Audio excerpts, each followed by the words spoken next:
Qi Yuan's conversation with the plump cultivator was just a minor episode, drawing some attention but not taken seriously by anyone. Most people felt that the two were just spouting nonsense. Wang Ziqi, standing not far from Qi Yuan, looked curious and asked quietly, "Senior, what did you realize? What kind of purple mansion are you going to cultivate?" "Secret," Qi Yuan replied. He didn't plan to reveal what kind of purple mansion he was aiming for before it was fully formed. Wang Ziqi remained silent, but Xie Tang gave her a glance. At this point, the gathering began to get more serious. The nascent soul cultivators started sharing their insights on the purple mansion. With Qi Yuan no longer the focus, the discussion got back on track. Seeing that things were getting dull, Qi Yuan took out his phone, preparing to post a question to ask how he should perfect his version of the underworld. Crowdsourcing ideas was always better than thinking alone. At that moment, the old man in the crimson mask looked at Qi Yuan and warned, "No photos or recordings allowed." Qi Yuan smiled, "I understand. Play around, joke around, but no recording during discussions." The old man in the crimson mask didn't say anything more to Qi Yuan, and the nascent soul cultivators continued their discussion on the purple mansion. Meanwhile, Qi Yuan posted his question. Seeking advice from all the 20 centimeters bros and the 3060 gals, how should I build an underworld? After posting, Qi Yuan closed his eyes, resting while thinking about how to form his own purple mansion. The combination of purple qi and the underworld, well, both were challenging. Purple qi was rare, mostly seen at the beginning of the universe. And the underworld, that was an even more elusive concept. Should I threaten the heavenly Tao of this world? But, why is there no heavenly Tao in this world? Upon reaching the Grand Sovereign Realm, one could sense the presence of the heavenly Tao. In fact, some powerful Grand Sovereigns could even capture and devour the heavenly Tao of small worlds. Yet, in this world, Qi Yuan had not found the heavenly Tao. If the heavenly Tao wasn't home, who could he threaten? As time passed, the nascent soul cultivators were filled with joy, clearly gaining a lot from the discussion. Many nascent soul true lords praised each other, and some even exchanged contact information. "Ladies and gentlemen, this discussion has come to an end," the old man in the crimson mask announced, signaling the conclusion of the meeting. The nascent soul cultivators were somewhat reluctant to end, eager to hear more from the powerful purple mansion cultivator. At this moment, the crimson-masked old man changed the subject. "Actually, the purpose of inviting you all here today was twofold. Discussing the Tao was one purpose, but the second is to invite you all to partake in something greater." His gaze swept across the room, assessing everyone present. Those who had been about to leave returned to their seats, curious about what this second matter could be. The second matter, well, I can't say too much just yet. However, it's similar to exploring a secret realm, filled with danger and the unknown, but the rewards are immense. If you are interested, please stay, and I will explain further. If not, feel free to leave immediately. The nascent soul cultivators were taken aback by this revelation. A secret realm, this world doesn't seem to have any. I just gained some insights from the discussion, so I'll pass on this. I'm not going, hee, it's been years since I've had any excitement. I'm interested. The 20 or so nascent souls quickly voiced their decisions, and around 5 of them decided to leave. After all, exploring with strangers was dangerous. A few more nascent souls followed suit, leaving a total of 12 behind. Ningtao leaned closer to Qi Yuan and whispered, "Husband, should we go?" "Let me think." Qi Yuan focused. At that moment, his left eyebrow twitched oddly. His eyes lit up with excitement. "We're going." Left eyebrow means fortune, right eyebrow means disaster. This left eyebrow twitching a lot meant a significant fortune was coming. Meanwhile, Xie Tang was hesitating. To be honest, in her younger days, she would never have accepted such an uncertain and dangerous expedition. Many prodigies had lost their lives exploring secret realms. But now, her senior sister, Xie Xinshu, had vanished, and the Xuantian sect was in dire straits, with a shortage of resources. So, she gritted her teeth and decided to take the risk and seek resources. "I'll go too." Wang Ziqi, on the other hand, would naturally return to her sect. The plump cultivator thought for a moment and then said, "I'll go." The remaining nascent souls turned their attention to the purple mansion cultivator, awaiting his decision. "I'm quite interested as well. I'll go," the purple mansion cultivator declared. Hearing this, some of the nascent souls were relieved, while others grew wary. Those who felt relieved were glad to have a strong purple mansion cultivator along, believing it would make the expedition safer. After all, during the Tao discussion, this powerful purple mansion cultivator had shown a gentle, even-tempered side. But others were worried because you never truly knew someone's intentions, and if this cultivator turned hostile, they might all be doomed. Ultimately, those who stayed were the confident, skilled ones. Since everyone has decided, let those not involved leave, the crimson-masked old man said. Wang Ziqi and the other younger disciples and followers of the nascent soul cultivators all left. The cruise ship became more empty, and the old man cleared his throat. The place we are going to explore is not a cultivation secret realm, but rather, an alien relic. What? An alien relic? Everyone was shocked. Decades ago, the appearance of an alien relic had caused a major war on Gongxing. Qinyuan and the Wugui kingdom went to war, and the forces from Canixing intervened to support Wugui. 3 years later, the war ended with a narrow victory for Qinyuan, leading to a treaty between Qinyuan and Wugui to jointly explore the alien relic. However, that exploration ended in failure. The relic was completely empty, as if it had been looted. This greatly disappointed both Qinyuan and Wugui. Yet, experts from both nations concluded that the alien relic had likely been moved by someone else. Some even speculated that the true alien relic was still hidden somewhere on Gongxing. The supposed abandoned alien relic was still heavily guarded by various nations, and experts were constantly studying it, trying to determine where it had been moved. Now, the crimson-masked man claimed to know the location of another alien relic. How could that not shock everyone? After all, the Sky Eye, a weapon powerful enough to kill purple mansion cultivators, had been obtained from an alien relic. If they could acquire another Sky Eye, it would mean their sects would gain the strength and resources of a purple mansion-level powerhouse. The nascent soul cultivators were breathing heavily, eyes filled with excitement. The old man in the crimson mask continued, after discovering this relic by chance, I personally tried to explore it, hoping to claim it for myself. But my strength was too weak, and I couldn't even get through the door. After guarding the relic for over 10 years with no success, I decided to seek help from all of you. The nascent soul cultivators felt this explanation made sense. Such immense profits would naturally drive anyone to try and keep it for themselves. Only when one couldn't claim it would they invite others to join. This kind of situation was nothing new in the world of cultivation. However, before we explore the relic, we must agree on 3 conditions. First, no fighting within the relic. Second, no killing each other inside. Once we leave the relic, all bets are off and everyone is on their own. How does that sound? The old man in the crimson mask proposed. No problem, a burly man responded, his aura revealing the power of a late-stage nascent soul. Let's all make an oath to the heavenly Tao, swearing on our heart demons. How about that? Another nascent soul cultivator suggested. Fine by me. No one had any objections. It was clear they had all been through this kind of exploration before. Qi Yuan nodded as well. Sure, swearing to the heavenly Tao didn't bind him in any way. Back when the heavenly Tao was still building its foundation, he might have feared the chubby heavenly Tao of the Kanglan world. But now, he could easily crush it. The 12 of them swore their oaths, but even with that, everyone remained cautious. The plump cultivator approached Qi Yuan and whispered, Taoist friend, we seem to be fated to meet.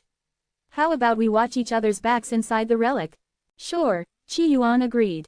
This plump cultivator was truly a hidden dragon from the mountains, with a sharp and agile mind. Next to them, Xie Tang gritted her teeth and softly asked, I wonder if I could join you 3. In a relic exploration, going solo was not ideal. She chose to trust Qi Yuan, even though he seemed somewhat eccentric. No problem, Qi Yuan agreed, partly because of her father Yangshan's past assistance. Half an hour later, the 12 cultivators descended into a deep mountain. The forest was lush, with various insects flying about, and poisonous snakes occasionally slithering by. Other toxic creatures hid in the shadows. For regular people, surviving in such a jungle would be impossible, but for nascent soul cultivators, it posed no threat. After discovering the relic's entrance, I was afraid others might stumble upon it, so I set up a maze formation here. Now, I will dispel it, the old man in the crimson mask explained as he performed a technique, revealing the hidden formation. As the formation dissipated, a deep pit came into view. Tall bamboo lined the edges of the pit, and it was so deep that its bottom was shrouded in darkness. A faint breeze rose from the depths, indicating there was breathable air below. Without hesitation, the nascent soul cultivators flew down into the pit. At 500 meters deep, it was just a breath's journey for them. Soon, they reached the bottom of the pit. The old man in the crimson mask led the way, and they walked through the pit, discovering several cave entrances along the way. The old man shrank down and entered a fist-sized hole, and the others followed suit, reducing their size and entering the cave. Inside the cave, it was cold, the temperature below freezing. After about a quarter of an hour, the old man stopped. The view ahead opened up. To find such a well-hidden place, Taoist friend, you must have remarkable luck, a nascent soul cultivator marveled. Lucky indeed, the old man replied. This is the relic's entrance. Unfortunately, I've never been able to get inside. It will take all of us working together to break through the door. With a wave of his hand, the old man dispelled the formation concealing the door. A peculiar, glass-like door came into view. It was pristine and transparent, with an otherworldly beauty, very much in a sci-fi style. On the door were strange symbols that seemed to form some kind of writing. Explorer ship door, created by the Shinhan clan. Special key required for entry. Qi Yuan saw this hidden message flash before his eyes. He froze for a moment, as it reminded him of the architecture of the ancient clan's ancestral home in the mortal heart realm. Could it be? Qi Yuan's eyes gleamed with curiosity. He had a feeling he was about to uncover the deepest secret of this game. Come, everyone, let's combine our strength and open the door. The old man in the crimson mask urged, smiling. He hadn't been able to open the door himself, proving his strength wasn't enough. With so many people here, there was a chance they could break through. Without hesitation, the others joined forces, readying their powers to break open the door. At that moment, Qi Yuan's eyes glinted with a strange light. If nascent soul power can't open it, how about the power of a young god? In an instant, young god-level power surged into Qi Yuan's hand. But his control over his power was so fine that none of the others could detect it. Boom! In a flash, the supposedly impenetrable door shattered. The door is open. Excellent! The plump cultivator cheered, overjoyed. The old man in the crimson mask was dumbfounded. The last time, even with 20 nascent soul cultivators attacking together, the door hadn't so much as cracked. Now, it had shattered. Too fast. Was the plan still necessary? He hesitated, casting a cautious glance at the Purple Mansion cultivator. Was this the power of a Purple Mansion cultivator? What should we do, fifth brother? The door wasn't supposed to open. Isn't it supposed to be impossible? It must have been that Purple Mansion cultivator. Abort the plan for now. This Purple Mansion is too strong. Send a covert message to our comrades, have them prepare an ambush at the relic's exit, the old man decided quickly. Everyone stood before the door, none willing to go in first. This door was really tough. I had to use 30% of my strength to open it. There must be something good inside, Qi Yuan said, his eyes gleaming with curiosity. The old man in the crimson mask was speechless, resisting the urge to argue. Without the Purple Mansion cultivator, we wouldn't have gotten in. 20 nascent souls couldn't open the door, but this cultivator claimed to have only used 30% of his strength. The other cultivators looked at Qi Yuan with the same skepticism. But unlike the crimson-masked elder, they refrained from openly disputing Qi Yuan's claim. The Purple Mansion cultivator merely smiled and said, "Everyone contributed. The credit belongs to all of us, no need to argue." At that moment, Ningtao snuggled up to Qi Yuan, whispering, "Husband, shall we kill them all?" As a grand sovereign, she could easily sense the killing intent from the nascent soul cultivators around them. "No need. Let's wait until all their reinforcements are here, then deal with them," Qi Yuan responded. He was at the young god level. To him, these cultivators' attempts to communicate secretly were as loud as shouting. Even though they were disguised, Qi Yuan could clearly see their real faces. For example, one of the 6 cultivators holding a secret weapon was a female cultivator whose face was strikingly pale, paler than even Naizi's. Enhance your reading experience by removing ads for as low as $1. Remove ads from $1. The dozen or so cultivators present all had different thoughts, but their attention was collectively drawn to what lay beyond the door. As for the nascent souls involved in the heaven-shaking plan, they were utterly shocked. After all, so many of them had tried to open the door, yet it had actually been broken through. "Why are we all just standing here? Let's go in together," one of the nascent soul cultivators suggested. The others were cautious, wary of potential dangers within the relic. Even a nascent soul cultivator might perish here, so they dared not act rashly. Let's go in and take a look, Qi Yuan said without any such concerns. His left eyebrow had been twitching wildly, a sure sign that there was a great fortune awaiting him inside. He wondered if the benefits and wealth within could be enough to buy the whole planet. The plump cultivator glanced around and then followed Qi Yuan without hesitation.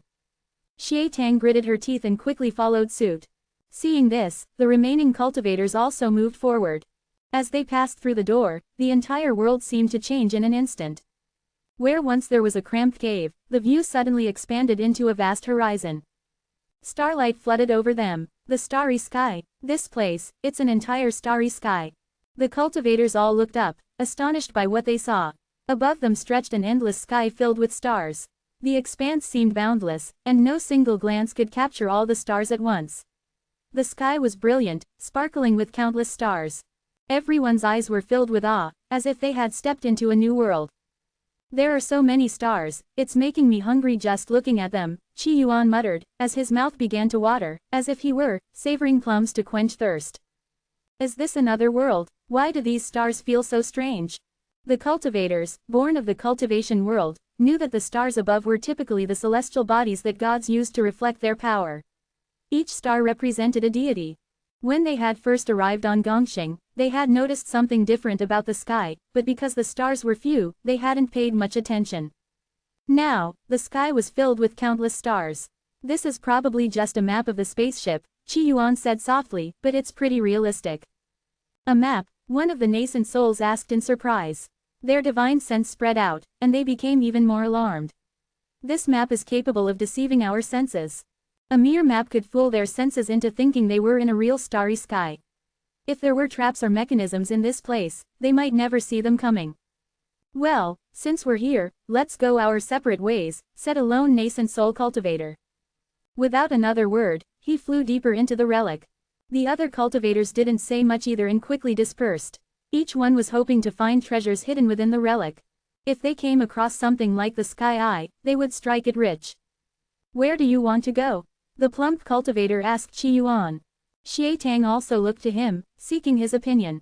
This relic isn't that big, so there's no rush. Let's take our time and enjoy the view, Qi Yuan said. With his young god-level power, he had already surveyed the entire spaceship as soon as they entered. Despite its advanced design, the ship was in terrible shape, damaged and without power. Most of the valuable items had long been used up. All that remained were bits of scrap metal and some sky eyes.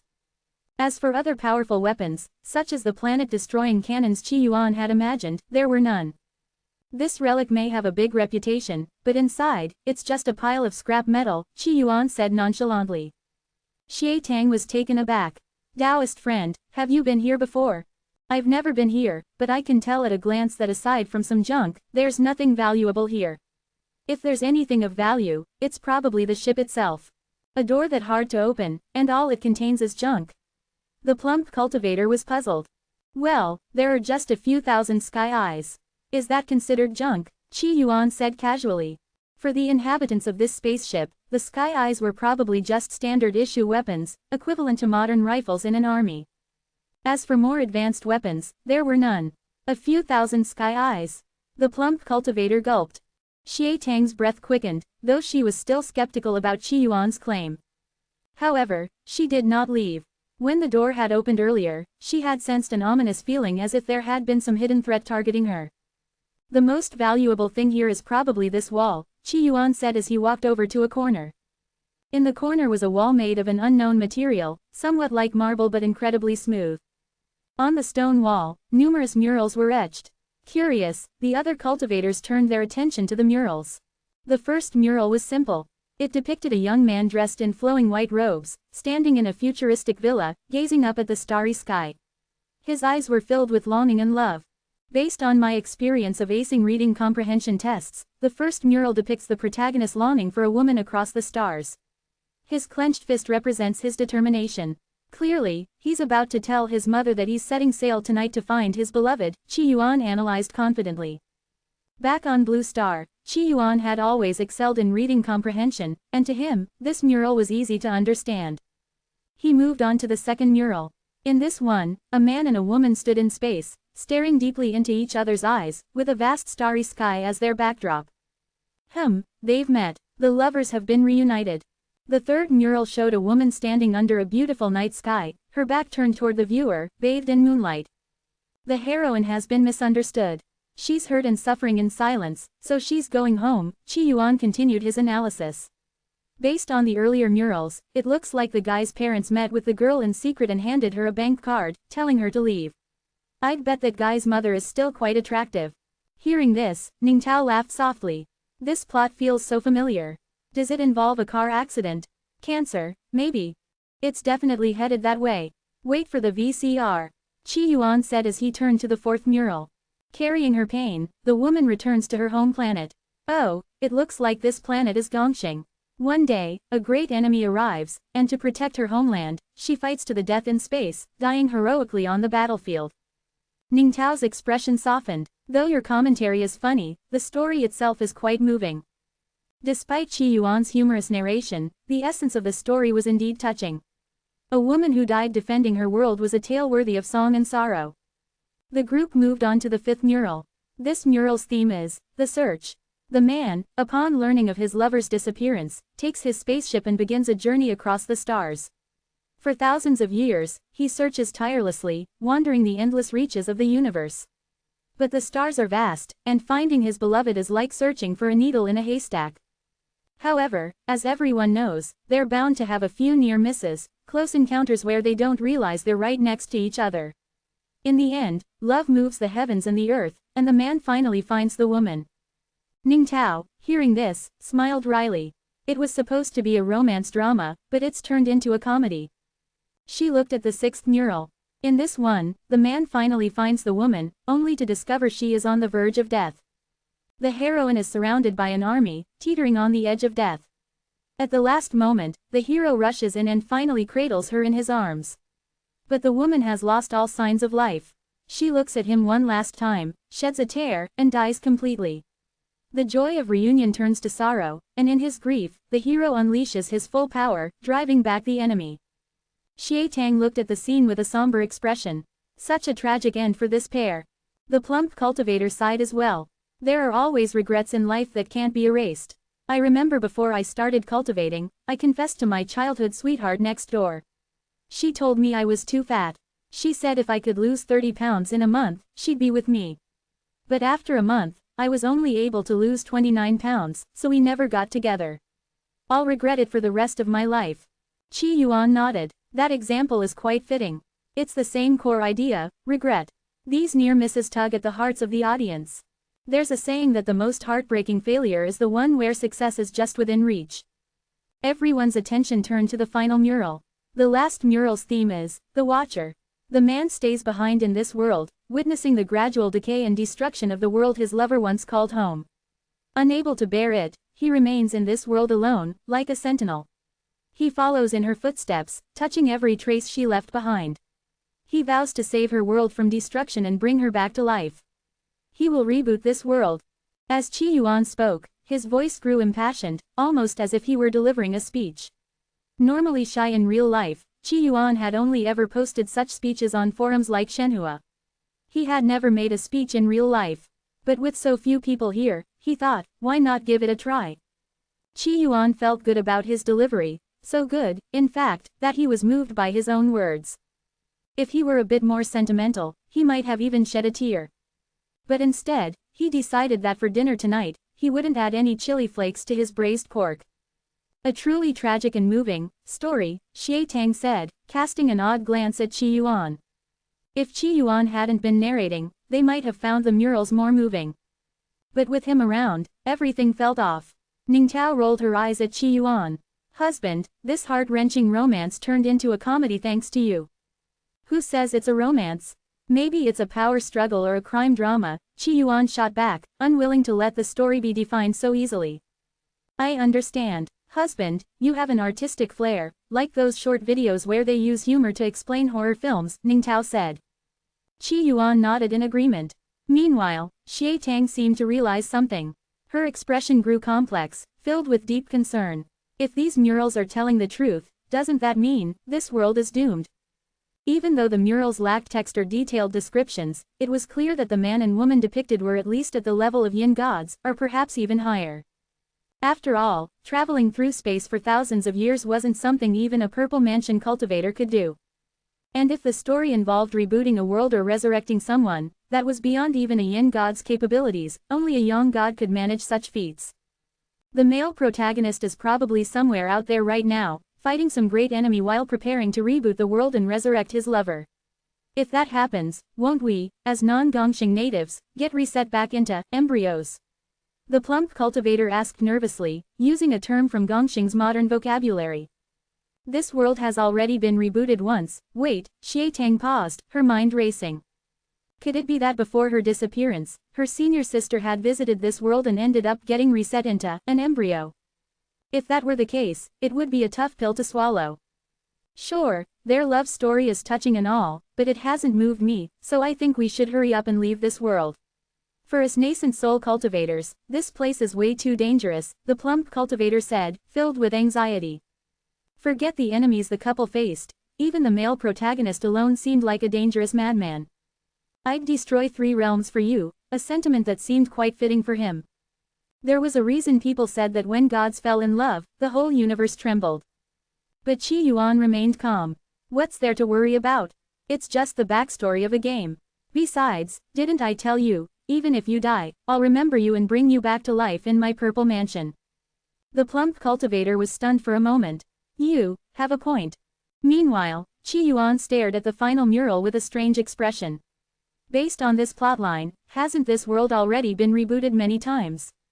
The male protagonist rebooting the world to save his lover, it reminded Qi Yuan of Dongjun. It seemed that Dongjun had tried to reboot his world many times, but he had always failed, unable to revive his partner. Ningtao narrowed her eyes. It's possible. So, does that mean this world has a lot of purple energy? Qi Yuan asked, his eyes lighting up with excitement.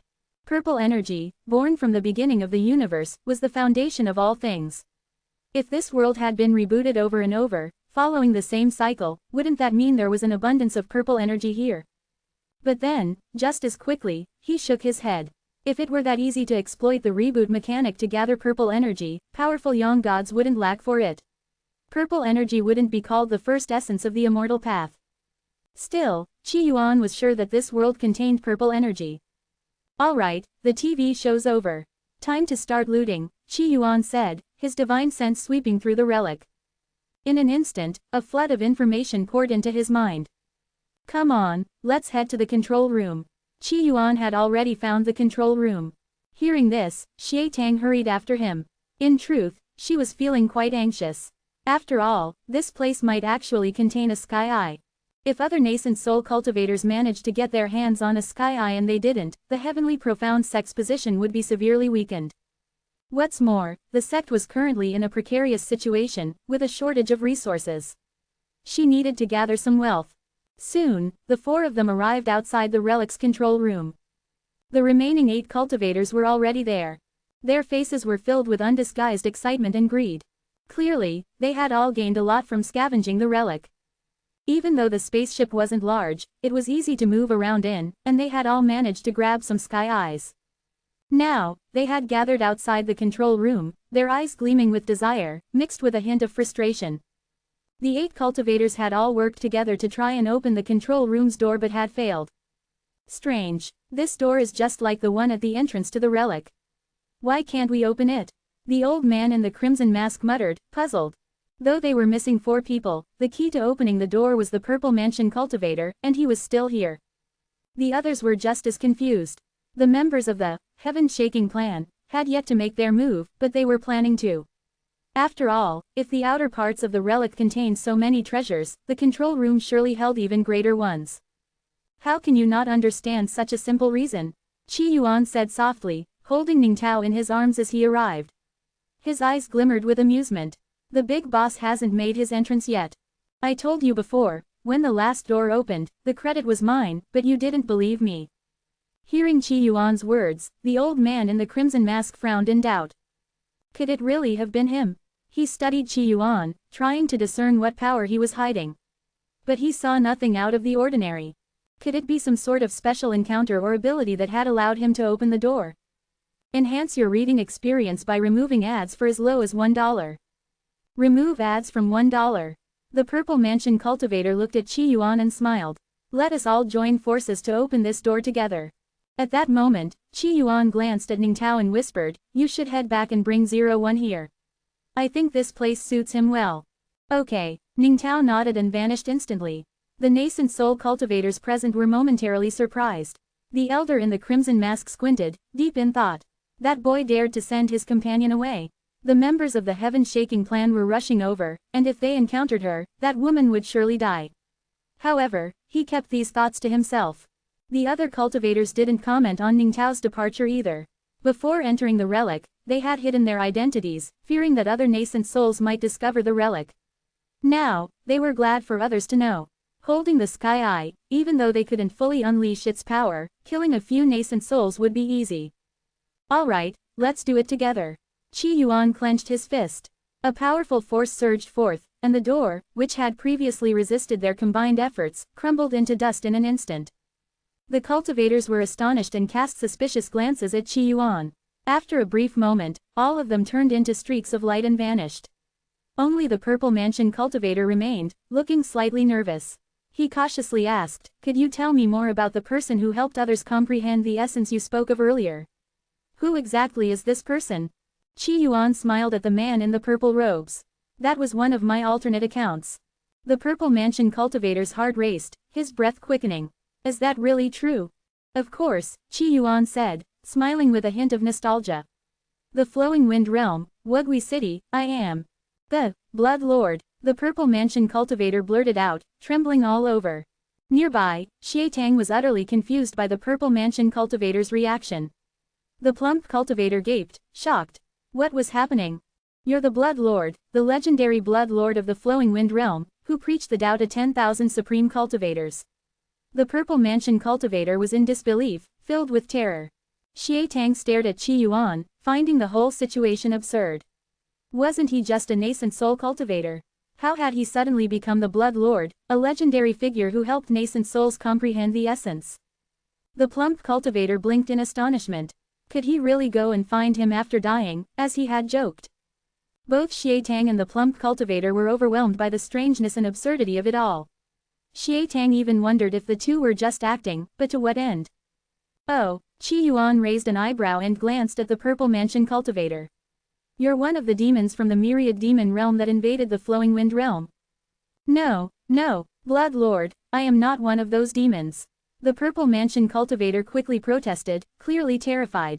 After all, this was the Blood Lord they were talking about. When 10,000 supreme cultivators had gathered under the Blood Lord's command, even though the Purple Mansion cultivator hadn't witnessed it firsthand, he had heard the tales from his elders. Though millennia had passed, the events still haunted the memories of those who had lived through them. How exactly are you different from them? Qi Yuan asked casually. When Qi Yuan had attended the Tao discussion earlier, he had already sensed the identity of the Purple Mansion cultivator, but he hadn't been concerned. I am one of the indigenous demons of the myriad demon realm. The Purple Mansion cultivator hastily explained. In ancient times, the myriad demon realm belonged to us native demons. But one day, all of our ancestral demons vanished without a trace. The ancestral demons were the progenitors of the various demon clans, each one at the level of a yin god. They ruled the myriad demon realm and had willingly severed their connection to the heavens, refusing to ascend to higher realms. However, in ancient times, a catastrophe occurred, and all the ancestral demons disappeared.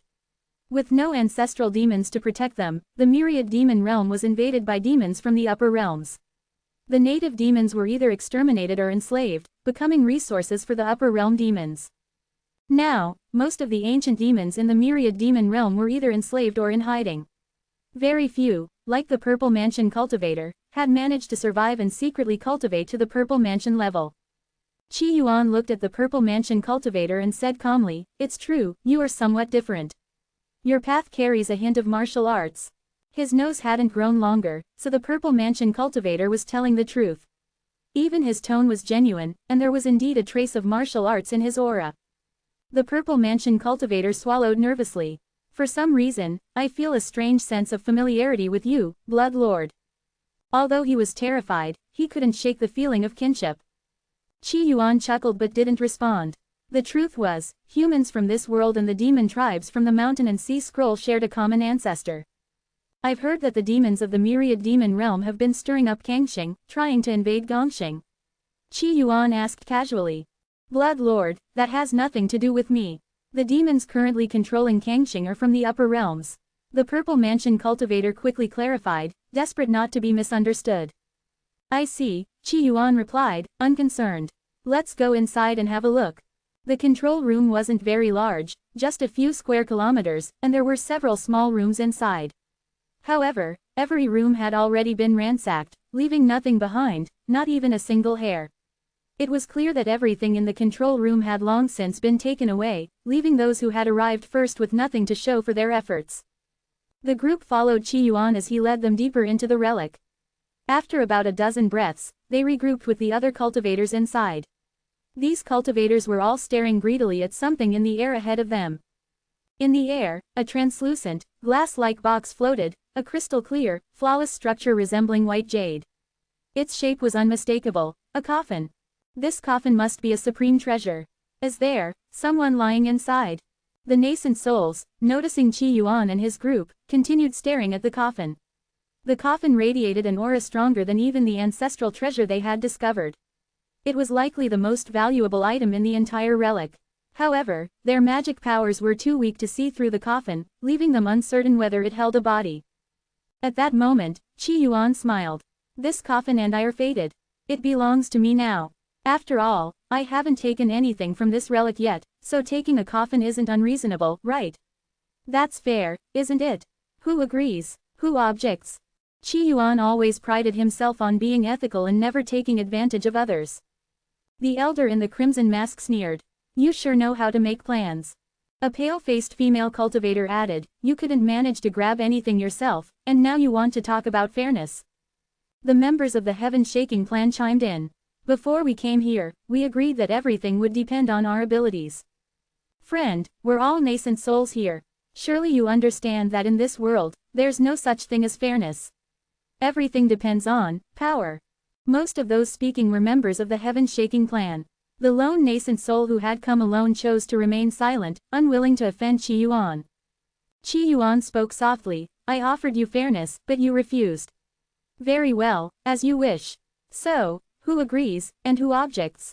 Those who agree, fairness will be upheld.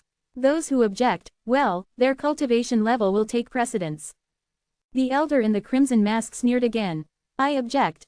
I object too. Object. Immediately, 6 members of the heaven-shaking clan voiced their opposition. I agree. The Purple Mansion cultivator spoke up. Xie Tang quickly followed suit.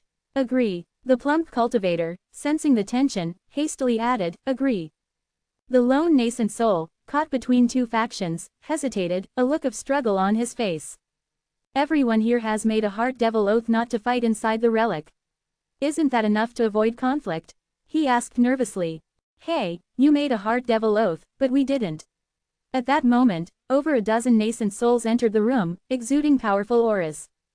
Seeing the dozen unfamiliar nascent souls, the lone nascent soul's face paled. The 6 nascent souls who had objected earlier stepped back to join the newcomers. Kid, now you understand what fairness really is, don't you?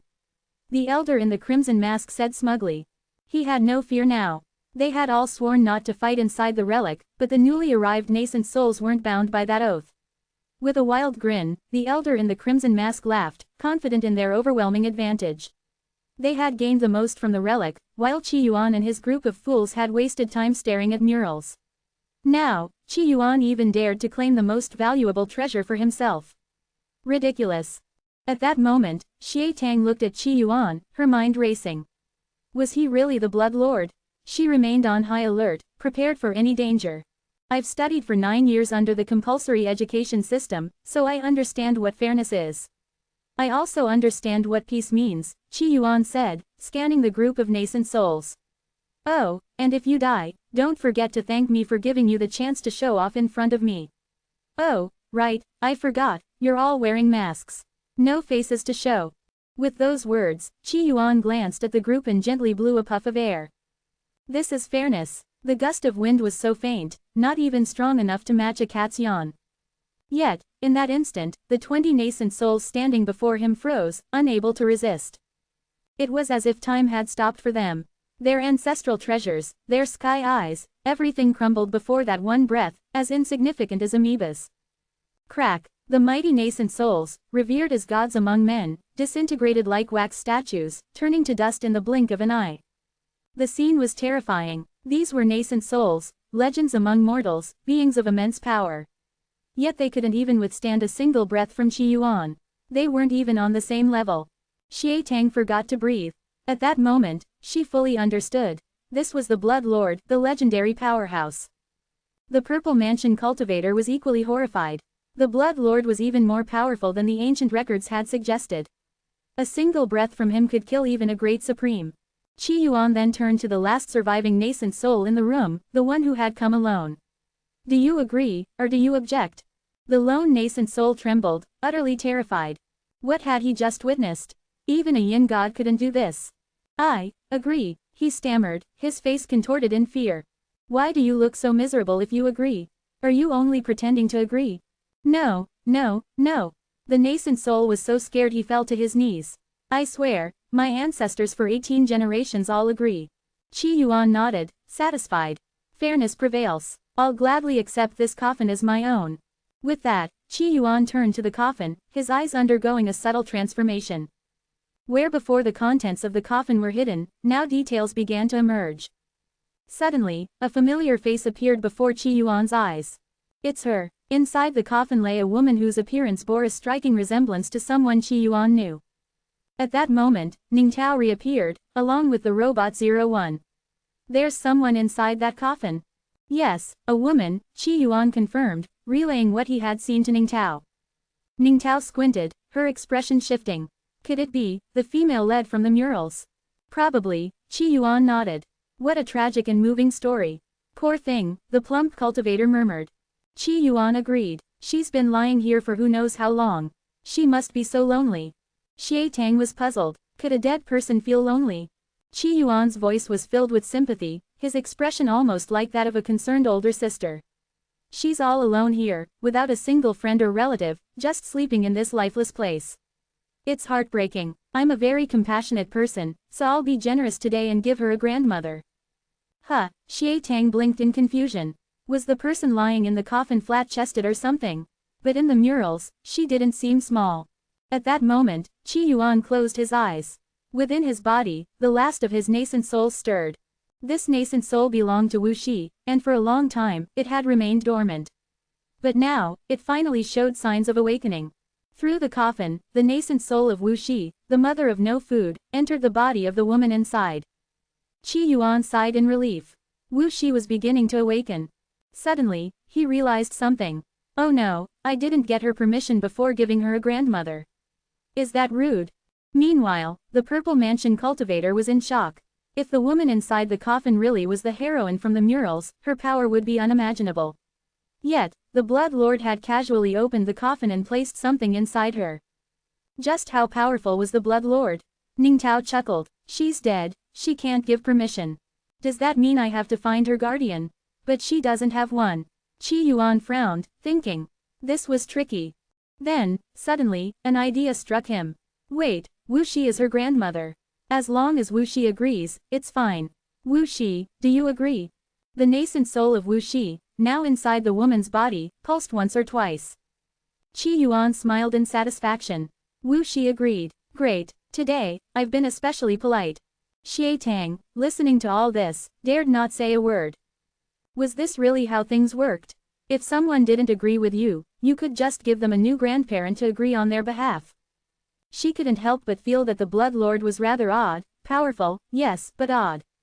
At that moment, Qi Yuan turned to 01 and said, You're an intelligent robot. See if you can hack into this place's database. Maybe there's something useful in there, or maybe you can upgrade yourself. This was why Qi Yuan had asked Ning Tao to bring 01 along. After being enhanced by Qi Yuan, 01 was no ordinary robot. It was also different from the typical constructs found in the immortal world. As you command, Master. From 01's hand, several tendrils extended and connected to the walls of the control room. Her eyes flickered with streams of data. Qi Yuan and the others stood in silence. After what seemed like a long time, 01 suddenly opened her eyes. So, how's it going? Did you get the data? Unlike before, 01 didn't answer him right away. Instead, she looked directly into Qi Yuan's eyes. Master, do you know what love is? Qi Yuan blinked, caught off guard. Oh no, my robot's turning into a lovesick teenager. I think, for a robot, making money is more important than love. Qi Yuan said firmly. He wasn't about to let his robot get distracted by romance. Master, can money buy love? 01 asked, a hint of curiosity in her voice. For some people, it can, Qi Yuan replied nonchalantly. Now, back to business. Did you find anything valuable in there? Yes, 01 answered. According to Gongxing's terminology, there's a bank account and an encrypted key. Money. Qi Yuan's eyes lit up. How much? Unknown. Give it to me. Qi Yuan still loved money, after all. Please check, Master. Suddenly, a string of symbols appeared in Qi Yuan's mind. Unlike real-world account numbers or passwords, the account here wasn't made up of numbers, letters, or characters. Instead, it was a feeling difficult to describe. Enhance your reading experience by removing ads for as low as $1. Remove ads from $1. How much money is in this account? Qi Yuan asked, looking at 01. As he studied the iron machine, he found her somewhat charming. Qi Yuan realized that this was because 01 had accessed the data here and undergone an evolution.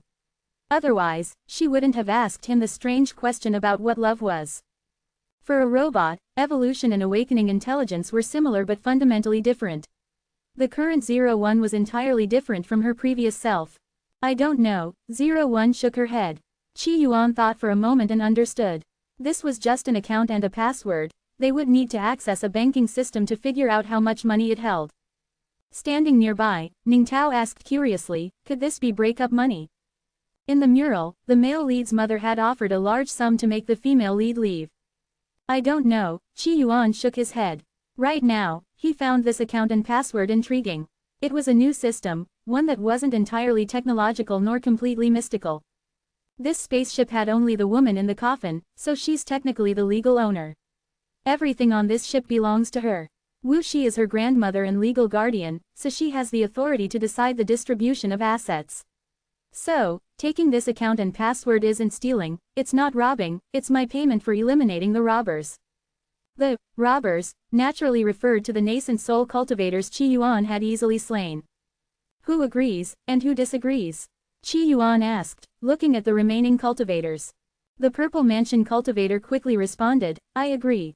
I agree. Xie Tang also followed. As for the lone, trembling nascent soul cultivator, he responded nervously, I agree. He even handed over the sky eye he had obtained. This belongs to Senior. By Senior, he was referring to Qi Yuan, implying that everything in the relic was now his. Seeing this, the Purple Mansion cultivator also handed over his sky eye. Fair, Qi Yuan said calmly. He valued peace and fairness. He and Ningtao had already taken the coffin.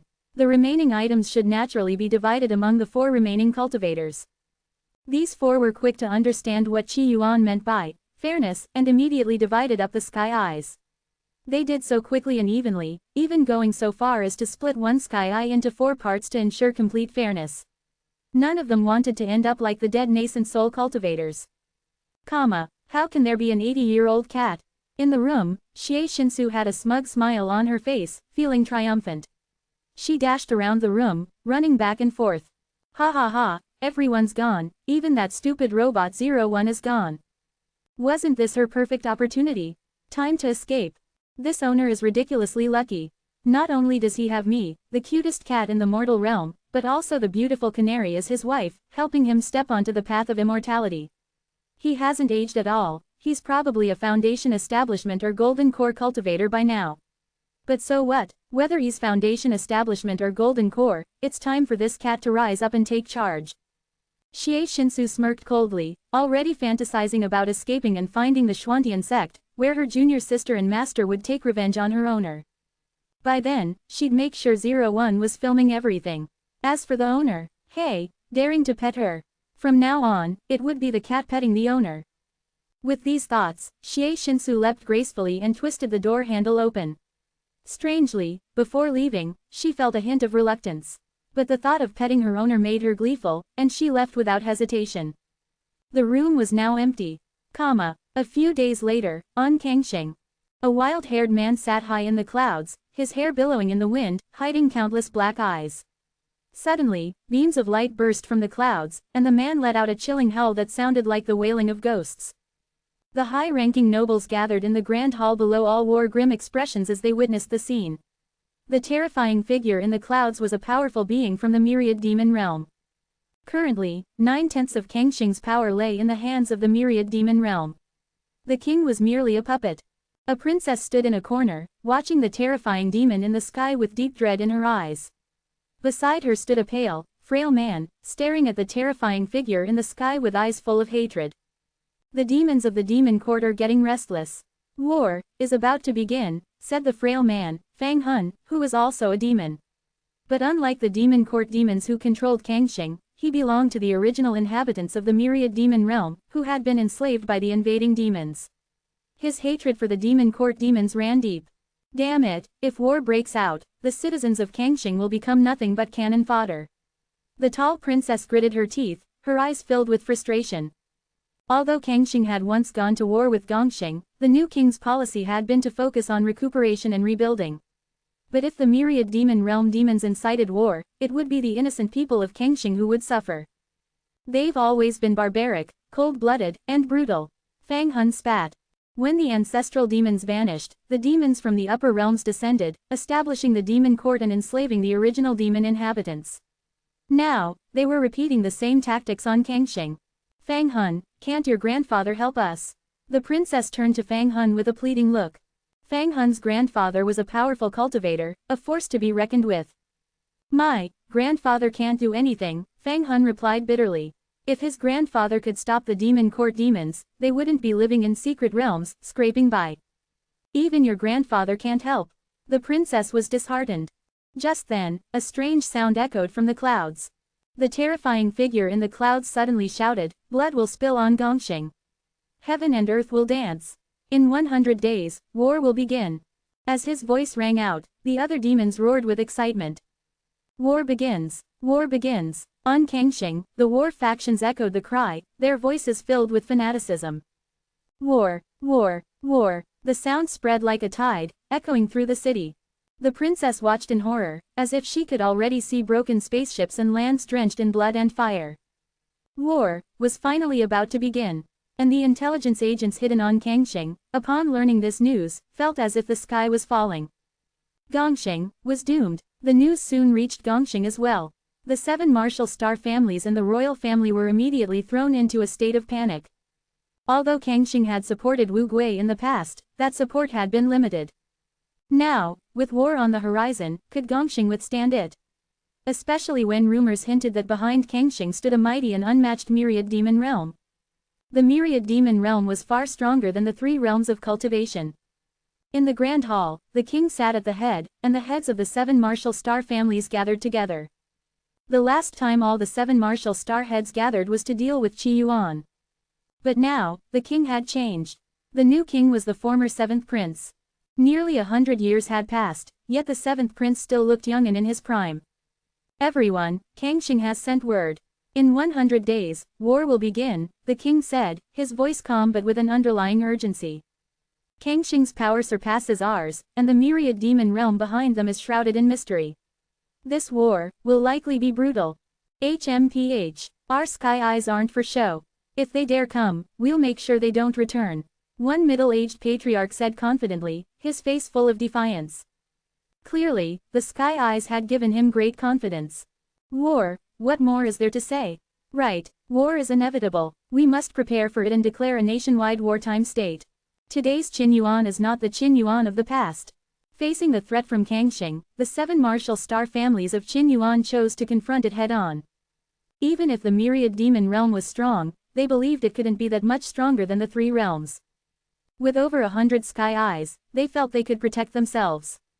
This matter must also be reported to that person, the king said.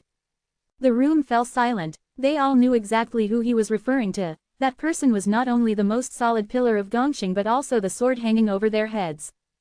When Qin Yuan declared a wartime state, Qi Yuan had already entered the stronghold. Or rather, at this moment, he was on the Black Sea. To enter the origin land from the stronghold, one had to cross the Black Sea.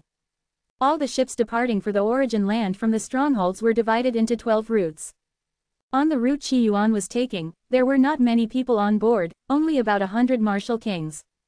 At that moment, Qi Yuan was lying on a recliner, looking completely relaxed and carefree. Mu Yan approached with a smile on his face. "Brother Qi, you're living quite the leisurely life." "Not really. To be honest, I feel a little sentimental," Qi Yuan said casually. He had a vague feeling that this game was nearing its end. Once the game was over, he would face a great tribulation. After overcoming that tribulation, he would go to the upper realm, meet Jin Li, and search for his master. He felt sentimental. Leaving this game would mean no more Civil Affairs Bureau. Once he met Jin Li and his master, there would be no way to get a marriage certificate. Leaving the world of deathly energy and heading to the origin land, to be honest, I'm also a bit reluctant, Mu Yan said, his tone tinged with melancholy. When they first entered the world of deathly energy, they completed tasks day and night, constantly struggling on the edge of life and death. Now, entering the origin land meant the end of that chapter. Once he became a martial lord, he would no longer be a pawn but a player. "Where are your followers? Why aren't they with you?" Qi Yuan asked casually, glancing at Mu Yan. Mu Yan had been accompanied by several ancient martial peak martial kings, who were supposed to follow him to the origin land. Mu Yan's expression dimmed slightly. "They didn't make it. It's my fault." This journey to the origin land was officially starting. In fact, there had been many previous test voyages, during which routes were explored. On one such voyage, many new martial peak martial kings were trapped in a certain location. That place was extremely peculiar. New martial kings were weakened to the point that their combat power was less than 1% of normal, making them even weaker than martial spirits. At that time, dozens of martial kings had been trapped. Eventually, someone discovered that in that place, ancient martial cultivators were only weakened by half. Afterward, an army of ancient martial cultivators was assembled to rescue the trapped group. But even then, the ancient martial cultivators suffered heavy casualties. Upon hearing this, Qi Yuan mused, "It reminds me of a train being stuck and having to ask the steam ancestor for help." Just then, a monkey-faced woman approached and said softly, "Brother Qi, Mu Yan is short on manpower right now. Why don't you join him? If you follow him, when he reaches the martial lord realm, he might help you break through to martial lord too." Among the martial kings on the ship, there were typically two types. One was those with the martial lord imprint, who would be granted a baptism of ancestral blood upon passing the trial in the origin land, allowing them to break through to the martial lord realm. The other type was those like Qi Yuan, who lacked the martial lord imprint. Despite being strong peak martial kings, their future prospects were not as bright as those with the imprint. "No need," Qi Yuan smiled. "I'm used to being free." Mu Yan felt a little disappointed. "Brother Qi, if you help me, I'll do everything I can to help you break through to the martial lord realm." Those heading to the origin land would undergo a 100-day ancestral blood war. During this time, martial lords would act as examiners, observing the participants' performance. Those who performed well would be granted more ancestral blood. Different levels and quantities of ancestral blood represented different potential for them. Qi Yuan listened to Mu Yan's words, then lazily replied, "I want to become a spiritual martial lord. Can you help me achieve that?" Mu Yan was stunned. Spiritual martial lord? He had never heard of such a term. "I've never heard of that before," Mu Yan admitted, "so I can't promise I can help you." He was an honest man. Qi Yuan said nothing more. Becoming a spiritual martial lord was still a mystery to him. Even the Thunder Lord and others in the origin land had yet to discover any information about the spiritual martial lord. It remained a puzzle. The monkey-faced woman felt a pang of sympathy as she glanced at Qi Yuan. She was about to say something when Mu Yan led her away. Once they were below deck, the monkey-faced woman couldn't help but comment, "Qi Yuan doesn't know what he's missing. Mu Yan, with your talent, you're bound to become a great martial lord one day. If he misses this chance, he won't even get to see you again in the future." Mu Yan's talent was indeed outstanding. In fact, among the martial kings on this ship, his talent ranked in the top 3. Across all the martial kings heading to the origin land, his talent ranked in the top 30. Sigh, everyone has their own path. There's no need to force them. After all we've been through in the mountain and sea scrolls, after all the life and death situations we've faced, we should have already learned to let go of everything, Mu Yan said. The monkey-faced woman, seeing his demeanor, didn't press the matter further. Instead, she said, Mu Yan, I heard that your ancestor will be one of the examiners for this ancestral blood war. Do you think you could ask him to look out for me? Her tone was humble. There would be 36 examiners for this ancestral blood war, 3 of whom were the main examiners. Mu Yan's bloodline ancestor was a great martial lord and one of the chief examiners. If an examiner offered their help, even if a participant didn't perform well, they could still be marked as excellent.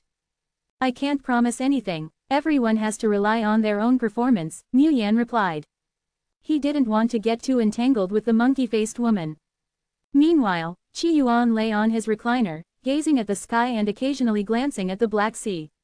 Countless streams of information were flowing through his mind. This place is quite interesting, filled with traces of time. Our ship seems to be sailing against time, traveling from the present to the past, along the shores of the river of time. It's the perfect place for Canary. Canary's divine domain was closely tied to time. Bringing Canary here to comprehend the mysteries of time might allow her to rapidly increase her strength. Enhance your reading experience by removing ads for as low as $1. Remove ads from $1. Husband, is this the Black Sea? Canary's petite figure appeared, her eyes filled with curiosity. Back when Qi Yuan's power first entered the Yang God realm, he had already been able to bring Canary into the realm of deathly energy. Now, summoning her over was an easy task. However, Qi Yuan usually didn't bring Canary along when he went on missions. After all, someone had to stay home, right? How do you like this place? Does it suit you? Qi Yuan pointed toward the Black Sea. Infinite power of time, both real and illusory. Whoever created this Black Sea must be immensely powerful. Canary's face showed a hint of apprehension. According to the wise true lord, it's probably beyond the heavenly position realm, Qi Yuan mused. The father-daughter pair of young gods he had encountered in the mortal heart world were only in the minor heavenly position realm. But the boss of this game, who could reset world lines, create the mountain and sea scrolls, and forge the Black Sea that connects the past and present, these abilities were far beyond the capability of an ordinary young god. Above the heavenly position realm lay the supreme law realm. And beyond that, there were higher levels yet. Qi Yuan wasn't sure if this power displayed belonged to the supreme law realm or something even beyond that. Husband, you need to be careful, Canary said. Now, she could call Qi Yuan husband without a hint of shyness. Qi Yuan nodded, pinching her small face. Don't worry, I'm just a player. Besides, as a weak and powerless nascent soul, how would such powerful beings even notice me? Canary chuckled, should I head back and summon the other golden cores too? Over the years, Qi Yuan had cultivated 9 stellar golden cores. The people of the Kanglan realm were blessed, having 10 suns shining overhead. Qi Yuan planned that once he returned to the Kanglan realm, his first task would be to search the entire realm for any cultivators or warriors named Yi, who wielded a bow. Such people needed to be closely monitored. After all, if Hu Yi shot down one of his sons, he'd be finished. No need. 9 golden cores are still too few. It's hard to win by quantity alone. Wait until I have 9,999 golden cores, then we'll talk, Qi Yuan said. 9 stellar golden cores felt too meager, and their quality wasn't great. He would rather swallow something bigger and experiment with turning it into a black hole. The Black Sea is rich with the power of time. Even the blood beasts' bodies are filled with it. This will be very beneficial for you. You should stay here, Qi Yuan said. Canary looked at Qi Yuan, her gaze shifting. This time, I'm determined to break into the Yang God realm. Hearing this, Qi Yuan felt complicated. For you guys, entering the Yang God realm is so easy. Nearly every nascent soul that entered the origin land would become a Yang God. In this Black Sea, if Canary could fully absorb the time energy, she'd qualify to step into the Yang God realm. Meanwhile, Qi Yuan had been working diligently day and night, always focused on training, even when playing the game. And yet, after all this effort, he was still just a nascent soul. Even though his game character had the power of a young god, that was just in the game. In real life, he remained a nascent soul. When I become a young god, I'll protect you, Canary giggled, her small body moving closer, her soft lips pressing against Qi Yuan's. When that time comes, both my past self and present self will be by your side. As she finished speaking, Canary vanished, entering the Black Sea. When a mythical being enters the young god realm, they manifest both a past self and a present self. The past self's power rivals that of a great mythical figure, while the present self is their true form. Typically, the past self handles affairs, while the present self remains in seclusion, cultivating. Of course, for a strong young god, the past self could also have the power of a young god. Qi Yuan, however, was different. Even if he reached the young god realm in the game, he had no clones. He was just himself. As he watched Canary disappear, Qi Yuan's eyes reflected deep thought. The black mist dissipated. Excitement filled the eyes of everyone on the ship. They raised their heads, looking toward the distance, their faces lighting up with joy. The origin land is here. We've finally reached the beginning of everything. The peak martial kings were visibly excited, their joy difficult to contain. All of them were unwilling to stagnate and wanted to advance further. In the mountain and sea scrolls and at the strongholds, their paths had long been blocked. Only the origin land held the possibility of breaking through to the martial lord realm.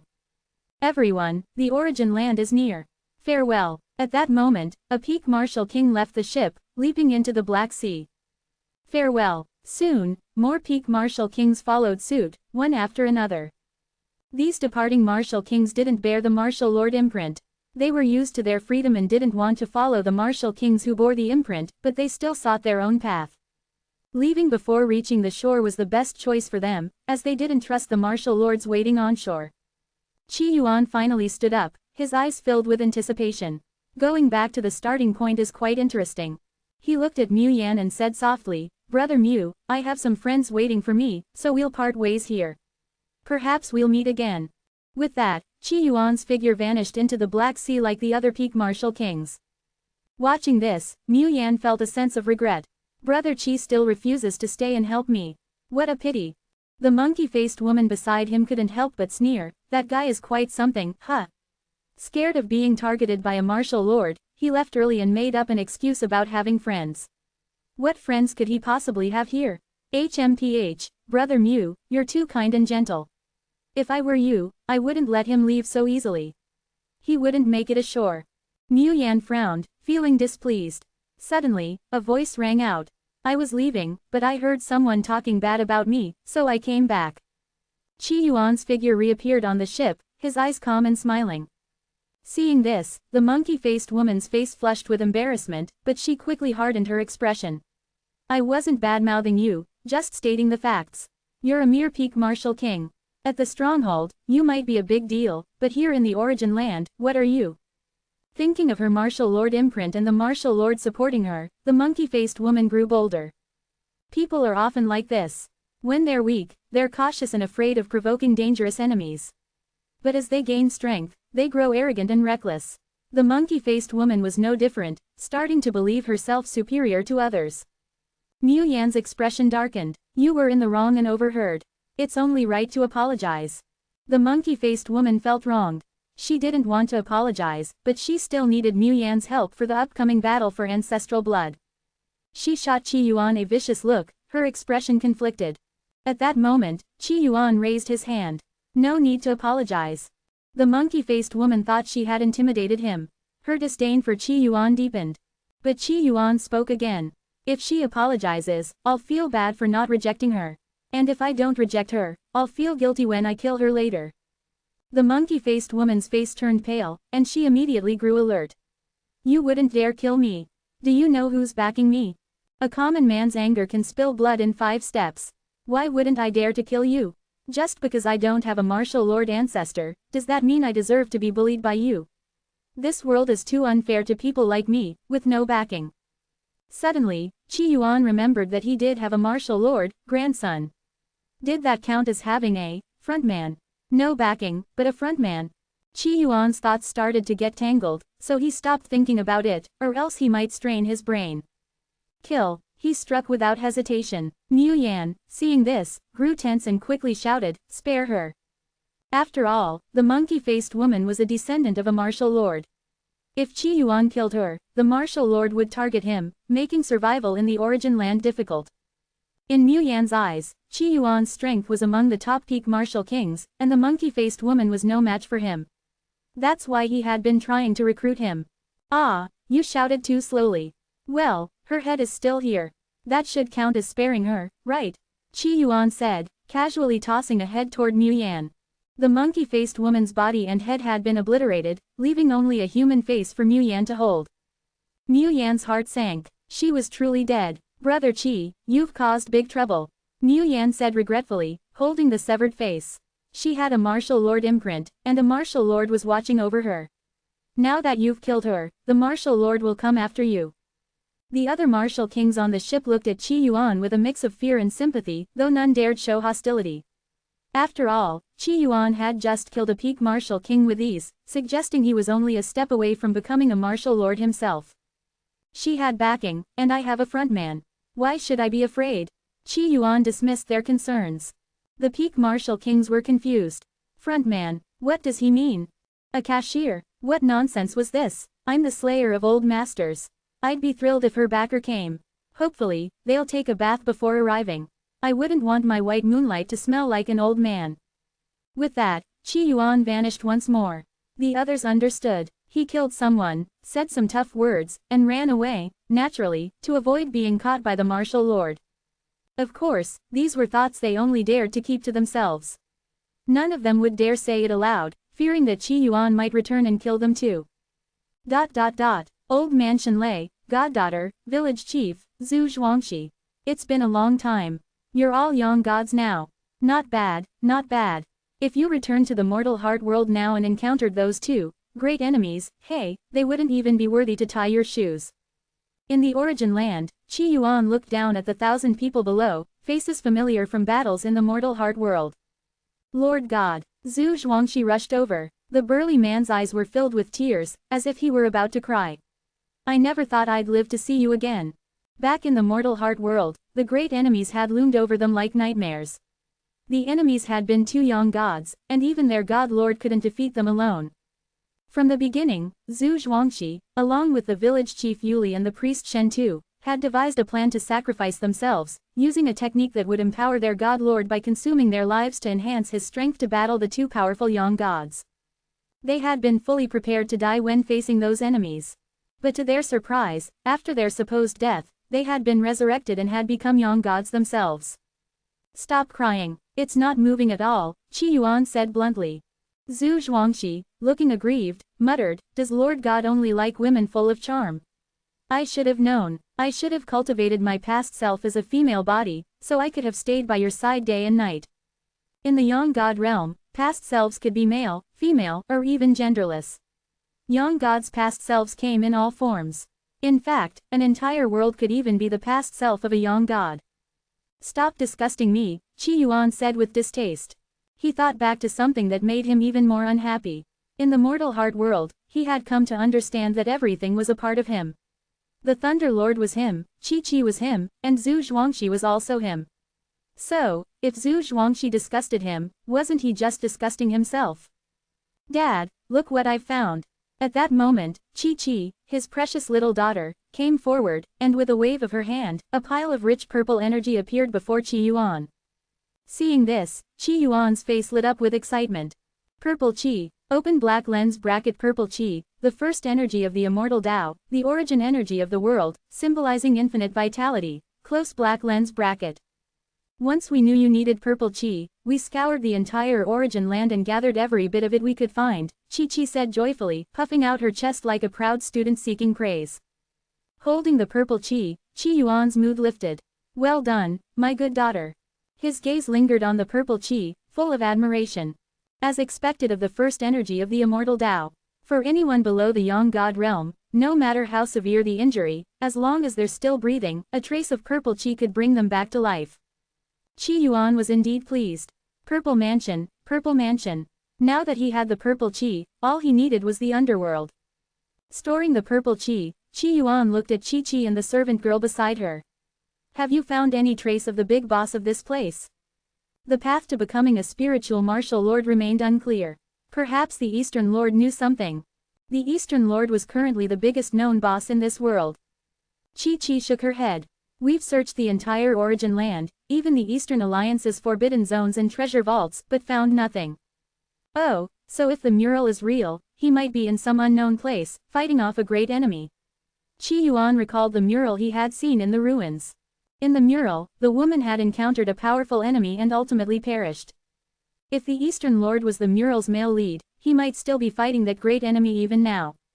Enhance your reading experience by removing ads for as low as $1. Remove ads from $1. Qi Yuan's face showed a thoughtful expression. The Eastern Lord, this big boss, whether he was friend or foe wasn't clear yet. In the mural, the Eastern Lord was portrayed as a lovesick fool, but that was only towards the female lead. In romance dramas, the domineering CEO might be good to the female lead, but it's a disaster for the maids and housekeepers around him. What? The female lead flipped over her food in a fit of anger. Aunt Wong, hurry and make 10 identical dishes. What? The female lead passed out from sadness. Dr. Wong, if you can't save her, your entire family will pay with their lives. Sure, it's enjoyable to put yourself in the shoes of the female lead, but it's far less fun to imagine yourself as a side character. Most people are merely side characters in life. Qi Yuan also considered himself quite ordinary, just a small nascent soul true lord, merely a supporting role. It seems we still need to find the Eastern Lord. My fate is mine to control, not the heavens. It's time for us supporting characters to step into the spotlight, Qi Yuan declared passionately. The nearby followers exchanged confused glances. Just a moment ago, they were focused on finding the Eastern Lord. How did it turn into a declaration of defying fate? But they were used to Qi Yuan by now. Their lord was sometimes a bit random, with a unique way of thinking. Father, with our current strength, we wouldn't be considered supporting characters in any world, right? Qi said softly. The other followers also felt a strange sense of pride hearing this. Here, young gods were as common as cabbages, but, in a world like the innate world, had Qi Yuan not appeared, even with millions or tens of millions of years, it was unlikely that a single young god would emerge. Aside from the Holy Mother of the Foodless sect, even other mythical beings rarely had the chance to reach the young god realm. And these followers, well, let's just say most of them wouldn't have even reached the Grand Sovereign stage, let alone the young god level, if not for Qi Yuan. Meeting him had been the greatest fortune of their lives. Without Qi Yuan holding them back, if they were released into the upper realms, they could cause a stir even in the immortal realms. After all, even in the upper realms, a young god was the foundation of a sacred land. With a young god, a sacred land could last for countless generations. But father has a point, Qi said again. We don't know the Eastern Lord's strength yet, so we should stay low-key. Qi Yuan nodded. Exactly, it's always wise to be cautious. Even if his strength isn't that great, what if there's something like, the Supreme Tao Ancestor's snot left behind in this origin land? Would the Tao Ancestor even pick his nose? Old Man Shenlei asked, unable to hold back. The Emperor uses a golden hoe, so why wouldn't the Tao Ancestor pick his nose? Qi Yuan replied seriously. According to Tang Niu's inequality principle, just because the Tao Ancestor has a high cultivation level doesn't mean he wouldn't pick his nose. Quote. Everyone fell silent. Qi couldn't help but whisper, Father, I haven't done that in a long time. Why would the Tao Ancestor? Maybe we should stop this conversation, Old Man Shenlei suggested. Saying bad things about the Tao Ancestor might not be the best idea. When he was weaker, Shenlei wouldn't have been afraid to curse the Tao Ancestor, but now it was different. He had reached the Yang God realm and worshipped high deities like the Nine Heavens Divine Thunderlord and the South Pole Longevity Emperor, one of the 6 celestial emperors. Their stature was unimaginable. So, when it came to an exalted figure like the Tao Ancestor, Shenlei was very cautious. Qi Yuan nodded in agreement. Let's go. Take me to the birthplace of the Purple Qi. I want to see if I can learn anything, maybe even get some wholesale. The origin land. In the ruins of a palace, Fat Egg Martial Lord suddenly opened his eyes. My father's aura. Just a moment ago, while resting, he sensed a familiar feeling, along with a surge of his bloodline. This feeling was clear. His father had emerged from seclusion. For years, he had lived a very happy life. After all, his unknown father had grown stronger and stronger, which in turn caused his bloodline to evolve. His cultivation had now reached the 4th rank of the Martial Lord realm, becoming a great martial lord. Such progress was astonishing. Of course, this was also because of his solid foundation, which many other martial lords were aware of. Before the Great Calamity, he had already been a titled martial lord. Now, with his bloodline evolving, his strength had skyrocketed. As a result, His position within the Eastern Alliance had risen as well, and he had been promoted. After all, with such a powerful hidden father, who might even be a titled martial lord, how could his status not rise? Fat Egg Martial Lord, your father has appeared. A voice called from within the broken palace, belonging to a slim elder. This elder had also been a titled martial lord before the Great Calamity, and now he was a 6th-rank Great Martial Lord, a high-ranking figure in the Eastern Alliance. I sensed his aura. He should have emerged from seclusion, Fat Egg Martial Lord pondered. Where? Take me to meet this elder. Our Eastern Alliance is in dire straits and needs fresh blood, the slim elder said eagerly. The tasks assigned by the Eastern Lord had gone smoothly for millennia. But recently, many missions had failed, and the task completion rate had dropped below 60%. If they didn't reach that threshold before the morning song arrived, they would all die. The origin land, the end land, and the mountains and seas would all perish. Now, they needed all the help they could get. Let's go, I'll take you to meet my father. Fat Egg Martial Lord said through gritted teeth. Good, the slim elder nodded, but what if my father doesn't acknowledge me? Fat Egg Martial Lord hesitated. Don't worry, your bloodline is strong. You must have inherited it perfectly. If you look alike, how could he not acknowledge you? The slim elder reassured him. Fat Egg looked down at his round belly and finally nodded slowly. You're right, let's go. The origin land, Soul Sea. Here, at the meeting place of the world's edges, life flourished with vitality. Qi Yuan sat alone, his clothes rustling in the wind, his expression calm. All things in this world emerge from the Soul Sea. But where did they really come from? Is it all just coincidence, or is it the one that escaped the Tao? He gazed at the Soul Sea, deep in thought. No more thinking, or I'll start getting too smart for my own good. Qi Yuan's divine domain was chaotic, full of bizarre things. Planets turned into soccer balls on a field, and dung beetles rolled giant spheres. His thoughts were scattered, and he feared that if he pondered too much, his true spirit wouldn't be able to handle it. For the first time, Qi Yuan felt that his body didn't match up to his high and mighty brain. It's a pity that even someone as clever as me can't replicate the purple Qi, Qi Yuan muttered, watching as countless streams of information flowed in. But replicating the purple Qi was impossible. Perhaps if he sat here for 1,000,000 years, even 10 million years, observing new information every day, he might be able to do it. But that would take far too long. Just then, a ripple spread through the space behind him. A fat and thin pair of creatures appeared. Fat Egg Martial Lord stretched his neck, scanning the area, searching for something. When his gaze landed on Qi Yuan, he froze for a moment, overcome with shame. He wished he could tear his own flesh apart. Perfect. Is this my father? Fat Egg Martial Lord took a deep breath and sucked in his belly, trying to make himself look thinner. The slim elder was also puzzled, looking at Qi Yuan, then at Fat Egg. They don't look alike. But they didn't waste any more time and flew forward. Eastern Alliance Spirit Elder greets the senior. Eastern Alliance Fat Egg greets the senior. The two greeted respectfully, standing aside. One fat, one thin, a striking sight. Even though Fat Egg was trying to suck in his gut, his body was still several times wider than Spirit Elders. Qi Yuan didn't respond, his eyes still fixed on the Soul Sea. What do you want? Fat Egg Martial Lord's mood sank. His bloodline told him this was indeed his father. But the cold attitude left him with an inexplicable sadness.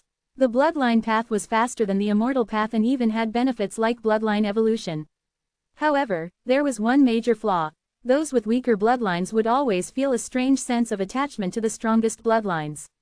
They were easily influenced, something unimaginable for those on the immortal path. Morning song is fast approaching, and the progress of the mountain and sea scrolls has been slow. The Eastern Alliance formally invites the senior to join us in this great undertaking, Spirit Elder said sincerely. He continued, shifting the topic, Senior's descendant, Fat Egg Martial Lord, has long served the Eastern Alliance. He played the emotional card. As for offering benefits, they had none. The origin land was far too poor to offer anything valuable. What mattered most here was survival. No martial lord could afford to sit this out. When the morning song arrived, the world would plunge into silence.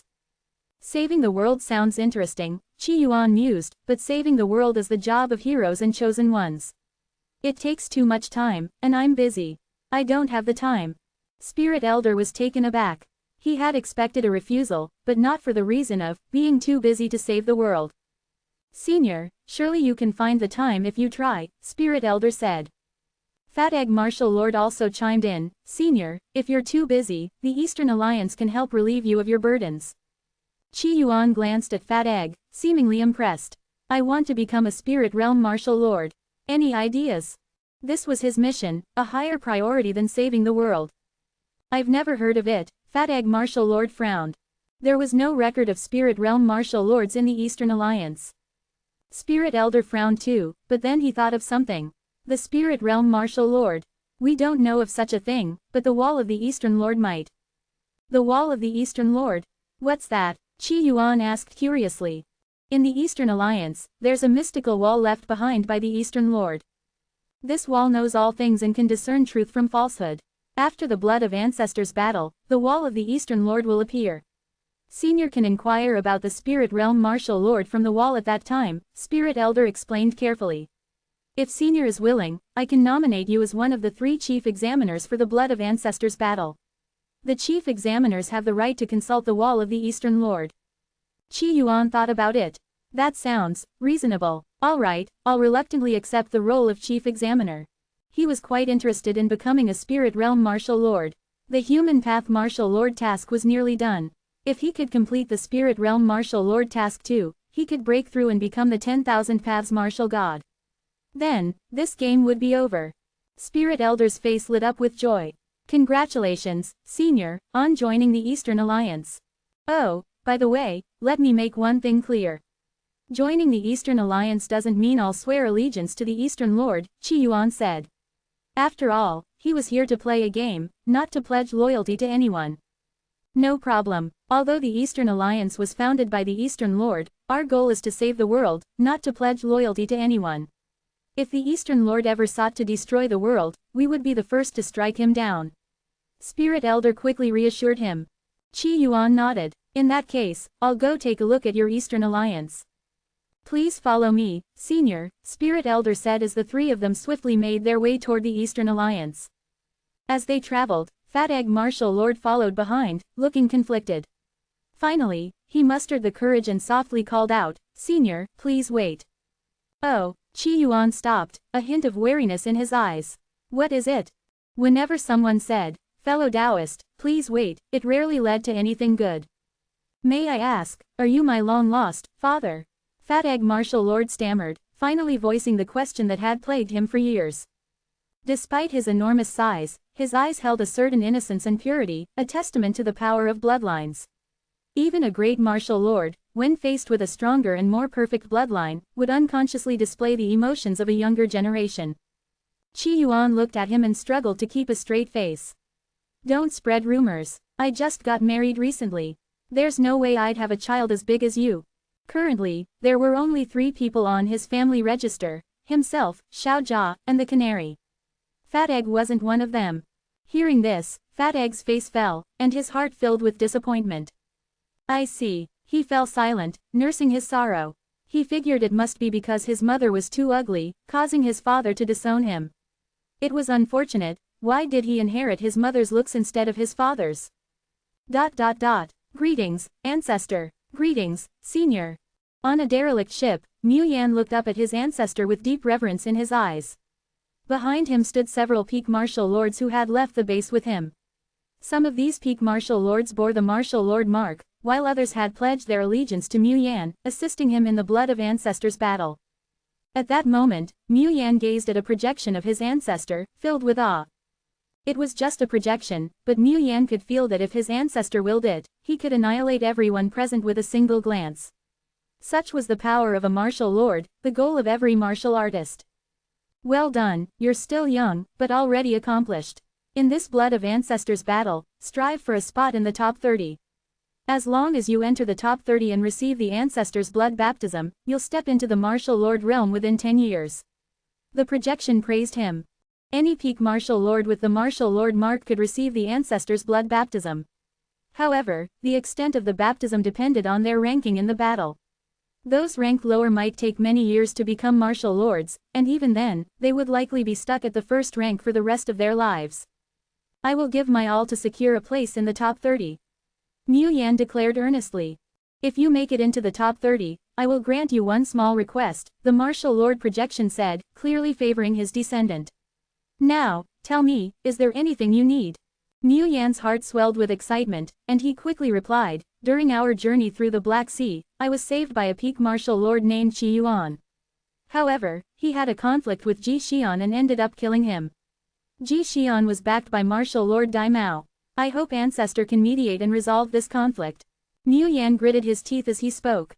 Along the way, Qi Yuan had helped him on many occasions, alleviating numerous difficulties. In a sense, Qi Yuan had saved his life. Not bad, loyal and righteous, a true descendant of mine, the martial lord said approvingly. I'll handle it, have him apologize to martial lord Dai Mao, and we'll consider the matter settled. Thank you, Ancestor. Mu Yan was overjoyed. Qi Yuan's life was saved. However, he then remembered something and added, the Eastern Alliance is currently short on talent. This brother Qi is the most talented and powerful martial lord I've ever seen. Could he be allowed to participate in the Blood of Ancestors battle? Mu Yan still hoped to help Qi Yuan participate in the battle. Several peak martial lords behind Mu Yan heard this, and jealousy flashed in their eyes. Clearly, they didn't want Qi Yuan to join the Blood of Ancestors battle. The martial lord pondered for a moment. Without a martial lord mark, he is not qualified to participate. This is something only a chief examiner can approve. Every chief examiner must have the strength of a titled martial lord, a rank I don't hold. Mu Yan felt a little disappointed but still expressed his gratitude. Forgive me for being presumptuous. Enhance your reading experience by removing ads for as low as $1. Remove ads from $1. Qi Yuan descended into the Eastern Alliance, where several titled martial lords came to greet him. It's truly an honor for the Eastern Alliance to have you join us. The leader was an elderly man with flowing white hair, and several deer-like antlers growing from his head, giving him a sage-like appearance. Before Spirit Elder Martial Lord brought Qi Yuan back, he had already informed the others about him. This particular base of the Eastern Alliance housed 3 titled martial lords and over 100 martial lords. The lesser martial lords, those of lower rank, stood at the back, while the grand martial lords stood in front. The ordinary martial lords didn't even have the right to greet Qi Yuan, but they gazed at him with deep reverence and envy in their eyes. I haven't had the honor of learning your name yet. I am Black Deer, the elder introduced himself. Qi Yuan glanced at him briefly, responding casually, Qi Yuan. Ah, so it's Martial Lord Qi Yuan. Black Deer Martial Lord said politely. At that moment, one of the martial lords sent a telepathic message to another. Dai Mao, this distinguished guest has the same name as the person you're looking for. Could it be him? Want to ask? Shut up. The one I'm searching for is just a little martial king. There's no way it's a titled martial lord. Don't talk nonsense. I'm just joking, no need to get upset. But what if the Qi Yuan you're looking for really is this distinguished one? What will you do? What else? I'll strip that part of the bloodline away. The two continued their silent conversation. Meanwhile, Black Deer Martial Lord addressed Qi Yuan, I've heard that you've been seeking information about the Spirit Realm Martial Lord. Our Alliance's library contains all the world's knowledge. It holds records of many ancient secrets. Perhaps you would like to take a look to see if there's anything related to the Spirit Realm Martial Lord. He continued extending his goodwill. No need. There's nothing there. Qi Yuan yawned. Old Man Shenlei and the others had already scoured the Eastern Alliance's library thoroughly. It had all sorts of secrets, but nothing about the Spirit Realm Martial Lord. Black Deer Martial Lord was momentarily taken aback but then smiled. It seems Mr. Qi Yuan is already well acquainted with our library. Yes, I had someone search it thoroughly, but nothing was found. Black Deer Martial Lord cast a meaningful glance at Fat Egg Martial Lord, who looked confused. Why is he looking at me like that? Fat Egg thought, bewildered. Qi Yuan didn't care about these little gestures and asked, can I ask the Wall of the Eastern Lord ahead of time? I'm afraid that's not possible. It's not that we don't want to help, but the Wall of the Eastern Lord can only be consulted after the Blood of Ancestors battle, Black Deer Martial Lord said, clearly embarrassed. Qi Yuan sighed, a bit disappointed. By the way, what kind of person is the Eastern Lord? Have you met him? At the mention of the Eastern Lord, many of the martial lords present showed expressions of deep respect. Back then, when the black crows filled the sky, the world was on the brink of destruction. The Eastern Lord stood up alone, facing the calamity head-on and snatching a glimmer of hope for all of us from the jaws of disaster. He is a true gentleman, the only sage left in this world. Black Deer Martial Lord's eyes were filled with admiration, and it wasn't fake. I heard the Eastern Lord had a lover. Qi Yuan continued. He was trying to figure out if the man and woman from the mural were the Eastern Lord and his lover. Not only is the Eastern Lord righteous and compassionate, but he is also deeply devoted. He wasn't originally from this world, he came here for the sake of his lover, who was born here. When calamity struck, his lover died. He could have left this world, free from its fate and without karmic ties. But to protect his lover's world, he chose to stay and face the disaster alone. Without him, we would have long since perished, our existence wiped from history, Black Deer Martial Lord said, his voice tinged with melancholy.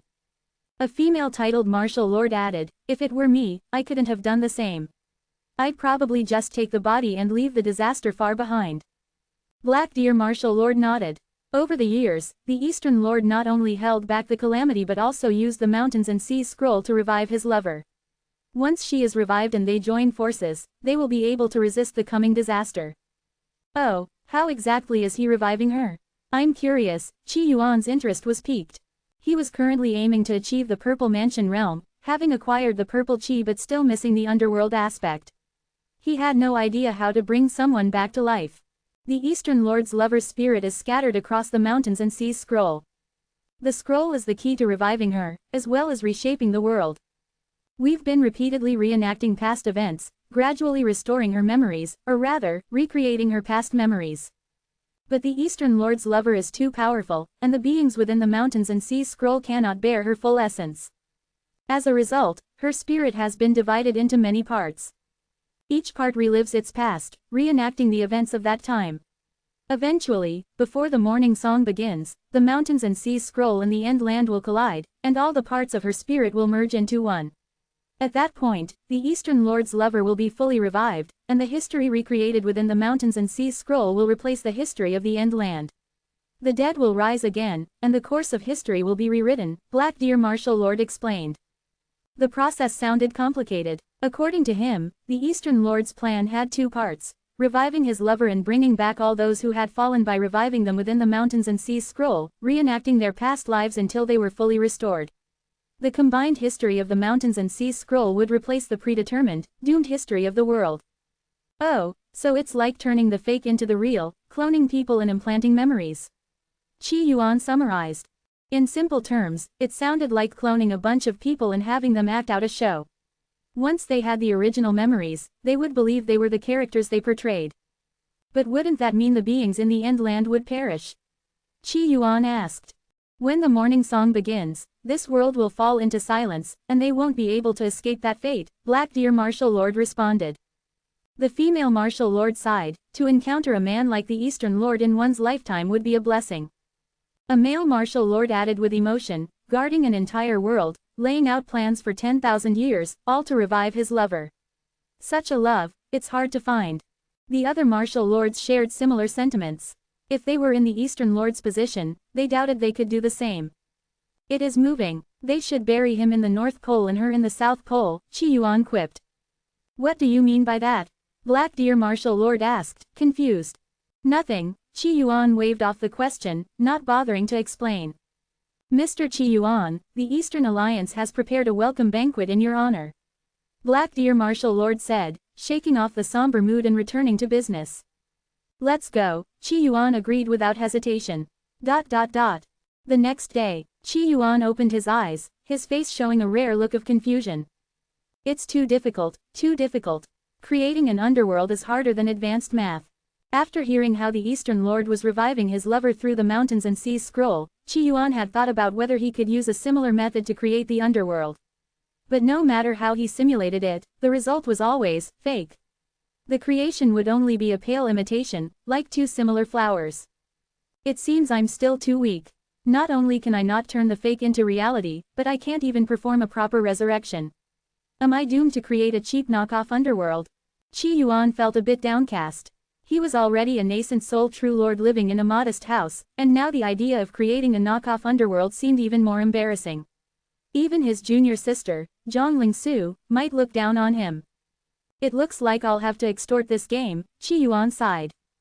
Back in Lufeng realm and the Mortal Heart realm, Qi Yuan had frequently extorted benefits from the heavenly Tao, and it had always been fruitful.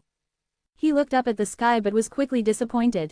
There's no heavenly Tao in this lousy world. Without a heavenly Tao, how could he extort anything? As for replacing it, forget it, he had no interest in such things. But maybe I can discuss it with my daughter.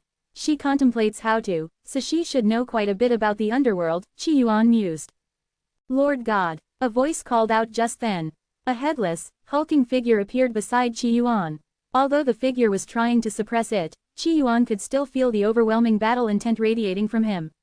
If left unchecked, this battle intent would cause all the beings in the origin land to explode and die. That was the power of a young god. Qi Yuan's current nascent souls were each powerful enough to devour the entire origin land. Yet in front of Qi Yuan, they remained as respectful as they had been in Qingshui village. Great Bell Sovereign, you're here. What's the result of your discussions? Qi Yuan asked, looking at the headless ancient god. Great Bell Sovereign was an ancient being, one who had lived for an extremely long time. He had participated in the Great Flood War and had even met the Holy Mother of the Foodless sect. He had also given Qi Yuan the fish left by the Holy Mother, allowing Qi Yuan to obtain the devouring progenitor. His contemplation method involved the war god Xingtian, who represented boundless battle intent and indomitable will. Qi Yuan had come to the origin land but was still considering how to return to the end land. He had tasked them with figuring out how to make the journey back. Qi Yuan's question was simple: if he wanted to return to the end land, how could he do it? Emperor Shu and Emperor Hu say that they can turn their bodies into bridges, spanning the Black Sea, linking past and future. If you need them, they're ready to carry you at any time, Xingtian replied. Emperor Shu and Emperor Hu were also powerful ancient gods within Qi Yuan's contemplation method. These two were the emperors of the North and South Seas, respectively. They had existed even before Pengu split the heavens and the earth. In Qi Yuan's memory, Emperor Shu and Emperor Hu had been friends with Hundan, the chaos being. Hundan had no form or senses, an undivided entity. The two emperors had enjoyed their friendship with Hundan and had tried to open his senses, carving 7 orifices for him over the course of 7 days, which led to Hundan's death. Emperor Shu and Emperor Hu held powers related to time and space. In this special game world, they could transform themselves into bridges, connecting the past and future. Of course, this was related to the game's storyline. The origin land and the end land shared a strong connection. In the full scope of Qi Yuan's contemplative fantasy, Emperor Shu and Emperor Hu could transcend the limits of this world. Good, good, Blue Planet has many talented people. Qi Yuan was quite pleased. When I need them, I'll call. In the meantime, inform everyone to continue training and strengthening their abilities. We may have a tough battle ahead. Understood. Great Bell Sovereign nodded, before disappearing. Qi Yuan was left alone in the hall. After about an hour, a voice echoed throughout the hall. Brother Qi Yuan, the blood of ancestors battle is beginning. Please make your way there. All right. In a flash, Qi Yuan appeared on a tall tower. The tower stretched 30,000 feet high, with a round platform at the top, large enough to resemble a city. Beneath the tower was the trial area for the blood of ancestors battle. On the platform, 36 thrones had materialized. The thrones were made of some unknown material, still bearing traces of dried blood. Over 30 martial lords took their seats. Each was surrounded by a mysterious mist that obscured their faces. 3 thrones were situated at the highest points, larger than the others, reaching into the clouds. Black Deer sat in the center, Qi Yuan on the left, and a female martial lord on the right. All 3 were also shrouded in the mysterious mist. Now that all the martial lords are present, let us observe the blood of ancestors battle. If any promising talents appear, you may take them as your disciples, Black Deer Martial Lord said with a smile. I took a quick look. There's nothing promising here. With their current talent, none of them will ever reach the Grand Sovereign stage, an old man scoffed, unimpressed. These younger generations are getting worse and worse. It's inevitable, another Martial Lord sighed. The catastrophe severed the bloodlines. Without the mountains and seas scroll, they wouldn't even be able to reach martial spirit. Indeed, it's not their fault. If we can't reset the world, we'll all perish. Forget about descendants, they'll be an unattainable dream. We must complete the Eastern Lord's mission, or we'll never get another chance. Yes, the Eastern Lord is our only hope. The martial lords' voices grew firm, as if the Eastern Lord was their unwavering faith. Qi Yuan glanced at Black Deer Martial Lord. You all have a lot of faith in the Eastern Lord. Black Deer's eyes gleamed with reverence and emotion. If you ever meet the Eastern Lord, you'll feel the same. He is the most trustworthy and dependable person I've ever met. He is also this world's only remaining hope. Without him, the origin land would have perished long ago. The mountains and seas scroll, the end land, none of it would exist. We'd all be nothing more than bones in the ground. No, not even bones would remain. We owe the Eastern Lord everything. A lifetime isn't enough to repay the Eastern Lord's debt, Chi Yuan remarked with a grin. Black Deer's expression grew serious. Mr. Chi Yuan, jokes about the Eastern Lord are not to be made lightly. When you meet the Eastern Lord, or when the wall of the Eastern Lord speaks and you hear his voice, you'll understand what kind of man he is. To be honest, when I first heard people praising the Eastern Lord, I was skeptical. How could such a person exist? But when I met him, I was ashamed of my narrow-mindedness. I was wrong, and I feel guilty for ever doubting him. Interesting, interesting. Now I'm curious to meet this Eastern Lord and see what kind of character he really is, Chi Yuan thought, his curiosity piqued. These people were genuinely fanatical about the Eastern Lord. Chi Yuan could tell their minds hadn't been influenced, their reverence was sincere and voluntary. Enhance your reading experience by removing ads for as low as $1. Remove ads from $1. As Chi Yuan and Black Deer Martial Lord were conversing, nearly 400 peak martial kings gathered beneath the towering sky pillar. These peak martial kings came from various strongholds, standing silently in groups according to their factions.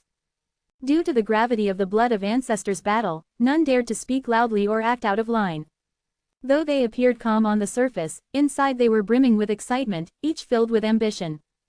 At that moment, a snake-like creature spoke in a mechanical voice. The examiners have arrived, bow to the examiners.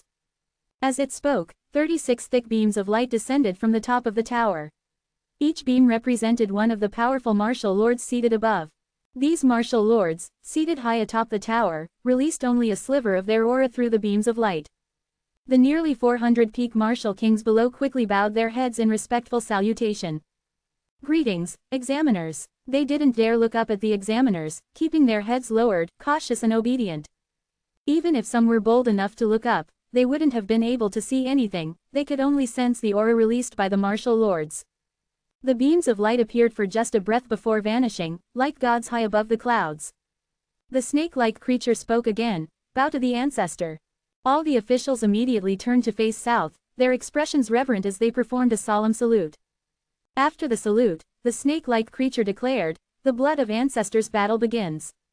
Instantly, an iron gate beneath the tower began to slowly open. The peak martial kings on the field grew visibly more excited. This time, I'm definitely getting into the top 10. The top 30 will definitely have my name. I will ascend the throne and become the supreme martial lord. Some recalled the martial lords seated atop the tower and felt a surge of aspiration. Mu Yan, this time in the blood of ancestors battle, I'll surpass you for sure, said a black-clad man standing in front of Mu Yan, his eyes filled with confidence and arrogance. Mu Yan looked at him and smiled lightly, saying, "Surpassing you has never been my goal." The black-clad man's eyes flickered as he remembered something. "You're a bit like that Chi Yuan. Back in the mountains and seas scroll, he said the same thing to me. Back then, he was high and mighty, didn't care about anyone, and went about his tasks as he pleased, taking the mission target with him. But now, after entering the origin land without a martial lord's mark, he has no choice but to hide, unable to show himself." The black-clad man knew Chi Yuan. In a previous mission, he had encountered Chi Yuan. He had already heard of Chi Yuan's reputation. While other bloodline inheritors chose to leisurely wait for Chi Yuan to slay the monsters and complete the mission, the black-clad man was dissatisfied and wanted to challenge Chi Yuan. He told Chi Yuan that he would complete the mission and that Chi Yuan would never surpass him. The result was disastrous. Chi Yuan had said the same thing Mu Yan just did, then easily defeated him. "If you had the ancestors' blood, you wouldn't even be worthy of carrying Brother Chi's shoes," Mu Yan said with a cold smile, though inwardly he felt some regret for Chi Yuan. Chi Yuan was the most talented warrior he had ever seen. On the ship, even dozens of martial kings combined wouldn't be a match for Chi Yuan. The only thing Chi Yuan lacked was the ancestors' blood. "After everything you've been through in the mountains and seas scroll, don't you understand that birthright is also a form of power?" The black-clad man said arrogantly.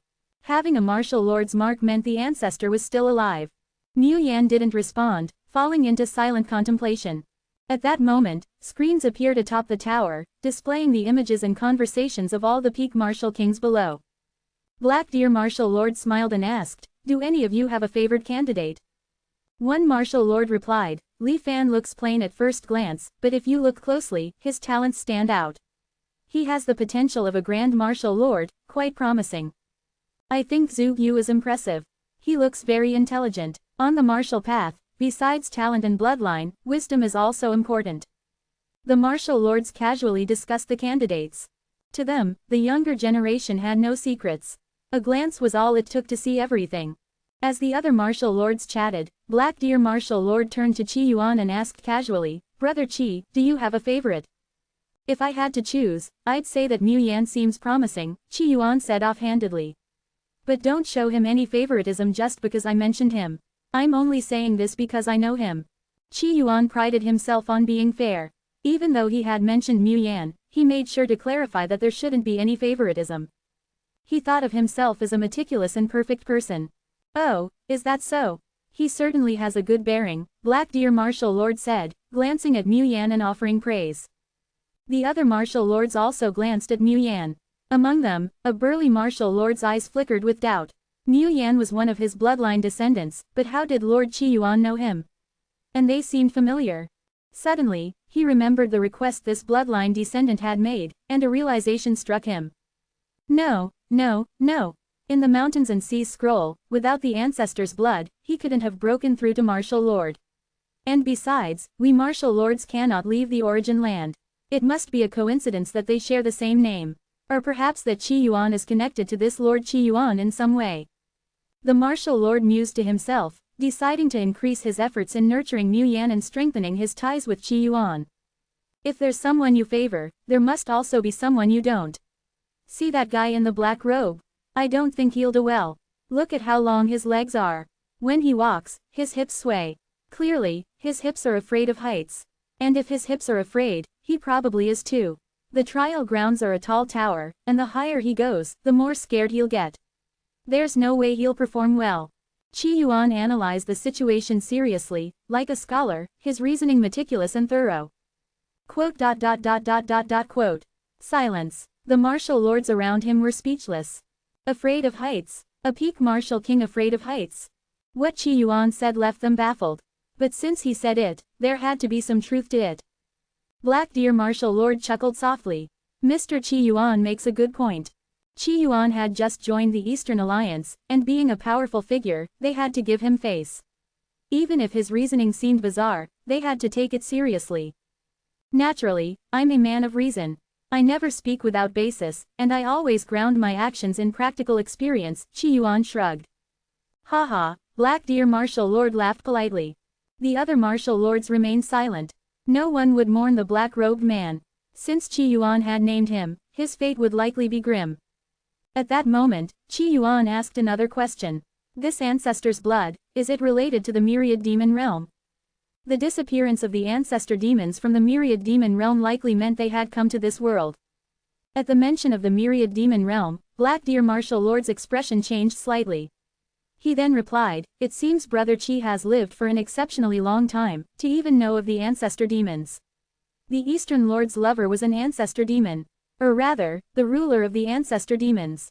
But during the Great Calamity, all the ancestor demons perished in battle. We, in a sense, are their descendants. Our bloodline originates from the ancestor demons." "I see," Qi Yuan said, falling silent. The two stopped talking, and the other Martial Lords either continued watching the battles in the tower, made idle conversation, or closed their eyes to rest. If not for Qi Yuan's presence, the Martial Lords wouldn't have come in person at all. They'd have sent an avatar to oversee the event. Sigh, these battles are going too slowly. When will the wall of the Eastern Lord appear? I'm curious to see what this legendary Eastern Lord looks like, Qi Yuan said lazily. He was only interested in the Eastern Lord and the Spirit Realm Martial Lord. If you're bored, Brother Qi, you could always meditate. By the time you open your eyes, the battles will likely be over, Black Deer Martial Lord suggested casually. For Martial Lords, meditating for thousands of years was common.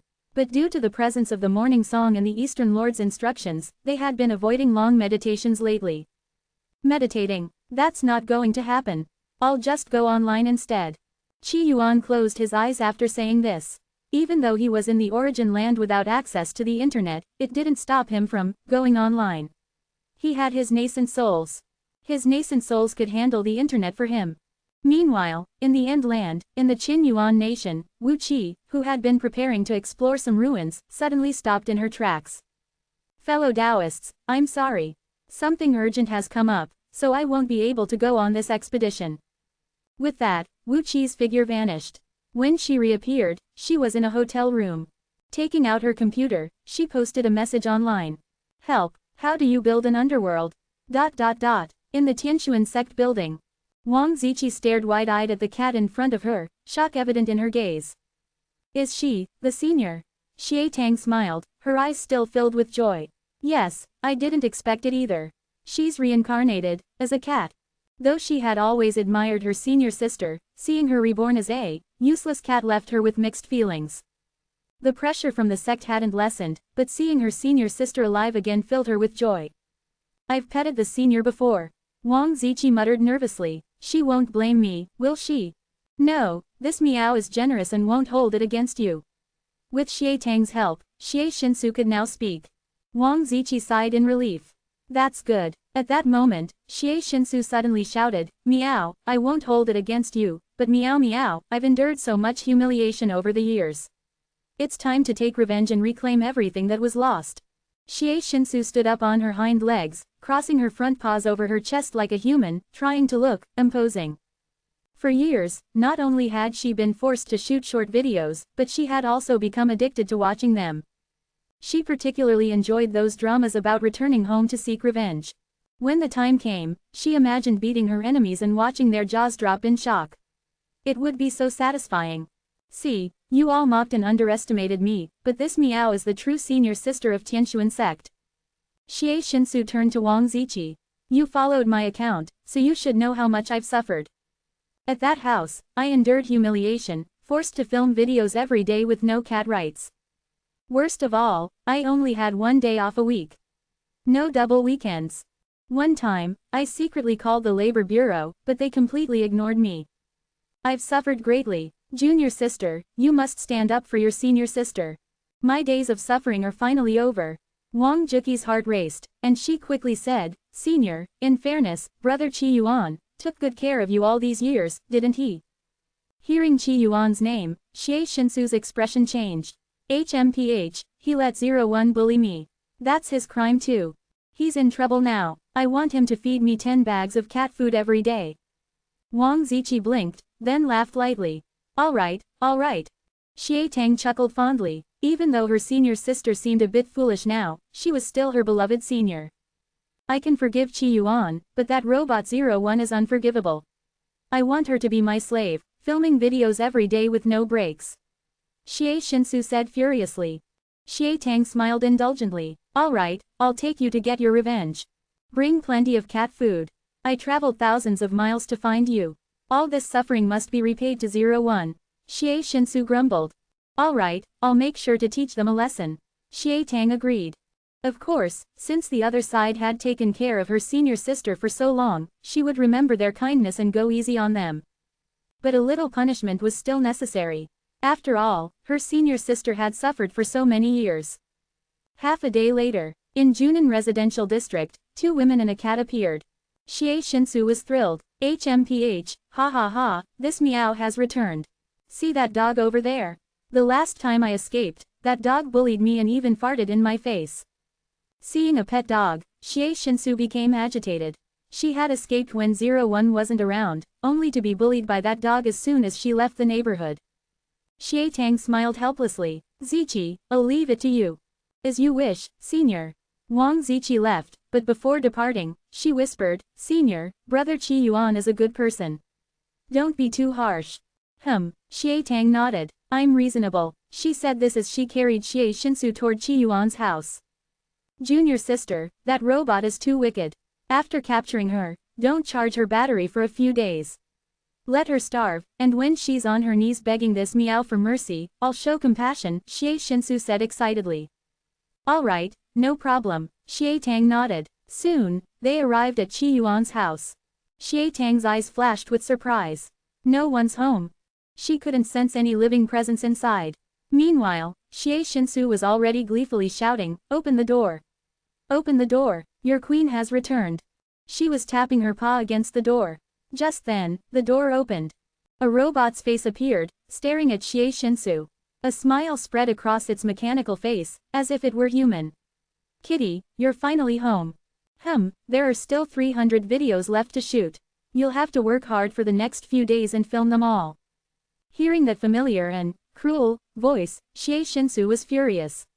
"See, junior sister, this Robot 01 has no conscience and still wants me to film videos. Junior sister, help me capture her. She should be the one filming from now on. Junior sister, why aren't you saying anything? Do something already." At that moment, Xie Tang's eyes widened, and her body trembled. She stared at 01, stunned. "You, senior." She suddenly recalled the powerful figure from her last adventure. At least at the level of a yin god. "Junior sister, what's wrong? Why are you calling this detestable robot, senior?" Xie Shinsu asked, confused. Xie Tang gritted her teeth, her starry eyes trembling. "Senior, it might be a servant of a deity." "No way, impossible." Xie Shinsu's worldview shattered. How could 01 be a servant of a deity? Her owner was a god. "Come on, let's start filming.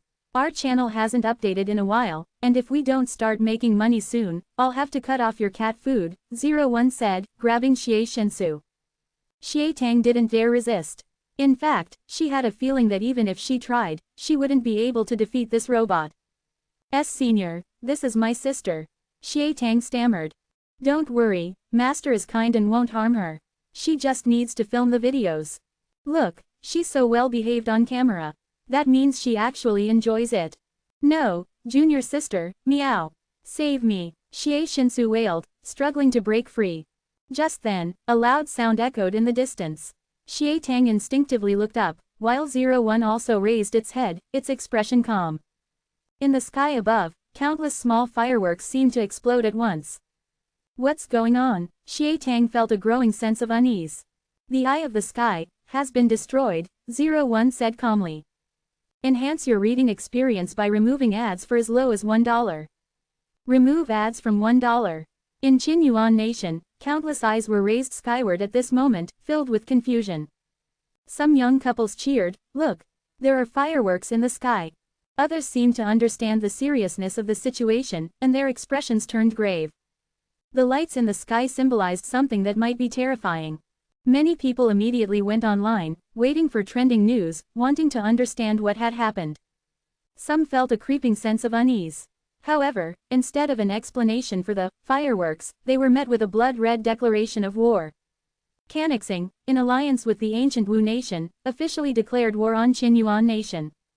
"War has been declared." Canaxing declared war. How is that possible? We're doomed. Canaxing has finally made its move. The internet was in an uproar. Although Canaxing and Gongxing had always been at odds, and often clashed secretly, this was the first time full-scale war had been declared. Even during the previous invasion, Canaxing hadn't declared full war. "Ha ha ha, Canaxing is the true beacon of civilization. I've been waiting for this day for so long. I'm thrilled."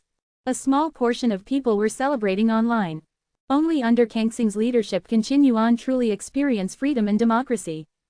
Back when Canaxing and Gongxing were at war, Gongxing had always been on the losing side. Many people in Gongxing admired and groveled before Canaxing. These remarks immediately sparked anger. War is always bloody and cruel. If you like Canaxing so much, go live there yourself. HMPH, we defended our lands once before, and today we can do it again. In the past, we relied on our perseverance, our indomitable spirit, and the sky eye we found in the desert to defeat Canaxing. Today, we not only have the sky eye but also a growing number of cultivators. What do we have to fear? Qinyuan Nation's internet was abuzz with voices rising in defiance. Meanwhile, supermarkets and shopping malls were filled with people panic buying supplies. At the same time, a video from the ancient Wu Nation went viral in Qinyuan Nation. Everyone, at precisely 6 p.m. on March 7, Canaxing's fleet launched a surprise death strike on Qinyuan Nation's airspace. During this strike, all of Qinyuan's sky eyes were destroyed. I'm sure you all saw the colorful display in the sky, reminiscent of fireworks. That was the sound of the sky eyes shattering. Now, Qin Yuan's strongest defense has been obliterated, leaving the nation completely exposed to Kangxing's sky warships. Raise your hands, surrender, and welcome the Sky Army's arrival. Everyone who watched this video was instantly horrified. The Sky Eyes are gone. No way, that's impossible. Panic gripped the hearts of the people. Even the cultivators felt a heavy cloud of dread. No one knew the power of the Sky Eyes better than these cultivators. It was a terrifying weapon capable of wiping out even Purple Palace cultivators. Now, it was suddenly destroyed. How could they not be shaken? The fact that Kangxing could eliminate Qin Yuan's strongest weapon in a silent strike meant one thing: Kangxing had become even stronger. This also meant that once Kangxing's warships descended, Qin Yuan would have no way to defend itself. War had erupted so abruptly. Many people didn't understand why it had happened so suddenly. They didn't realize that Kangxing was now under the control of the demon clans from the myriad demon realm. The demon clans had no regard for Kangxing's survival, ordering a suicidal strike. Though they had managed to take out Qin Yuan's Sky Eyes, Kangxing had suffered heavy losses, losing 30% of its military capability. Looting Qin Yuan wouldn't even begin to make up for their losses. Thus, many couldn't believe that Kangxing would launch a large-scale invasion of Qin Yuan, as it would be a lose-lose scenario. But it had happened. In the capital, chaos reigned. The 7 martial star families, 20 family heads, the king, and high-ranking military officials had gathered in an underground facility. An elderly man with white hair, looking both furious and despondent, exclaimed, "How could Kangxing do this? It's a Pyrrhic victory. What do they stand to gain? Now isn't the time to debate that. We need to focus on how to respond to Kangxing's attack. Their fleet is already mobilized. In 10 days, they'll be upon us, and we'll be done for. We're truly finished. With the Sky Eyes gone, how can we fight their warships? Are we going to have our cultivators chop them down with swords?"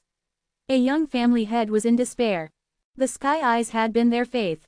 The strength of the 7 martial star families was intricately tied to the Sky Eyes. Relying on the Sky Eyes, the 7 martial star families had stood unchallenged. Even when facing mysterious and powerful cultivators, the Sky Eyes had shown their overwhelming dominance. This family head had grown up hearing stories of the Sky Eyes. Now that the Sky Eyes had been shattered, his heart was filled with terror. The Sky Eyes were epic-defining weapons. Without them, how can we resist? We might as well surrender. Resistance is pointless, one family head said in despair. Indeed, if the Sky Eyes were a Tier 0 weapon, Qin Yuan Nation had nothing at Tier 1 or Tier 2, only a few Tier 3 defenses. That was how powerful the Sky Eyes were. But now, the Sky Eyes had been destroyed in a sneak attack, blown to pieces. Qin Yuan Nation was completely defenseless.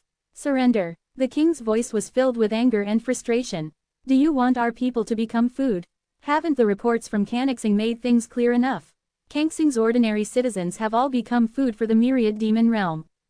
If the myriad demon realm takes us, we'll be next in line to become food. The former 7th prince, now the king, had matured through years of experience. His voice was cold and full of dissatisfaction. Information from Kangxing had been continuously flowing to Gongxing. They knew that Kangxing's current situation was dire, beyond miserable. Nearly all of Kangxing's high-ranking officials had been infiltrated and controlled by the myriad demon realm's demons. The common people were treated as food and sent to the demon realm. The newly established, Starry Sky Shipping Company, in Kangxing was facilitating this vile trade. To the demons of the myriad demon realm, humans were nothing more than food. If Kangxing took over Qin Yuan, what fate would the people face? As for the upper echelons, they might be able to survive, continuing to enjoy their wealth and power, though at the cost of complete subservience. But what about the common people? The former 7th prince had never been destined to become king. Yet here he was, having ascended to the throne and gained power. He had always been cautious but also ambitious. He didn't want to be remembered as an incompetent ruler. Gong Yiqing, another influential figure, nodded and said, "Indeed, surrender is not an option. Even if we die, we must make sure the invaders pay a heavy price." Gong Yiqing wasn't part of the direct Gongyi family line but had risen to prominence due to his cautious nature and dedication. Before the world's reset, he had faithfully recited the secret agreements and vows before Qi Yuan's tombstone, which earned him Qi Yuan's favor. Because of this, he had been promoted and became the head of the Gongyi family. Despite his rise to power, he remained humble and true to his original aspirations. At his level, he had experienced all the material comforts one could imagine. His current goal was to leave a legacy. But the fiercer we resist, the more enraged Cannixing will become, and they'll retaliate even more brutally. Someone hesitantly said. So, we just let them butcher us. If we don't resist, we'll die. But if we do resist, we might die even more horribly. Without the sky eyes, what can we use to defend ourselves? The 7 Martial Star family heads argued and bickered, passing blame and responsibility. The king watched this scene unfold with deep disappointment in his eyes. He knew that many of the 20 family heads were paralyzed by fear. They feared that by resisting Cannixing, they would be marked for revenge. He recalled the words Qi Yuan had once said to him. Indeed, the 7 martial stars had no reason to exist. Even without them, Qin Yuan nation could still thrive. When he had asked Qi Yuan if it was time to knock the 7 martial stars off their pedestal, Qi Yuan had simply replied, "I'm just here to play a game. What does that have to do with me?" The arguing continued for half a day, filling the hall with tension, but nothing was resolved. When the others had finally left, the king looked at the now elderly Gong Yiqing, his face filled with despondency. He asked, "Have you contacted Mr. Qi?" His eyes held a glimmer of hope. At this point, all hope rested on Qi Yuan. Though he hadn't dared contact Qi Yuan in decades, as Qi Yuan had asked not to be disturbed. Gong Yiqing's eyes filled with disappointment. "I couldn't reach him. Mr. Qi is like a dragon, he appears when he wants and vanishes just as easily. We might only see him when the martial arts tournament begins. Other than that, it seems he doesn't care much about Qin Yuan nation. Sigh, this time, it's too difficult. Even if Mr. Qi intervenes, it may not be enough to resolve the situation. The myriad demon realm is too powerful. Cannixing couldn't resist them either. Even if Mr. Qi agrees to help, it would be like one man fighting against a sea of enemies." The king's voice was filled with despair. "This time, we can only rely on ourselves. We can't always pin our hopes on someone else. Mr. Qi doesn't owe us anything. He's not our babysitter." Qin Yuan nation was in chaos, with incidents breaking out everywhere. Meanwhile, on a small island, more than 20 young men and women had gathered. Most of these individuals looked ordinary, but upon closer inspection, it was clear they carried themselves with a certain extraordinary aura. One of them, a young woman in tight-fitting clothes, had a look of worry and apprehension on her face. If Qi Yuan were here, he would recognize this woman as Xiao Mei, his blind date from when he had first started playing the game, the one who had borrowed a lot of money from him. Xiao Mei was also a disciple of the parents of Qi Yuan's current body. At this moment, Xiao Mei stood behind a female Taoist, clearly troubled, as if worried about Gongxing. The female Taoist stood up, gazing at the young men and women present. Her voice was ethereal as she said, "Everyone, disaster is approaching. If you continue to stay in this world, a terrible catastrophe may befall you." This female Taoist was the sect master of Tianyuan sect, Taoist Tianqin. "If we don't stay here, where do we go?" a young man asked. These individuals were all restart players. Most of them had joined the Immortal sects over the years and become cultivators. However, constant conflict among the restart players had left only about 20 to 30 survivors. Upon hearing the man's question, Taoist Tianqin couldn't help but feel a pang of sorrow. She replied, "We'll discuss that later. For now, you must stop the fighting and killing amongst yourselves." According to Tianyuan's prophetic stone, if all the restart players die, or if only a few are left, something terrifying will happen. Hey, the sky eyes have fallen, Cannixing is invading, what could be more terrifying than that? A woman retorted mockingly. The others didn't take the female Taoist's words seriously. If she weren't the sect master of Tianyuan sect, a powerful elder, they wouldn't have even given her the time of day. Forget about any looming catastrophe. We should be focusing on how to repel Cannixing's invasion. Otherwise, if the demons descend, we're all dead. Right, our bloodlines are the demons, favorite. The myriad demon realm demons won't spare us. Even the 3 realms can't fend off Cannixing or the myriad demon realm. These restart players were filled with anxiety. Taoist Tianqin sighed and murmured, "Tianyuan's prophetic stone suggests that the crisis facing the 3 realms and Gongxing is even more serious than Cannixing's invasion. What could it be? The invasion of Cannixing, with the demons from the myriad demon realm descending, would turn this world into a playground for monsters. All humans would likely become food for the demons. That was already a terrifying and tragic outcome. Yet the prophetic stone had foretold that their fate, Gongxing's fate, would be even worse than that. It seems we must wait for our patriarch to descend. Only then will we have a glimmer of hope, Taoist Tianqian thought. The patriarch was a yin god, possessing the power to suppress all enemies in the world. If he descended, all monsters, devils, and evil spirits would be wiped out. Even Kangxing's invasion would become a joke. That was the power of a yin god. However, it would still take some time before the patriarch descended. The question was, could Gongxing survive the crisis until then? On the high tower, the atmosphere was both silent and mysterious. Most of the martial masters had their eyes closed, meditating, while only a few watched the martial kings challenge the trials. Qi Yuan, browsing the forums, had gathered many useful suggestions. This person's wisdom is no less than that of the great sage True Lord. It's true, to create an underworld, I need to first have a piece of land. That was my oversight. Unfortunately, with everyone speculating in real estate these days, land prices are too high. I can't afford it. Qi Yuan looked worried. Moreover, ordinary land wouldn't do. It needed to be a place filled with heavy yin energy to suit the underworld's aesthetic. Hey, Black Deer, do you know of any places where the yin energy is particularly strong? Qi Yuan couldn't help but ask. Yin energy? Black Deer Martial Master was surprised, then replied, the origin land is filled with heavy yin energy. This place is full of the dead. Hearing this, Qi Yuan wasn't surprised. The origin land, despite being the birthplace of life, was now filled with yin energy due to the great war that had taken place there. It was more full of yin energy than even the end land. He knew it had heavy yin energy, but he hadn't expected it to be this dense. What do you think, if I were to buy the entire origin land, how much should I pay? By the way, what currency do you accept? Would underworld coins work? Qi Yuan asked. He didn't want to spend his own money, he figured he could offer a bit from the Heaven and Earth Bank instead. Cough, cough, Black Deer Martial Master choked, as if swallowing water the wrong way. Is this a joke, sir? Who would sell the origin land? Ha ha ha, if you're strong enough, you could directly take over the origin land and make it your private domain. But that would be difficult. Not to mention the Eastern Alliance, there's another powerful and mysterious force in the origin land. You mustn't offend them, or... As he mentioned this force, Black Deer's expression became complicated, and he seemed deeply apprehensive. Directly taking it over wouldn't be right, it wouldn't be ethical. I have to pay for it. Sigh, sometimes I really wish I could strike it rich, win the lottery, wake up with a jackpot prize. Qi Yuan daydreamed, fantasizing. But then, realizing that even winning the lottery every day wouldn't be enough to buy the land, he felt even more disappointed. Enhance your reading experience by removing ads for as low as $1. Remove ads from $1.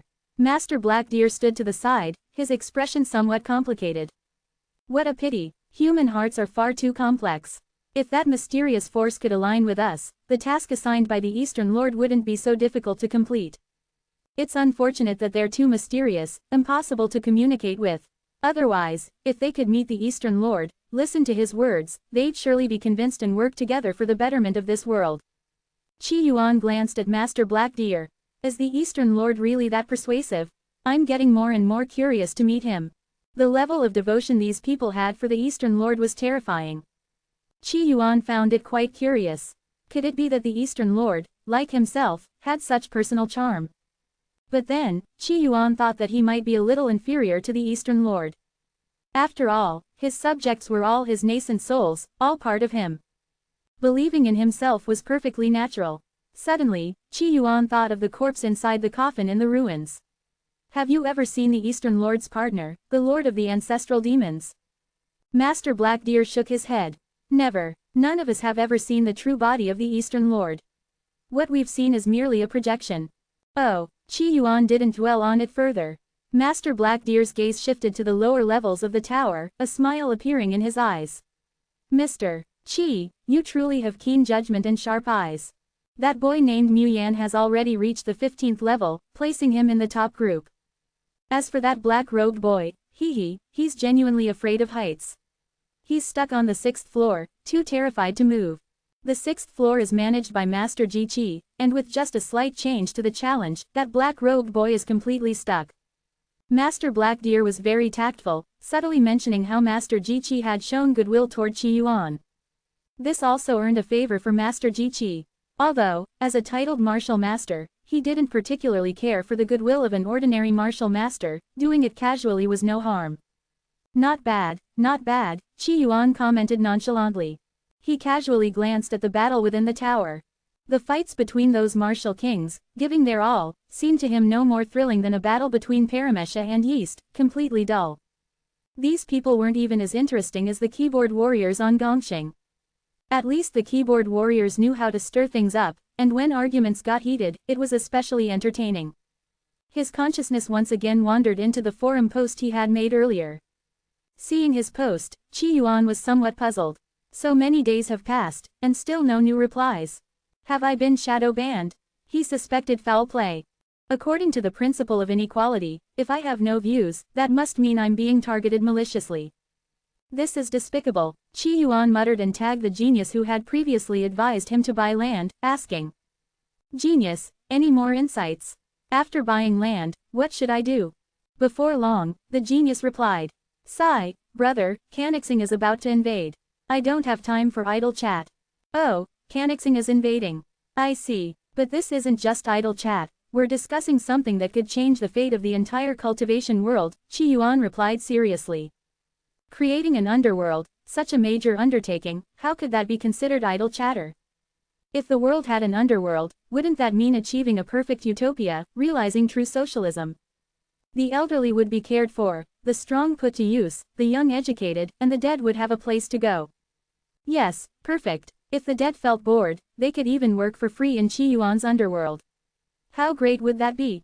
A job without having to pay any money. Forget the big picture for now. Let's focus on ourselves, the genius said. I'm doing just fine, Qi Yuan replied. This affects everyone. How can you say you're fine? When war breaks out, many will die. Prices will skyrocket, order will collapse. If Gongxing loses, we might end up as slaves. Our parents, wives, and children could be humiliated at will, and our own fate would be completely in the hands of the enemy. The genius's tone was full of sorrow and helplessness. Clearly, he didn't have much hope for Qin Yuan's ability to resist Canixing. After all, Qin Yuan's strongest sky eyes had all fallen. Qin Yuan now seemed like a handsome man stripped of all his clothes, left with nothing but his underpants, vulnerable to anyone's whims. You make a good point. Qi Yuan fell silent as something occurred to him. If Canixing really invades, will the martial arts tournament still be held? Martial arts tournament? What's that? I'm the champion of the martial arts tournament, Qi Yuan, and I've won it for dozens of years in a row. If the tournament gets cancelled, I won't be able to defend my title.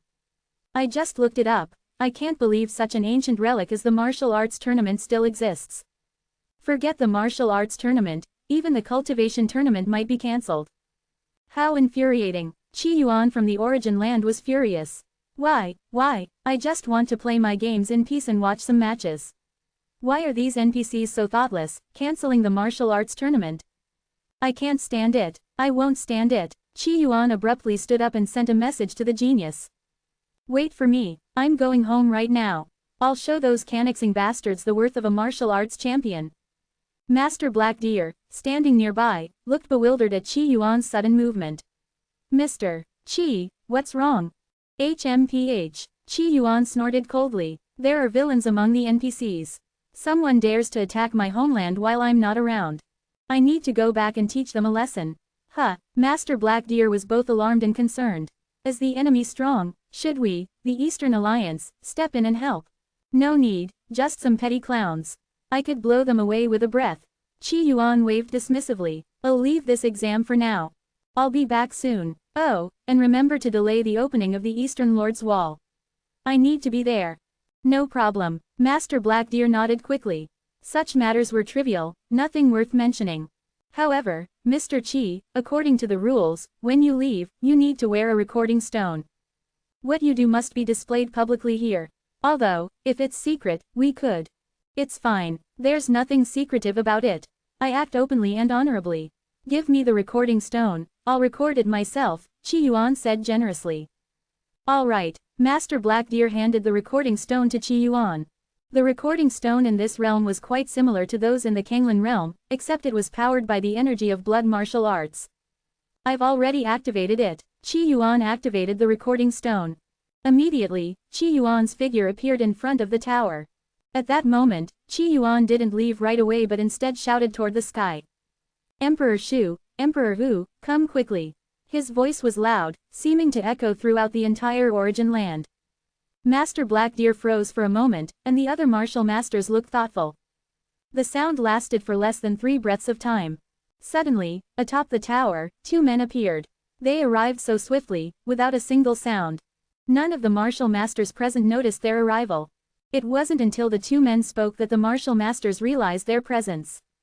Emperor Shu of the Southern Sea, paying respects to the Lord God. Emperor Hu of the Northern Sea, paying respects to the Lord God. The 2 stood before Qi Yuan, heads bowed, their auras mysterious yet ordinary, as if they were mere mortals. Master Black Deer and the other martial masters couldn't help but focus their gaze on Emperor Shu and Emperor Hu, their pupils contracting sharply, filled with endless wariness. How had these 2 appeared? Master Black Deer was, after all, a titled martial master. For someone to avoid his detection and suddenly appear less than 100 meters away, did that mean that, should they wish, they could stab him in the chest without him having time to react? Could it be? Master Black Deer had a terrifying suspicion in his heart. The mysterious force. Yes, only that mysterious force, which had risen in the origin land over the past millennium, could do something like this. Qi Yuan was actually connected to that mysterious force. I wish to return to Gongxing. You too, build a bridge over the Black Sea for me. Hurry up, I'm in a rush, Qi Yuan urged. Master Black Deer and the other martial masters, hearing this, were all somewhat puzzled, not understanding Qi Yuan's intention. The Black Sea was mysterious, and those peak martial kings had long since died, their souls fused into the Mountain Sea Scroll, allowing them to reverse the flow of the Black Sea easily. But going downstream, no one had ever accomplished that. We obey the Lord's command. Emperor Shu and Emperor Hu bowed their heads and then raised them again. As they looked toward the direction of the Black Sea, their forms seemed to stretch in an instant. A strange chant echoed at this moment. Chaos, chaos, before the heavens and earth split. The Black Sea has no bridge, the other shore is unreachable. I, Emperor Shu of the Southern Sea, shall transform into a bridge, passing through, reaching the future. I, Emperor Hu of the Northern Sea, shall become a beam, stepping on the Black Sea, holding up the sky. This chant truly echoed throughout the origin land. All of the Eastern Alliance's martial masters, at that moment, instinctively raised their heads toward the sky. The martial kings inside the tower also showed expressions of shock. As for Master Black Deer, his eyes widened, his body trembling uncontrollably. Chaos, the source of all primordial energy, the beginning of the world. At that moment, he felt an infinite, boundless primordial aura. This was something completely incomprehensible to a martial master, something they had only heard rumors about. As Emperor Shu and Emperor Hu chanted, the entire origin land suddenly became dark. All the martial masters became terrified at that moment. What's happening? Is the morning star chime happening early? Who exactly are Emperor Shu and Emperor Hu? Are they martial gods? Everyone looked up at the sky. They saw that, at some unknown point, the sky had been obscured, and the world was shrouded in darkness, devoid of light. The sky is blocked. That looks like a hand. All the martial masters were trembling with fear, their souls shrinking, terror reaching its peak. They looked up at the sky and saw nothing but darkness, but they knew that it was merely the tip of a massive, incomprehensible entity. They were lost, confused, and scared, completely unaware of what was happening. Only the martial masters inside the tower, like Master Black Deer, gritted their teeth, their faces filled with terror. Is this a martial god? Just the mere leakage of a thread of energy had made him tremble uncontrollably, unable to resist. I shall become a bridge, linking the past and the future. I shall be a beam, connecting heaven and earth. The vastness of the cosmos and the endless river of time, I shall carve out a bridge to cross. Suddenly, a bridge appeared in the origin land. No one knew how wide or how tall it was. The tip of the iceberg alone dwarfed the entire origin land. Mysterious and unfathomable, spanning the river of time. Chaos flowed above it, and the temporal energy of the Black Sea swirled around it. A solid bridge had been formed, spanning the river of history. Emperor Shu and Emperor Hu, in honor of our Lord. The sound was vast, spreading across the entire origin land. Qi Yuan remained calm. With a wave of his sleeve, he stood on the bridge. In the origin land, all the martial masters saw the terrifying bridge, larger than the land itself, and a blood-red figure appeared. The transmission speed of light or visual perception didn't matter. As soon as he appeared, everyone saw that figure. Who was that? Mu Yan inside the tower also saw the figure's back. For some reason, it seemed vaguely familiar to him. The other martial masters, including the titled masters, all stared intently at the red-robed man. At the top of the tower, the recording stone showed Qi Yuan's image. They watched as he stepped onto the bridge and took a single step forward. In that instant, he traversed endless years. Though he took one step, it was like moving up a staircase, but in reality, it was a leap of thousands, tens of thousands of years. This is... Master Blackdeer's expression shifted, filled with shock. This can't be just a titled martial master. He thought of something and grew excited. Could it be? Qi Yuan was a high-ranking member of the mysterious force. His strength was clearly far beyond that of a titled martial master. If he served the Eastern Lord, wouldn't that mean their chances of surviving the morning star chime would increase? Elsewhere, Martial Master Fat Egg also looked up at the sky and rubbed his eyes. This looks kind of like my ancestor. At that moment, on Gongxing, in Qinyuan country. On the second floor of a villa, a young man looked at the comment sent by his counterpart and was speechless. Bro, it doesn't matter if you're the martial arts tournament champion. Even if you were the cultivation tournament champion, it wouldn't make a difference. Don't be so ridiculous. Hey, don't underestimate the martial arts tournament champion. I'm on the bridge right now, rushing back home. Soon, you'll understand the weight of the title. Qi Yuan replied while crossing the bridge. Hey, I just looked it up. All the runners-up of the martial arts tournament over the past few decades have been the same old man. Winning by beating up an old man.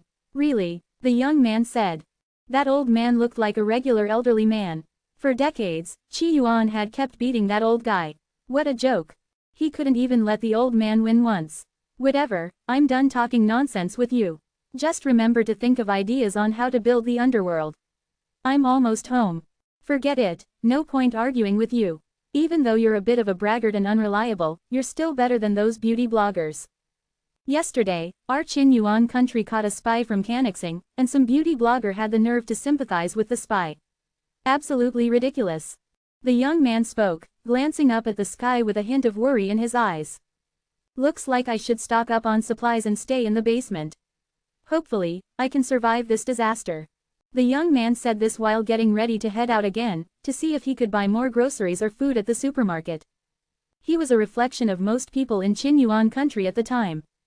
Caught in the tide of history, under the looming shadow of war, every individual seemed insignificant, struggling just to protect themselves. Enhance your reading experience by removing ads for as low as $1. Remove ads from $1. The car stopped at the Junin residential area. A woman wearing a tight outfit got out of the car, her face filled with urgency. A great war is about to start. This place isn't safe anymore. I must take Xiao Yuan away. Only at the Tianyuan sect might there be a sliver of hope. The woman in the tight outfit was Xiao Mei, a disciple of Qi Yuan's parents. She had always kept a silent watch over Qi Yuan. Originally, she didn't want to disturb Qi Yuan's peaceful life. But now, with war imminent and the entire Qinyuan country on the verge of falling, she had to take Qi Yuan away. She couldn't let her master's bloodline be cut off. In the residential area, people hurried along the street, all with expressions of urgency on their faces. The Sky Eyes had been destroyed, and Kangxing's army could descend from the stars at any moment. Everyone could smell the stench of war in the air. The woman in the tight outfit climbed the stairs, her mind racing. In such a short lifetime, I've already witnessed so much history. She couldn't help but sigh.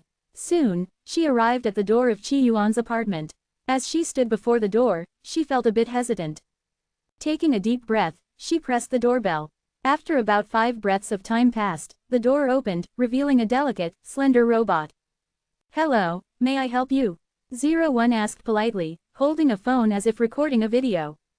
From deep inside the house, a miserable meowing could be heard. I'm here to see Qi Yuan. It's urgent, the woman said hastily.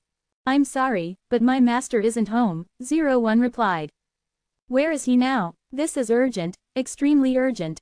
The woman's anxiety was rising. If Qi Yuan were missing at a time like this, it would be a huge problem. I'm sorry, but that's private information. I can't reveal my master's whereabouts. This is a matter of life and death for Qi Yuan. Don't talk to me about privacy. The woman was desperate. The Tianyuan sect's airship was leaving in 3 days. She didn't have much time left. I'm sorry, but I don't have the authority to disclose that, 01 responded firmly. The woman gritted her teeth. At that moment, a gentle voice came from inside the house. 01, it's all right. I'm back. As the voice faded, Qi Yuan's figure emerged from inside the house. He had just returned home after crossing the bridge formed by Emperor Shu and Emperor Hu. Dressed in a blood-red robe, he looked extraordinarily handsome. For a moment, the woman in the tight outfit was dazed at the sight of Qi Yuan. Although she had seen him decades ago, this time was entirely different. Qi Yuan, I am. I know, you're Xiaomei. Qi Yuan recognized the woman. You didn't come to ask me to repay money, did you? Qi Yuan hesitated, visibly conflicted. He hadn't bought Gongxing yet, nor saved up enough to buy land and build the underworld. He was trying to be frugal and wasn't keen on repaying debts just now. No, Xiaomei rubbed her forehead, a great war is about to start. Are you out of money? No, I know you're in a hurry, but hold off for a second. I have something urgent to take care of. Can we talk after I handle it? It'll take, 10 minutes? Maybe an hour? Qi Yuan asked. He really wanted to avoid paying the debt. Why repay money that he borrowed with his own skills? This world was full of malice. Interrupted, the woman in the tight outfit could only nod. Fine, just be quick. I have something important to discuss with you. All right, make yourself at home. See you later. Qi Yuan pushed the woman into the house and disappeared in a flash. The woman was left there, anxious yet relieved after seeing Qi Yuan, feeling that there was no major issue at hand. In the pitch-black deep space, from a distance, several blue or red planets could be seen. They floated in the vast universe like the eyes of colossal creatures, suspended in endless silence and isolation. The deep space was eerily quiet, like a world that had lost its voice. Meteors floated by, their streaks illuminating the void. Up ahead, nearly 100 warships formed a massive fleet, patrolling the cosmos. The warships shimmered with a cold, silver light. Their intimidating design could send a shiver down anyone's spine with just one glance. Inside one of the ships, a male demon, Pang Xie, draped in a human skin robe, wore a haughty smile. Human technology is fascinating. This speed, it's even faster than that of a purple mansion cultivator. These warships are all the latest models. Each one of them is enough to flatten the Qin Yuan country. But of course, compared to the lords of the myriad demon realm, these are nothing but scrap metal, said a man dressed in a special combat suit, fawning over Pang Xie. He was the commander of this warship and the highest authority in this operation. But in reality, the real leader was the demon beside him, Lord Pang Xie. The power of these warships is indeed impressive, and they're not easy to deal with. But, once you eliminate the people inside, they're nothing special, Pang Xie remarked. If the myriad demon realm were to face these warships head-on, there was no doubt they'd suffer heavy losses, even losing some purple mansion cultivators. But the myriad demon realm was clever and chose to corrupt the leadership, controlling Kangxing from the top down. Now, Kangxing's fleet was entirely under the control of the demons. The soldiers and officers on this mission were all from the war faction. We are but mere mortals, utterly incomparable to you, my lord. The commander flattered. Just then, a sudden voice echoed through the fleet. Hey, can someone tell me how to get to Kangxing? The soldiers inside the warship immediately tensed up. The commander also became alert. Search for the source of the voice. Identify the unknown entity. He quickly gave orders. Within moments, the screen displayed a blood-red figure. A man in a blood-red robe stood on a massive meteor, following closely behind the fleet. A cultivator. Pang Xie grinned, admiration flickering in his eyes. To traverse space like this, he must be a purple mansion. So this is Qin Yuan's hidden ace, a purple mansion cultivator. Hey, are you guys from Kangxing's fleet? The blood-red figure asked again. The meteor beneath his feet continued to keep pace with the fleet. Pang Xie looked at the blood-red robe, a hint of appreciation in his eyes. You've got courage. If you swear loyalty to me, I'll ensure the safety of your entire lineage. Pang Xie offered generously. Hearing this, Qi Yuan, who stood on the meteor, froze. Not only do you want to cancel the martial arts tournament, but you also want to kill me. Pang Xie found Qi Yuan's words puzzling. Then, with a cold smile, he said, it seems you have courage but no wisdom. In that case, you'll die. No need for further words. As you command. The commander responded eagerly and issued the orders. Target the individual. Activate the heavy cannons of the Tianzang class.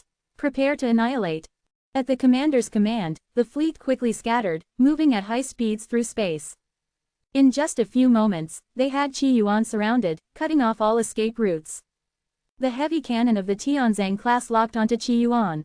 The Tianzang heavy cannon was a formidable weapon modeled after planet-destroying cannons. It was the most powerful weapon on a starship. Second only to Kangxing's most powerful weapons, its might was said to be comparable to that of the Sky Eyes.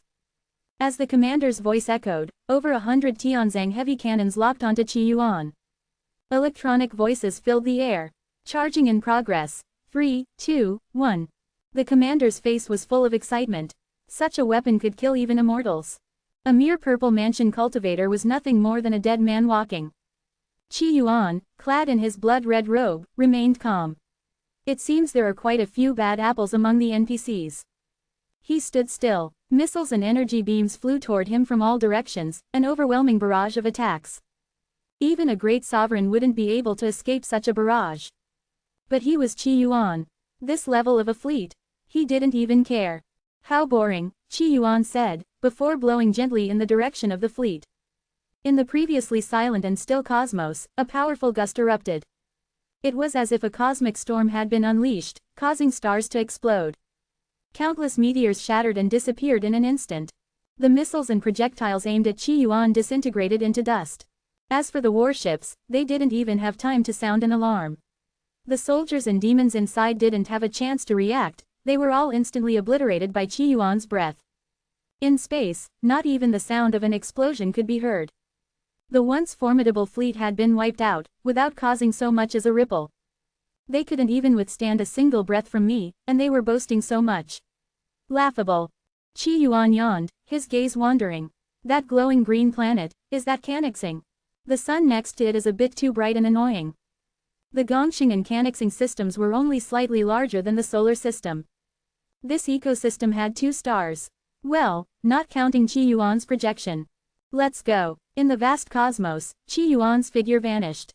Meanwhile, at Kangxing's largest military base, a man in a military uniform looked panicked. Marshal, the Qihong fleet, has gone missing. Missing? The marshal raised an eyebrow. Did they lose signal? Marshal, it's worse than that. Our soldiers, all of them, the Qinliming, are dead. The Qinliming was a special kind of organism, or more accurately, a colony of bacteria. Part of it was implanted into the soldiers' bodies, while the rest was kept in culture dishes. If a soldier died, the bacteria would die as well, and the culture in the dish would die correspondingly. It served a similar function to soul lamps in the world of cultivators. If the soul lamp went out, it meant death. What? All of them are dead? The marshal's face changed drastically, for the first time showing a hint of panic. Did that mean the fleet had been wiped out? That was a fleet of over 100 starships, each one powerful enough to destroy a nation on its own. Now, they were gone. How could he not be terrified? Was there any message from them? The marshal stomped his foot anxiously. The soldiers' deaths were one thing, but failing to complete the myriad demon realms mission would be a catastrophe. No, they completely lost contact. But just before the link was severed, the fleet had encountered an enemy and had even activated the Tianzang heavy cannon. This, immediately activate the Star River defense line at full power. No one is allowed to set foot on Kangxing. The marshal immediately ordered. If the fleet had been wiped out by an enemy, then the enemy must be incredibly powerful. If such a terrifying enemy reached Kangxing, they would be utterly helpless, just like when they faced the myriad demon realm. The best course of action was to kill him in space. The Star River defense line was the strongest defense system in Kangxing space. It consisted of 7 stars. 5 of these stars were moons of Kangxing, and 2 were captured using advanced technology. The 7-star Star River defense line was equipped with Kangxing's most powerful weapons. If an enemy were to invade, it could be activated. When operated at full capacity, the Star River defense line was terrifying. With railguns, planet-destroying cannons, super radiation, star bombs, and space light, it had every powerful weapon imaginable. It could shatter a small moon into pieces. I need to report this to the Demon Lord and the King. The marshal said anxiously. Time passed slowly. In the vast palace, the thousand-eyed Demon Lord received the report, his expression calm. His head rested on the lap of a young queen. An enemy attack. Interesting, he didn't care at all. The elderly king stood nearby, his face showing no emotion. The princess stood to the side, her body tense. At that moment, a sudden projection appeared in the palace. I am the Robot 01, here to relay a message from my master. Cannixing, in your arrogance, you seek to conquer Gongxing and cancel the martial arts tournament. Today, I shall come in person to teach you a lesson. My master, Qi Yuan, will arrive on Cannixing in 3 minutes. Those who surrender may live. Those who resist will be killed without mercy. The mechanical voice was cold and emotionless. Only then did the thousand-eyed demon lord rise, a trace of killing intent flickering in his eyes. Interesting, he dares to threaten me. The thousand-eyed demon lord stood up, exuding an overwhelming aura of malice. The king remained expressionless, while the princess's eyes flickered with barely noticeable excitement. Demon lord, what should we do? The marshal bowed his head, fearful.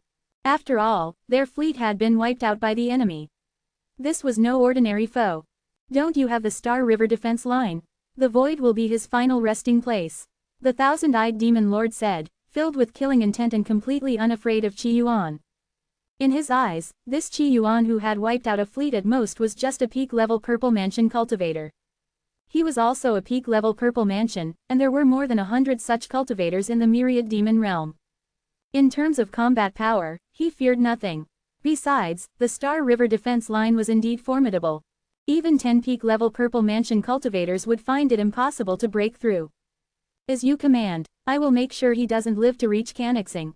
HMPH, he's like a mantis trying to stop a chariot. He's asking for his own death. The thousand-eyed demon lord sneered.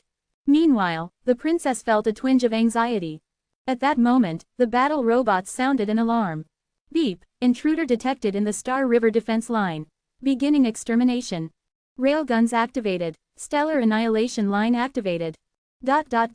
Planet-destroying cannon activated. Countless powerful weapons were deployed. At that moment, anyone who looked up at the sky would see countless lights in the heavens. Of course, human eyesight wasn't that good. But on the screens, they could see endless flashes of light and crisscrossing beams. The 7-armed satellites were firing at full power, launching a bombardment and saturation strike. Weapons, beams, and radiation filled the sky as if they were free, all aimed at the target. Even I couldn't survive an attack like that. HMPH, he's just come to die, the thousand-eyed demon lord said coldly. In the starry sky, Qi Yuan stood motionless. Countless missiles and energy beams hit him, but not a single one could penetrate his blood-red robe.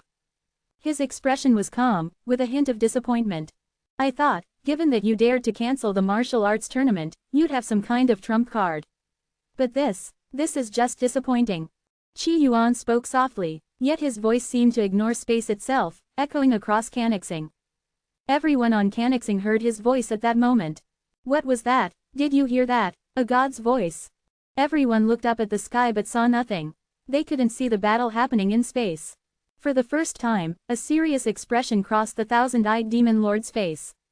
Increase the power. Destroy him. As you command. The marshal immediately passed down the order. Meanwhile, Qi Yuan's voice continued to boom across the heavens. After walking for so long, I'm feeling a bit hungry. Let me grab a bite to eat, then we'll continue our conversation. As his voice fell, the sky suddenly turned blood red. There was no more white light, only red light. What is that? What's happening? A planet? Everyone looked up, confused and fearful. Because the sky above them, the stars, and the sun had all disappeared. All they could see was a massive, round, star-like object. No, not one, two. Are those eyes? The king's eyes widened in shock. The object in the sky, blocking out all light, looked like the eye of some massive creature. A voice echoed once more. It feels great to grow big. Always being trapped in such a tiny body is so dull. But being big has its downsides too. My eyeball is practically pressed against Cannixing, and I still can't see you clearly. He stood in the void of space. Cannixing wasn't even the size of his hand, his body spanning the entire universe. At this moment, it was as if he wasn't even bound by the laws of the universe. As soon as he appeared, everyone could see him. His voice, too, didn't travel through the air in the usual way. As soon as it sounded, everyone could hear it. The thousand-eyed demon lord trembled, unable to speak. All the people of Cannixing, too, lost their courage and knelt in fear. Meanwhile, on Gongxing, countless miles away, the people also saw the blood-red figure. When a young god's manifestation was unleashed, all living beings, regardless of space, could see that terrifying figure. Canaxing was far from Gongxing. From Gongxing, Canaxing looked about the size of a fist. But now, the blood-red light had replaced the sun. A massive figure stood in the void, with Canaxing seemingly blocked by him. The sun near Canaxing looked as small as his palm. Everyone rushing to buy supplies on Gongxing involuntarily looked up at the sky. Fortunately, their eyesight was excellent this time. They could clearly see a massive figure standing in deep space. What's that blood-red thing in the sky? Is that a person? Am I seeing things? Mom, I'm scared, honey. At that moment, the blood-red giant in space moved. He extended his enormous hand and grabbed the star next to Canaxing. A booming voice echoed across not just Gongxing and Canaxing, but also the projection shown in the origin land. Do you understand the worth of winning the martial arts tournament for 76 consecutive years? How dare you try to conquer Gongxing and cancel the martial arts tournament? The people of Canaxing trembled in terror. They were too close to see Qi Yuan's face clearly and could only see a small part of the terrifying giant. The princess, too, was filled with fear. She recalled Fang Hun's words. Fang Hun had said there was a powerful figure on Gongxing, someone very strong. She knew he was strong, but she hadn't expected this strong. In the origin land, all the martial masters were dumbfounded. Master Black Deer's eyes widened in disbelief. This is Qi Yuan. He couldn't comprehend it, couldn't imagine it. That terrifying figure could crush the entire origin land with a single step. Was this a martial god?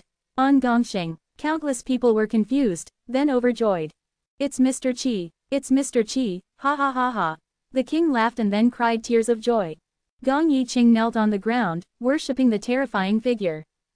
Qi Yuan's wife had destroyed the sky eyes. They had thought Qi Yuan was weaker than his wife. With Canaxing's invasion, they feared Qi Yuan might not be able to fend them off. But now, this wasn't just resistance, this was beyond terrifying.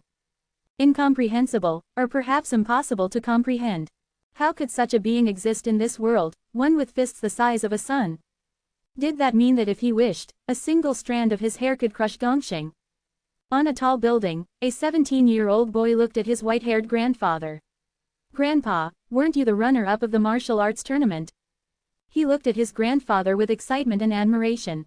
If the champion was this strong, how weak could the runner-up possibly be? Meanwhile, in the Junin residential area, the woman in the tight outfit swallowed hard. Xie Xinsu's eyes widened in shock, trembling with fear, unable to move. Wu Qi stood upstairs, her eyes filled with awe and reverence. Was I really that bold? She suddenly recalled how she had once flirted with Qi Yuan in that vacuum. Qi Yuan was this big, how could her small body possibly handle him? The young man who had just replied to Qi Yuan on the forum was stunned. Bro, you were serious. At that moment, everyone's eyes were on the terrifying blood-red figure. At this moment, the blood-red giant moved. He stretched out his enormous hand and grabbed the star in Canaxing's system. His voice echoed in the void. I've never eaten a star this big. He grabbed the star and stuffed it into his mouth. Crunch. Sparks and explosions erupted in his mouth. Qi Yuan savored the taste. Not bad, tastes like deep-fried sugar bombs. A bit tingly. The massive figure finished eating the sun, his gaze drifting toward the sun in the Gongxing system. A trace of greed flickered in his eyes. He swallowed hard, but ultimately, he overcame his hunger with sheer willpower. Turning his gaze back to Canaxing, his voice boomed across the heavens. I'm about 3/4 full. Now, let's continue our conversation. Will you surrender, or resist? Qi Yuan's voice echoed across Canaxing. On that day, everyone truly witnessed history. Enhance your reading experience by removing ads for as low as $1. Remove ads from $1. The vast voice echoed in everyone's ears.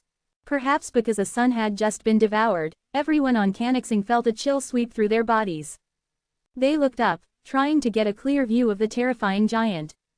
Unfortunately, they couldn't see the full figure at all, just an endless sea of blood red. That figure stood before them, yet not even a glimpse of its entirety was possible. Boundless and infinite, how could they possibly fight something so enormous? The 7 satellites guarding Canaxing, forming the strongest defense in this section of space, the Star River defense line, shattered like a pile of broken marbles in a trash heap. The thousand-eyed demon lord trembled all over, his mind utterly blank as he stared at the boundless, immeasurable blood-red giant. Even a yin god from the higher realms couldn't be this powerful, right? Oh my, you're all so small, yet you have such big courage. Daring to stop the martial arts tournament, who gave you that courage? Was it those little cuties from the myriad demon realm? Qi Yuan lowered his head, his eyeball alone larger than Canaxing itself. Everyone on Canaxing held their breath. Even the pet dogs trembled in fear, too terrified to bark. A certain pot-bellied man on Gongxing, upon hearing this, was so scared he collapsed to the ground. As someone holding a significant position of leadership, he had to submit useful suggestions to his superiors every 3 years. He usually went about it half-heartedly, avoiding conflicts and trouble, so he'd repeatedly suggested canceling the martial arts tournament. Yes, he had submitted the proposal several times. His superiors never approved it. Now, he wet himself in terror. As for Master Black Deer, looking at that immense figure, he was horrified beyond words. Could it be that even the martial god's true form wasn't this large? The martial god's true form, as rumored, was about the size of a sun, right? But Qi Yuan had swallowed a sun whole. Why aren't you speaking? Feeling guilty, Qi Yuan asked, growing a bit annoyed. If you don't give me an explanation today, I won't mind going from 3/4 full to fully satisfied. Canaxing was small, but it could still fill the last bit of his appetite. Spare us. It's not our fault. It really has nothing to do with us. I don't know anything. Boo-hoo, it was the myriad demon realm that forced us. Cries of despair filled Canaxing. Most ordinary citizens had wet themselves in fear, completely unaware of what was happening. Most nobles had fallen to their knees, begging for mercy. As for the war faction, they were even more terrified, their souls utterly crushed. The demons, especially, were shaking with terror. Why aren't you speaking? Are you planning to resist? Qi Yuan said with displeasure. He was simply too enormous. The voices of the people on Canaxing, he couldn't hear them. Unless he focused and listened intently. Well, since that's the case, let me show you something. Oh, you all will do just fine.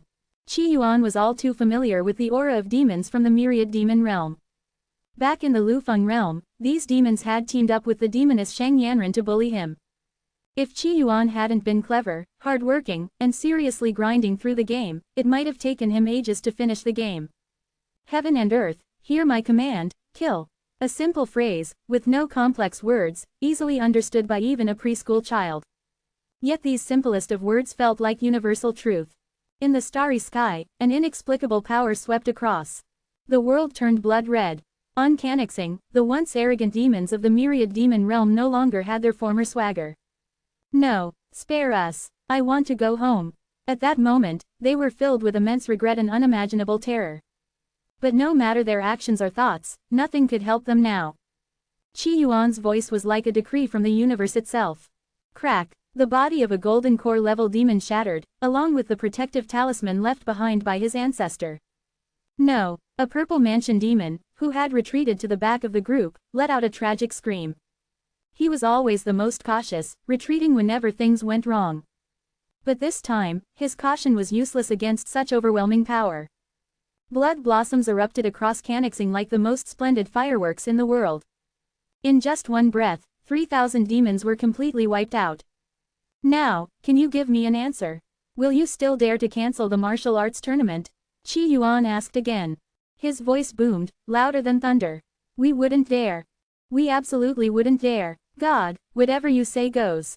In space, Qi Yuan widened his eyes. What's going on? You all are really that bold? Or, did I not kill enough? Why is no one speaking? Qi Yuan felt that the vast universe had fallen into a strange silence. On Canaxing, everyone trembled in fear. There were those shouting, those using loudspeakers, those kneeling and begging for their lives, it was all happening. The princess gritted her teeth, her face filled with sorrow and bitterness. This kind of existence was completely beyond comprehension and defied all common sense. That purple mansion cultivator who had once crossed paths with Gongxing and Qi Yuan was also anxious beyond measure. Oh, I forgot, even if you shout your lungs out, I won't hear you unless I really focus. Qi Yuan realized that he was too large. These people were too small, their voices couldn't reach into space. He had to focus to hear them. But concentrating was tiring. So, He withdrew his massive manifestation, reverting to the appearance of a young man dressed in a blood-red robe. The sky over Canaxing seemed to darken, the entire world bathed in a blood-red hue. Qi Yuan's form descended onto Canaxing. He landed where the thousand-eyed demon lord had once sat. "Well, I'm here, let's have a good talk." Inside the palace, everyone who heard his familiar voice instinctively turned their gaze toward Qi Yuan. God. Regardless of their position or how proud they were, everyone immediately knelt. Only by kneeling did they feel they could express their loyalty. The elderly king lay prostrate on the ground, his voice hoarse. "I signed the war order, Lord God. I will atone for this with my life. Please spare these innocent citizens." This king, who had lived a life of incompetence, had finally found a shred of courage. He picked up a gun and shot himself in the head. The king died, rather sloppily. But that was normal, most people die rather sloppily. The nobles kneeling on the ground dared not say a word, trembling in fear. "Dead, who's in charge here? Someone, step forward." Qi Yuan stood on the throne, his expression calm. The princess gritted her teeth and finally stood up. She had a bit of baby fat, giving her a doll-like face, but her gaze was firm. "Lord God, I am the eldest princess." Qi Yuan's gaze fell on her face. She had a youthful appearance. As the legend said, youthfulness rarely appeared alone, it was quite eye-catching. Indeed, she had white hair. "Will you still cancel the martial arts tournament?" Qi Yuan asked softly. He had traveled across space and time, all the way from the origin land, for this sole purpose. "No." The princess nodded furiously, her gaze fixed downward, unable to see her own feet. She didn't dare look Qi Yuan in the eye. "Lord God, your will is the will of Canaxing. Anyone who dares to defy your will, I will remove them within 3 days. "No, within a day." The princess hunched over as she spoke. "And what if you're lying to me?" Qi Yuan muttered. The princess trembled. For the first time, she truly felt what it meant to serve at the whim of a tiger. "I wouldn't dare lie to you, Lord God. It's simple. We'll sign a contract. You will ensure that everyone on Canaxing signs it, agreeing that the martial arts tournament won't be cancelled. Anyone who breaks the contract will owe me 100 billion Canaxing coins each." Qi Yuan said calmly. He trusted contracts more than promises. Of course, he trusted his fists most of all. Without a strong fist, these people might break their promises and even ignore the contract. The doll-faced princess was baffled by the contract. But, the being before her, a colossus capable of swallowing stars, was beyond understanding. No matter what he said, it was the absolute truth in this part of the galaxy. "Your will is the truth of Canaxing." The princess pledged her loyalty. "Supporting the martial arts tournament will be written into our constitution. After all, if anything went wrong, Canaxing might be swallowed up, and the world would have no future." "Not bad. Good enough." Qi Yuan nodded. Today's outcome wasn't bad. The people of Canaxing seemed quite reasonable. Without too much fuss, they were persuaded. However, thinking of those demons he had just killed, Qi Yuan felt a bit guilty. Sure, they deserved to die, but he had assumed they were resisting him, which is why he killed them. It was a bit awkward. "I'm hungry," Qi Yuan said, feeling guilty. "I should host a banquet. A feast will help me ease this guilt." The princess's legs buckled beneath her. Some of the kneeling nobles even started to cry. That purple-robed golden core cultivator also knelt, too terrified to speak. They all thought Qi Yuan was planning to devour Canaxing. Qi Yuan looked down at them with interest and sighed. The professionals at Shihia village really know how to mourn properly. You all are just too bad at it. Hurry up and prepare a banquet, make it a grand one, 10 dishes, 3 soups. So many demons died just now, we can't skip the feast, can we? Oh right, you can start preparing. In the meantime, I'll take a trip to the myriad demon realm. After all, I need to see for myself who the mastermind is, the one who dared to come up with the most malicious plot across the heavens to cancel the martial arts tournament and target me. With that, Qi Yuan's figure vanished. He left behind a crowd of kneeling nobles and the doll-faced princess. 10 dishes, 10 planets. And 1 soup, how do we even make that? But Qi Yuan was already gone, leaving no answers to her questions. Myriad demon realm. In the demon court, 10,000 peaks stood tall. In each of these mountain peaks, at least one golden core purple mansion cultivator resided. One of these mountains towered into the heavens, said to reach all the way to the upper realm. At that moment, a furious roar echoed from within the peak. Who dared to kill my son? An unmatched aura spread across the highest peak. The entire demon court shook, and countless dormant auras across all the peaks stirred awake. Lord Demon King, what has happened? The young lord is in trouble. Who dares to have such audacity? Please give the order, Lord Demon King. I will lead an army to avenge the young lord. How many years has it been? We, the myriad demon realm, have always caused trouble for others. Never has anyone dared to trouble us. This is outrageous. Thousands of golden core cultivators awoke, standing like countless stars before the highest peak of the demon court. The Demon King was an enormous serpent, tens of thousands of feet long. Its movement caused the entire demon court to tremble. I will swallow him whole. The serpent roared in fury. The thousand-eyed demon lord was its only son. He was also the next heir to the demon court. The Demon King had sent the thousand-eyed demon lord to Canaxing in search of ancestral blood, grooming him as his successor. But now, the soul lamp of the thousand-eyed demon lord had been extinguished. How could the Demon King not be enraged? The thousand-eyed demon lord wasn't just his son, he had also been favored by a powerful figure from the upper realm, taken as a registered disciple. The plan was for his son to ascend to the upper realm one day and become a disciple of this powerful being. Through this connection, the Demon King hoped to climb the ranks of power. But now, his son was dead. How could he not be furious? Daring to ruin my plans. I will swallow him alive. The serpent roared in anger. At that moment, the sky of the myriad demon realm suddenly turned blood red. A vast, boundless voice boomed from above. Who dares to say they'll swallow me? Inside the demon court, thousands of golden core cultivators instinctively raised their heads to the sky. The colossal Demon King also looked up. What they saw was a sea of blood red. The serpent's pupils shrank, because it realized that the blood red it was seeing was merely the tip of an enormous entity. Oh, so it's just a little insect with grand ambitions, thinking it can eat me. The colossal being spoke, its voice calm.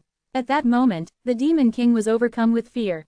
Since the day it was born, it had never encountered such a scene, nor had it ever heard of such a thing. It wasn't even sure if the terrifying being was speaking to it. Lord, the Demon King swallowed hard and prostrated itself on the ground.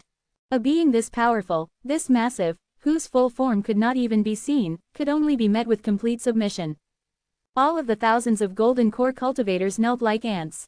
But as the Demon King, it mustered the courage to speak to this unfathomable entity. Lord, I do not know what brings you to the myriad demon realm. There was a thousand-eyed demon lord who dared to invade Gongxing through Canaxing, intending to execute the most poisonous scheme across the heavens, canceling the martial arts tournament and targeting me. I accidentally killed him, so I came here to see who the mastermind was, so malicious as to plot the cancellation of the martial arts tournament. Qi Yuan spoke with reason. Even when faced with a mere insect, he showed patience. This time, he focused intently on listening to the voices of the world's beings. The Demon King's heart skipped a beat when it heard this. This being killed my son. It was terrified to its core. Especially since it had just spoken of swallowing the killer alive. How could it possibly swallow him? Lying prostrate on the ground, its mind raced. It spoke with difficulty. We in the demon court gave no orders to cancel the martial arts tournament. So, you're saying there's no mastermind, and it was all in my head? Qi Yuan replied, clearly dissatisfied. He had always been cautious. When he killed, he liked to wipe out entire families and eliminate any potential roots. No, suddenly, the Demon King had a realization. This terrifying existence had been schemed against. Could it be, the upper realm figure, his son's master? But, was his son's master really this powerful? The Demon King had no way of understanding the Yin God realm. It had no idea how powerful such a being could be. Lord, please wait, I understand now, the Demon King hurriedly replied. It must have been the scheme of the thousand-eyed demon lord's master. I will lure him down from the upper realm immediately. The Demon King had no desire to die in vain. Better to let the two of them clash. Surely, the upper realm figure could win, right? I'll give you 100 breaths to bring him down, Qi Yuan said softly. As you command. The Demon King kept its head low as it flew to the celestial platform. It lit a stick of incense. Ancestral Master, my son was ruthlessly slain by a powerful enemy. I believe this enemy is targeting you. Please descend from the upper realm and save us. Be careful, Ancestral Master, this one is quite large. The incense couldn't carry too much information, so the Demon King couldn't elaborate further. In the upper realm, an old man opened his eyes. Someone from the lower realm dares to scheme against me. HMPH, large, you say? How large? I'd like to see for myself. Enhance your reading experience by removing ads for as low as $1. Remove ads from $1. Qi Yuan's figure stretched across the sky. In the origin land, Master Black Deer and the others looked at the demon court with eyes full of amazement. Is this the myriad demon realm? The homeland of the ancestral demon lord? We've actually arrived in the homeland of the Eastern Lord's Tao companion. As they muttered in surprise, a surge of spatial ripples appeared above the demon court. The demon king's eyes gleamed with excitement, because these were the ripples of the ancestral master's descent. The other purple mansion cultivators in the demon court were filled with awe but also uncertainty. They had no clue about the ancestral master's cultivation level, nor did they know how powerful their opponent might be. In any case, it was beyond their comprehension. The spatial ripples intensified, and before the figure appeared, a voice resounded. My body is quite large. You all should help out and make room so I can at least get one toe through. The voice came from the spatial ripple. Clearly, this ancestral master from the upper realm wanted to show off. He's big, bigger than me. The demon king and the other purple mansion cultivators glanced at the sky, noting the massive figure above. Seeing no reaction, they quickly channeled their demonic energy toward the spatial crack. Finally, they managed to open a massive gap. A giant form, as large as a city, squeezed through, blocking out the sun and covering the demon court below, obscuring the demon's view. Oh no, the gap's too small. I only managed to get a toe through. The voice carried a hint of pride and boastfulness. In terms of earthly lingo, it was a humble brag. He was, after all, a grand lord who had ascended 4 steps toward the heavens. One punch could easily annihilate a nation. How could there be any worthy opponents in the lower realm? The demon king was startled. Normally, seeing such a large toe would indeed be intimidating, even worthy of worship. After all, a toe the size of a city was scary. But compared to the boundless figure in the sky, it was still far too small. The demon king glanced at the demon queen. The demon queen understood his meaning and transmitted a message. Perhaps the ancestral master is small but fierce. Normally, small but fierce would be inappropriate here. But compared to the terrifying giant in the sky, it was actually a compliment. I hope that's the case, the demon king thought nervously.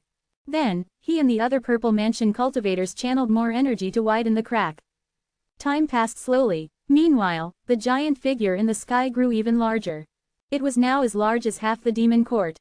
It blotted out the sun, an utterly terrifying sight.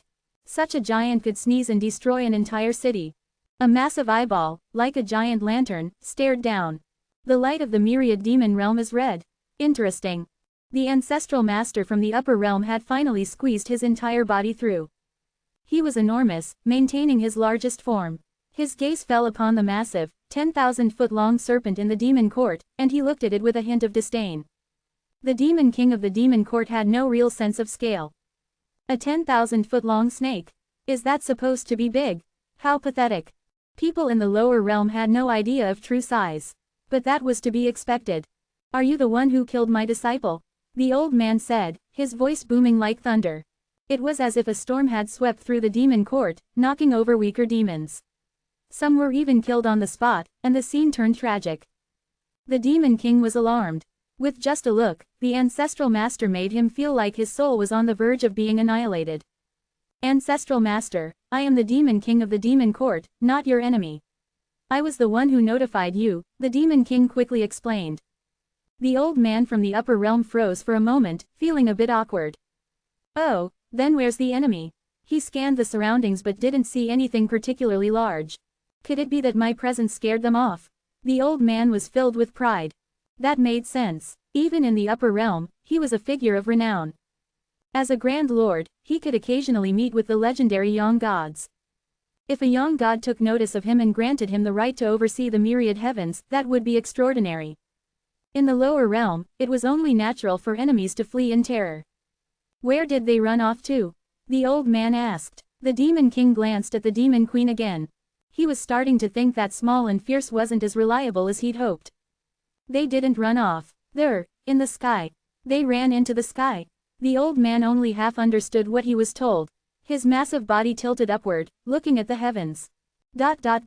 Your sky is quite strange, so red. Oh dear, I just remembered I've got a steamed bun I haven't eaten yet. I'll eat it first and be back later. The old man prepared to leave, making it look like he had more pressing matters. However, as his colossal body tried to slip back into the space rift, he found himself stuck. No matter how hard he tried, he couldn't re-enter the space. Panic set in, and he nearly started to cry. At that moment, a voice rang in his ear, "Are you the one who plotted against me?" The old man froze, too terrified to move. No, no, absolutely not, Lord Heavenly Sovereign. In the upper realm, young gods were known as heavenly sovereigns. The old man had never imagined that he'd run into a young god in such a remote place. What kind of ridiculous coincidence was this? It's like fishing in a pond near your house, only to find an aircraft carrier floating in it. The odds are incredibly slim, right? Maybe it's acceptable if it happens once. After all, the world is full of strange, illogical occurrences. But, how could the same thing happen twice in the same place? Didn't the thousand-eyed demon lord go to Canixing to cancel the martial arts tournament and stop me from playing my game? The massive eyeball stared at the old man. The old man trembled all over, sweat pouring down his forehead. In the demon court, a stinking acidic rain began to fall. I wouldn't dare plot against a heavenly sovereign. The old man was drenched in sweat, something that hadn't happened in years. Qi Yuan remained calm. The old man wasn't lying. Because Qi Yuan's nose hadn't grown longer. Do old men in the upper realm never bathe? You stink, Qi Yuan said with disgust. It seemed that civilization in the upper realm wasn't much better than the lower realm. In fact, it was more like the pot calling the kettle black. When he finally ascended to the upper realm, Qi Yuan resolved to improve their standards of cleanliness. Everyone should value hygiene. Old men and women should bathe once a day. And when the time came, he'd open a bathhouse and make a fortune. After all, the elderly were his future, white moonlight, clients. And if his white moonlight clients didn't bathe, Qi Yuan found that idea quite disturbing. The old man was at a loss for words, not daring to argue. Cultivators at his level didn't bathe anymore. In fact, water was dirtier than they were. If you're not the mastermind, could it be someone else? Qi Yuan wondered, his gaze fixed on the old man. The old man continued to tremble. The Demon King, too, was gripped by terror. Clearly, small and fierce wasn't working. I truly don't know anything about this martial arts tournament. The old man cried out in protest. In his heart, he cursed the Demon King. Did I misunderstand? The terrifying giant mused. The old man continued trembling. In his sacred land, the fabled heavenly sovereign's divine form wasn't even this large. What kind of monster was this? Qi Yuan found himself in a bit of a dilemma. Could he be paranoid? Impossible. It's always better to be cautious. Better to kill by mistake than let the enemy escape. However, do you know the ancestral demon lord? Qi Yuan suddenly asked, his curiosity piqued. He wanted to understand more about the game lore of this world. According to Master Black Deer, the Eastern Lord's Tao companion was the ancestral demon lord. In the ruins, an ancient purple mansion demon mentioned that after the ancestral demon disappeared, demons from the upper realm took control of the myriad demon realm. Hearing this, the old man trembled and replied, I've heard of the ancestral demon lord. She was a heavenly sovereign. He was bitter. One heavenly sovereign appearing here was already bad enough, but now there was another one. A young god, huh? Qi Yuan wasn't surprised. He then asked, do you know who her Tao companion was? The old man paused before replying, I've never heard that the ancestral demon lord had a Tao companion. In the origin land, Master Black Deer and the others were taken aback when they heard this. HMPH, this demon is spouting nonsense. The ancestral demon lord's Tao companion is the Eastern Lord. He must be ignorant. Qi Yuan stared at the old man. Have you heard of the Eastern Lord? I've never heard of him, the old man replied hastily. Oh, is that so? Qi Yuan raised an eyebrow. Do you know the origins of the ancestral demon lord? The old man racked his brain, clearly terrified. He knew that lying was pointless in front of a young god. After all, a young god could simply search his soul to find out the truth. I've heard that the ancestral demon lord was not a being of this world. With powerful divine abilities, she severed the connection to the upper realm, refusing to ascend. She later disappeared, and that's when we took over this realm, the old man explained. Normally, the lower realms couldn't produce a young god. One such anomaly, the ancestral demon lord, had already caused enough shock. But now another one had appeared. How could he not be terrified? My name is Chinlai, I am an elder of the 37th realm of Boundless Mountain. Our Boundless Mountain is home to a heavenly sovereign who sits in the third heaven, the old man said, revealing his background, hoping it might spare him. Oh, so he's the mastermind. I'll give you a chance. Summon him down here, Qi Yuan said indifferently. The old man's face turned dark as he struggled to respond. I don't have the authority to meet the heavenly sovereign. Boundless Mountain had over 700 realms, and he was just an elder of one of them. How could he ever meet the legendary heavenly sovereign? How boring, how boring. A flash of blood-red light swept through the sky. The terrifying giant eye in the heavens closed. In the demon court, all the demons froze. When the giant eye opened again, every demon in the demon court, including the unwashed old man from the upper realm, had perished. A blood-red figure appeared in the demon court, breathtakingly handsome. This blood-red figure was Qi Yuan. He had come here to investigate whether the ancestral demon lord had left behind any traces. But after searching around, he found nothing of use. In the end, Qi Yuan didn't return to Cannixing for the feast. However, he did stealthily grab a serving of pork rice before leaving. After all, he was heading back to Gongxing, and while lounging in the sky, it was the perfect time to enjoy a meal. Once he finished his pork rice, Qi Yuan's figure returned to his home. Meow, Xie Shinsu's fur stood on end, and she let out a pitiful yowl. Robot 01 stood quietly, like an elegant housekeeper. Welcome back, master. The woman in the tight outfit tensed up, her heart racing as she gazed at the overly handsome man before her. Even now, she couldn't wrap her head around the fact that her brother was the same giant being that had dominated the sky. I'm back. I didn't keep you waiting too long, did I? Qi Yuan asked softly, looking at the woman in the tight outfit. After all, she was his creditor. No, the woman quickly replied. I know you came all this way to see me because you want me to repay my debt. Sigh, I'm a bit short on funds at the moment. Could I delay repaying you those tens of thousands of yuan for a bit longer? Qi Yuan asked tentatively. He still wanted to save up to buy land and build the underworld. Paying off debts, that wasn't happening anytime soon. No, you don't have to repay me. The woman blurted out, almost out of breath from nervousness. She even began to doubt whether this overly gentle, cautious man was the same being who had swallowed a star. There really are good people in this world. Qi Yuan sighed. Actually, I'm a good person too. Part of the reason I went to Cannixing was for personal reasons. But, more importantly, I didn't want our traditional culture to be lost in our generation. I didn't want the audience of the martial arts tournament to lose such an entertaining event. By doing this, I'm also contributing to the GDP of the Qin Yuan nation. By the end of his speech, Qi Yuan felt a bit guilty. After all, claiming it was for GDP sounded a bit far-fetched. Qi Yuan had heard a story like this before. Person A took out 100 yuan and said to Person B, if you eat this dog poop, I'll give you 100 yuan. Person B, tempted, ate the dog poop and earned the 100 yuan. But then he felt cheated, so he gave the 100 yuan back to Person A and made Person A eat the dog poop. Person A, upset about losing 100 yuan, ate the dog poop and got his 100 yuan back. Neither of them made any money, but they both ate poop. Still, they contributed to the country's GDP.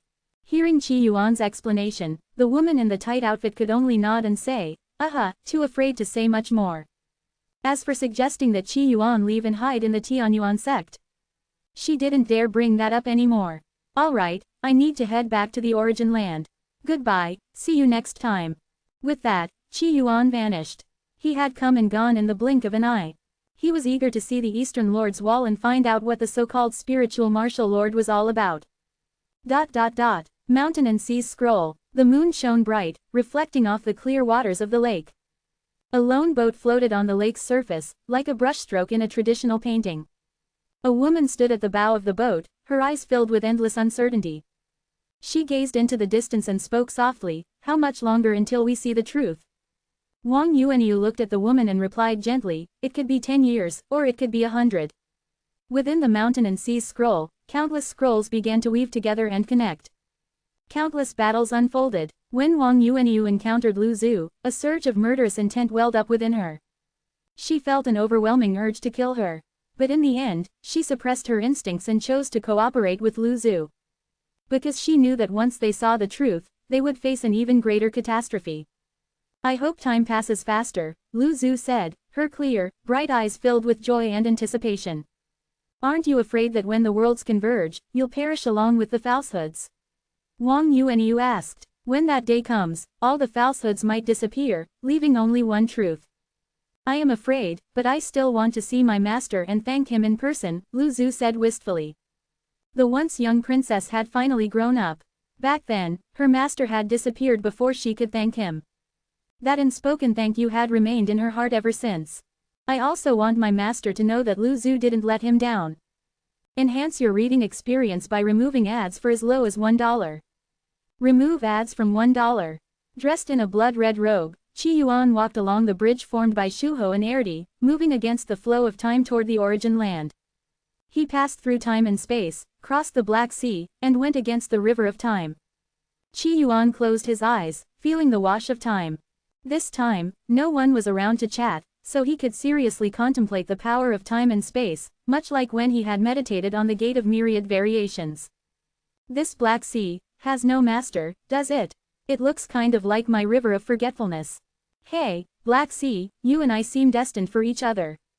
Qi Yuan called out softly to the Black Sea. As he moved backward through time, his figure left only a fleeting shadow.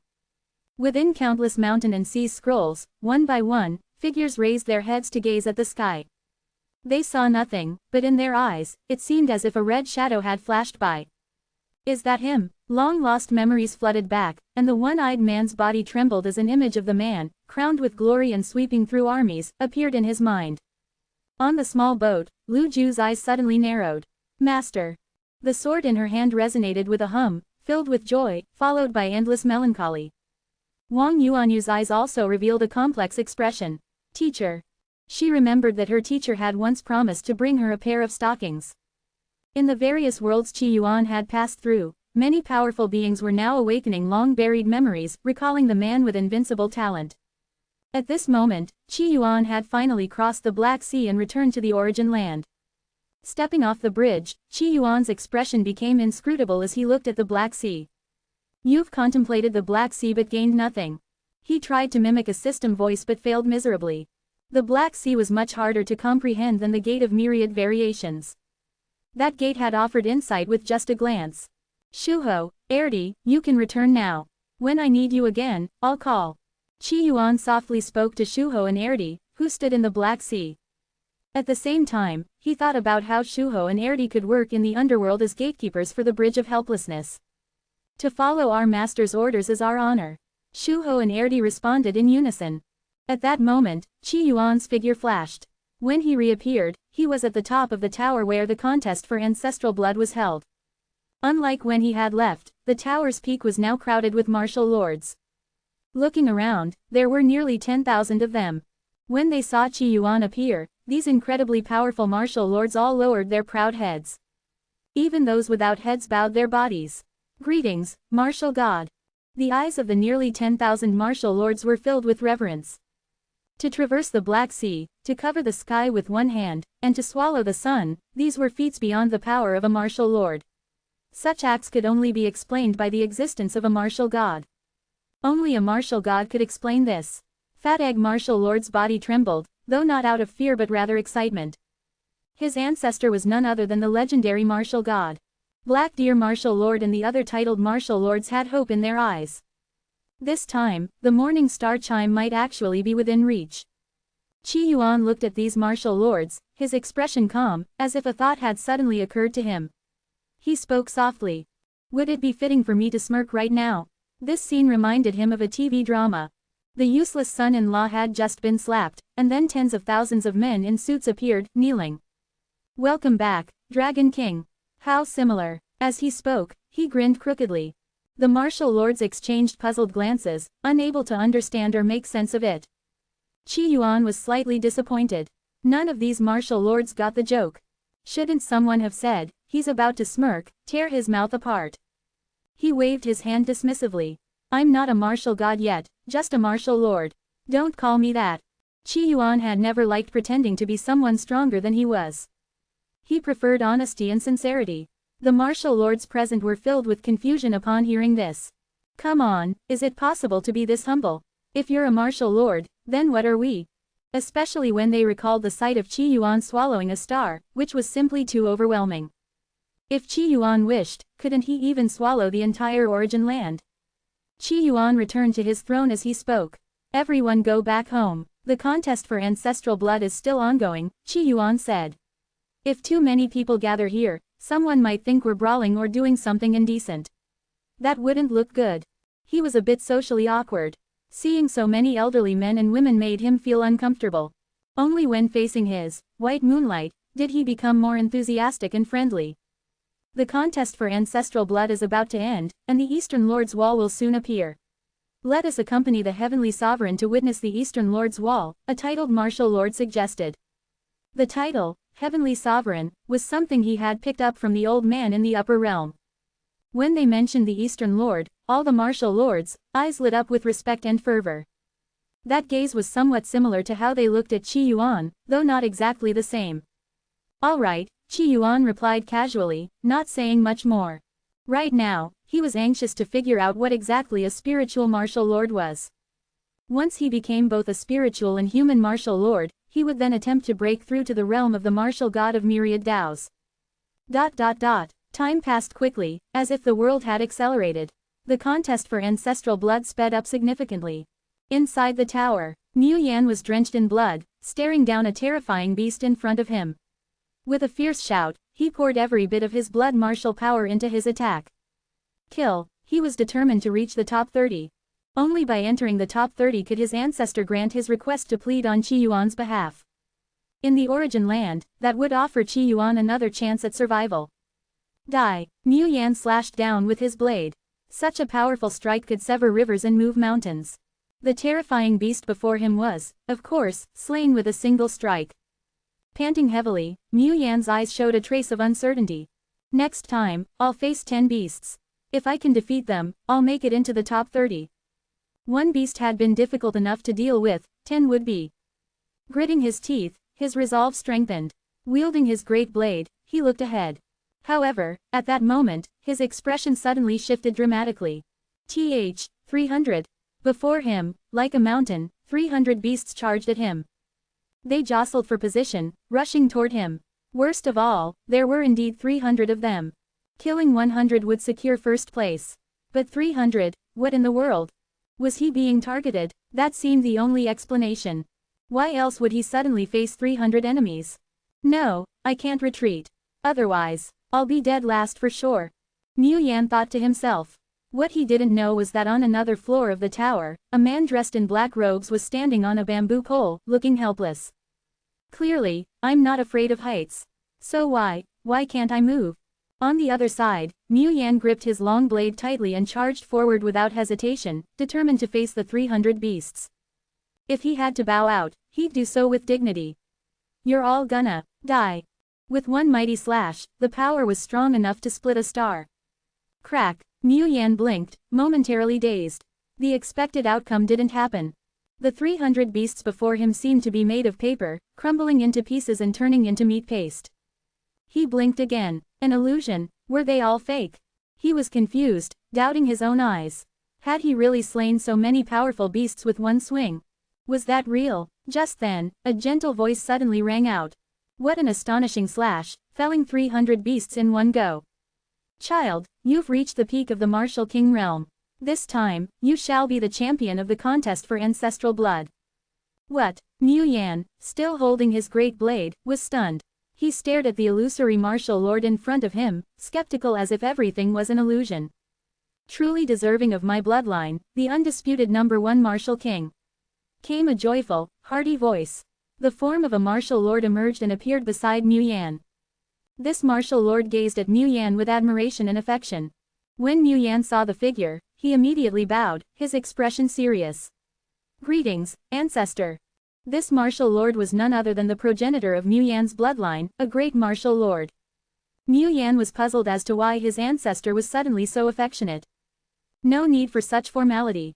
Winning first place in the contest for ancestral blood is a great achievement. The great martial lord praised him, clearly moved with excitement. At this moment, he was sure that the Qi Yuan Mu Yan had mentioned was indeed the legendary martial god Qi Yuan. Otherwise, why would the martial god mention Mu Yan and favor him? And even if he wasn't the martial god, if a martial god praised Mu Yan, there was no way he wouldn't win first place, right? That would imply the martial god had poor judgment.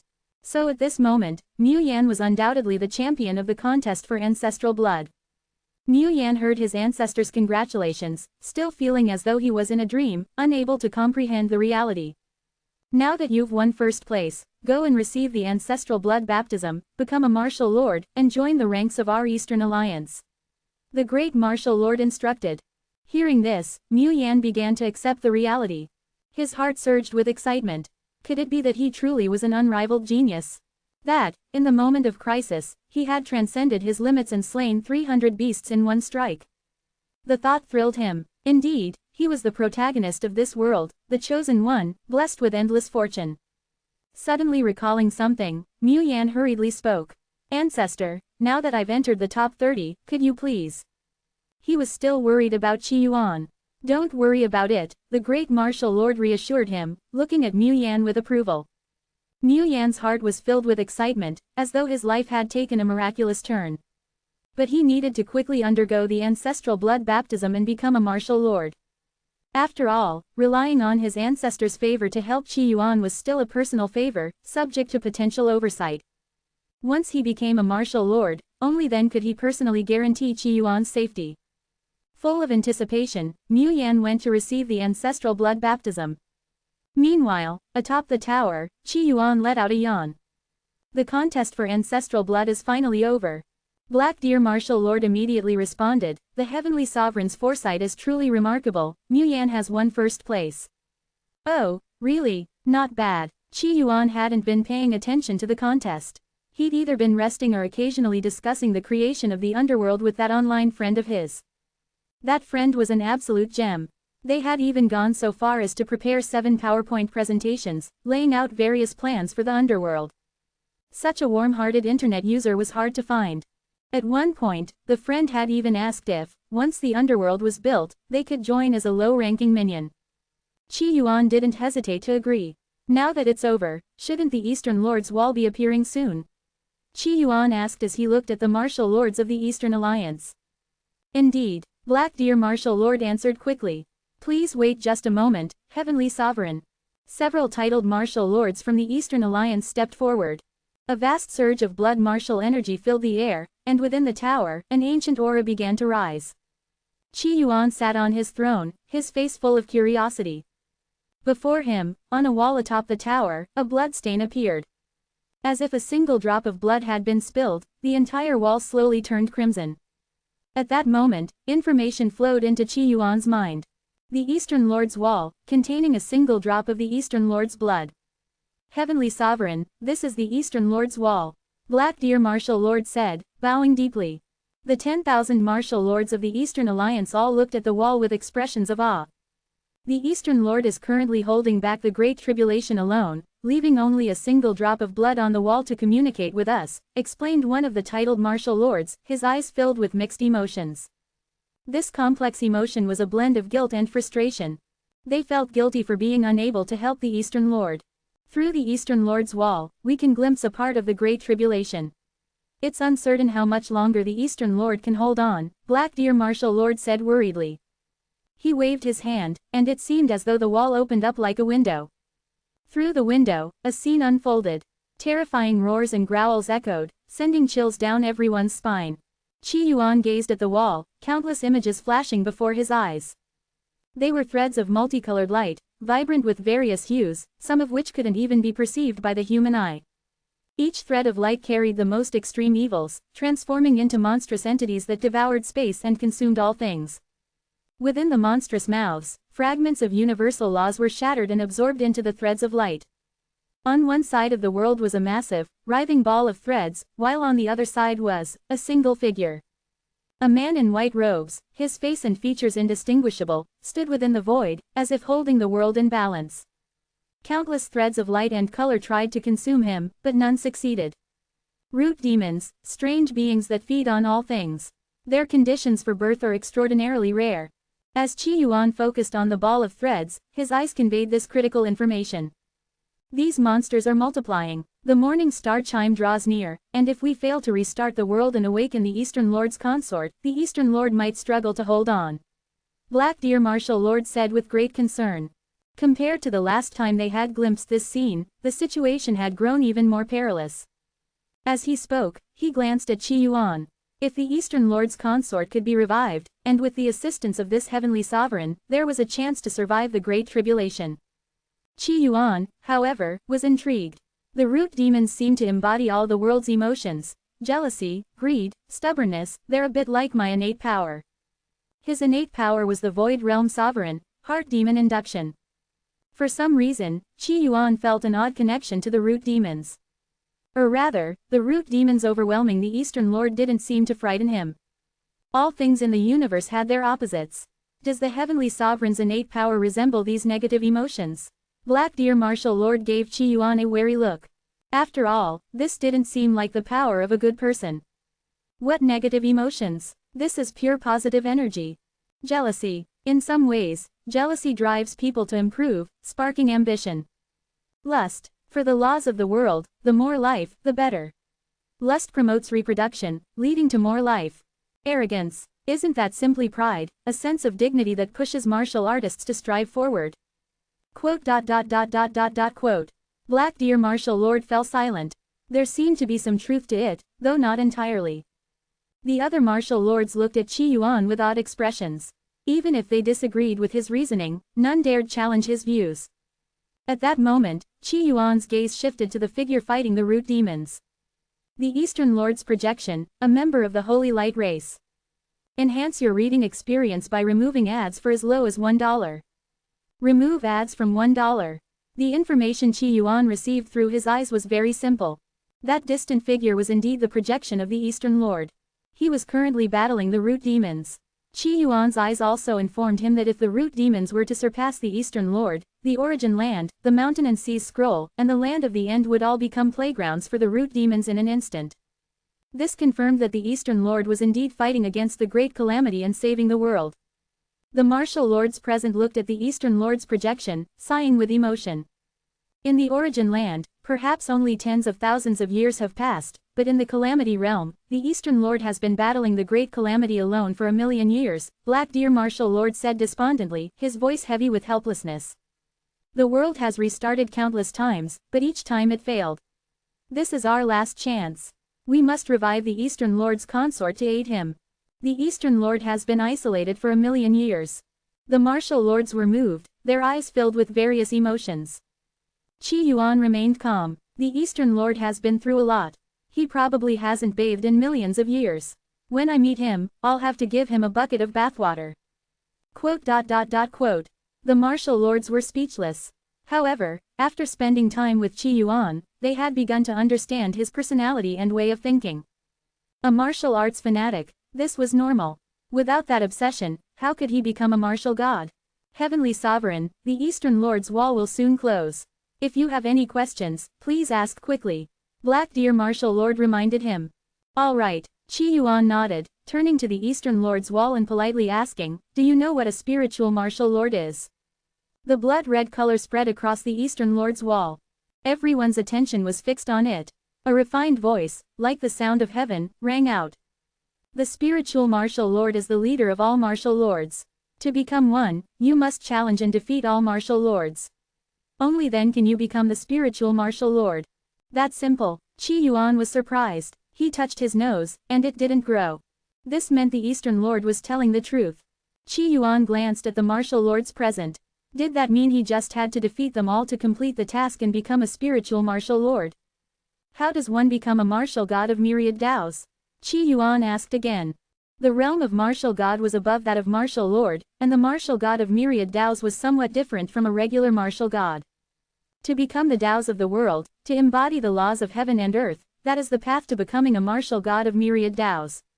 However, once you become the laws of heaven and earth, if the world is destroyed, the martial god of myriad Taos will fall from this realm as well. A world can only have one martial god of myriad Taos. The Eastern Lord's wall responded once more. Qi Yuan sensed that his nose hadn't grown. This also confirmed that the Eastern Lord's wall hadn't lied.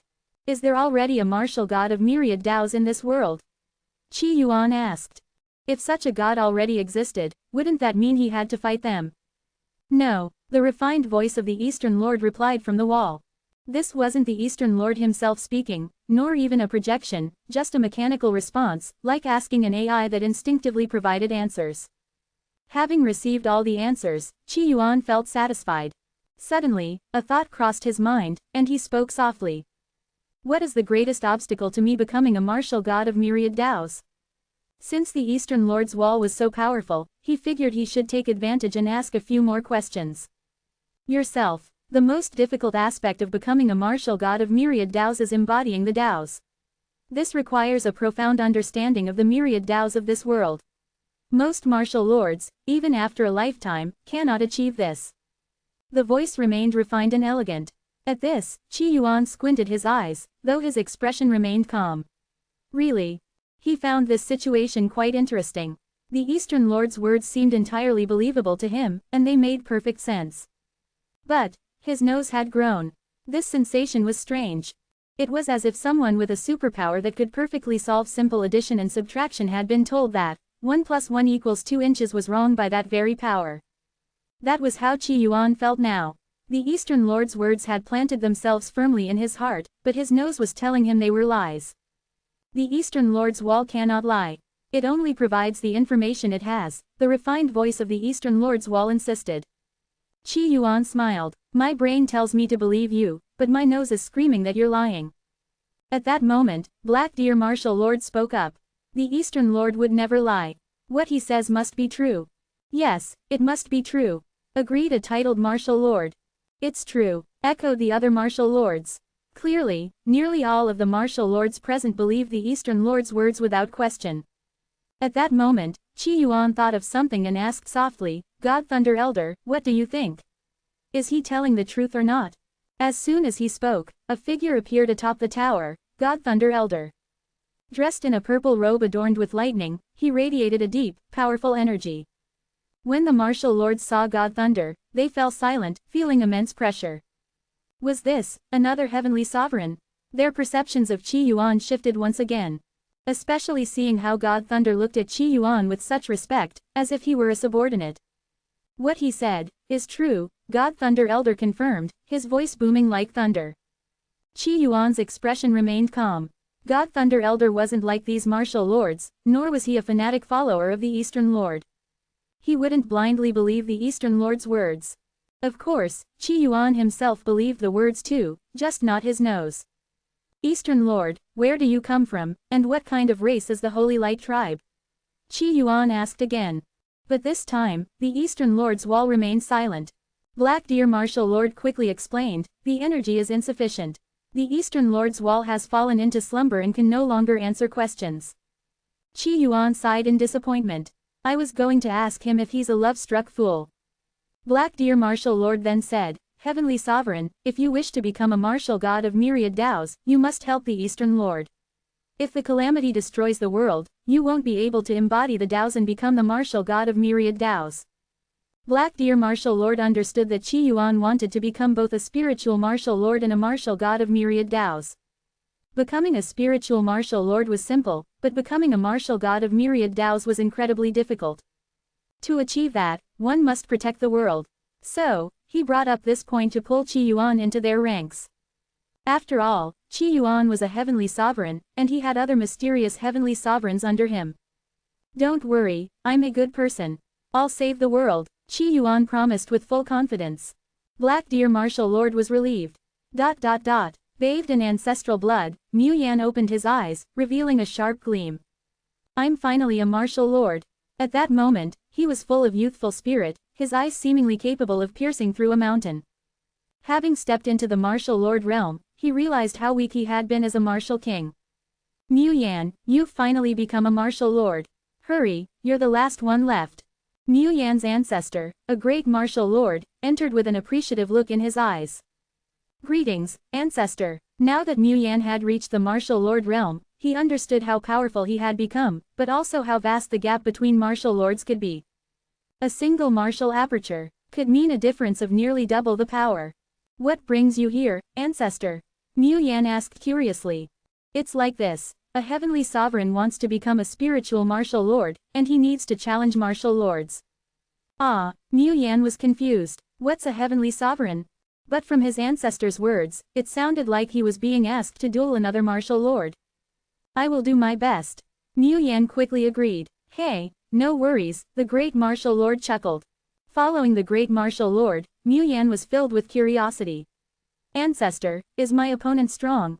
Should I hold back? Just do your best, the great martial lord replied casually. By the way, no provoking or name-calling. Understood. Though confused, Mu Yan obeyed. As they exited the tower, Mu Yan kept his head down.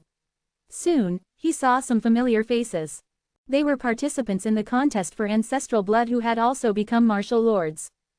Those people looked at Mu Yan with envy in their eyes. Mu Yan grew more confused, as the number of martial lords around him increased. They were everywhere, in a dense mass, too many to count. Ancestor, why are there so many martial lords? Mu Yan asked cautiously, though his excitement grew. He could sense some particularly strong auras. Could those be titled martial lords? The legendary titled martial lords, the peak of this world. They've all gathered for the challenge, the great martial lord replied. Mu Yan grew even more bewildered. Could it be, this was like a martial arts tournament in the human world, where all the participants were martial lords? At that moment, a voice suddenly echoed in Mu Yan's ear. Not bad, you're the last to arrive, just as I expected.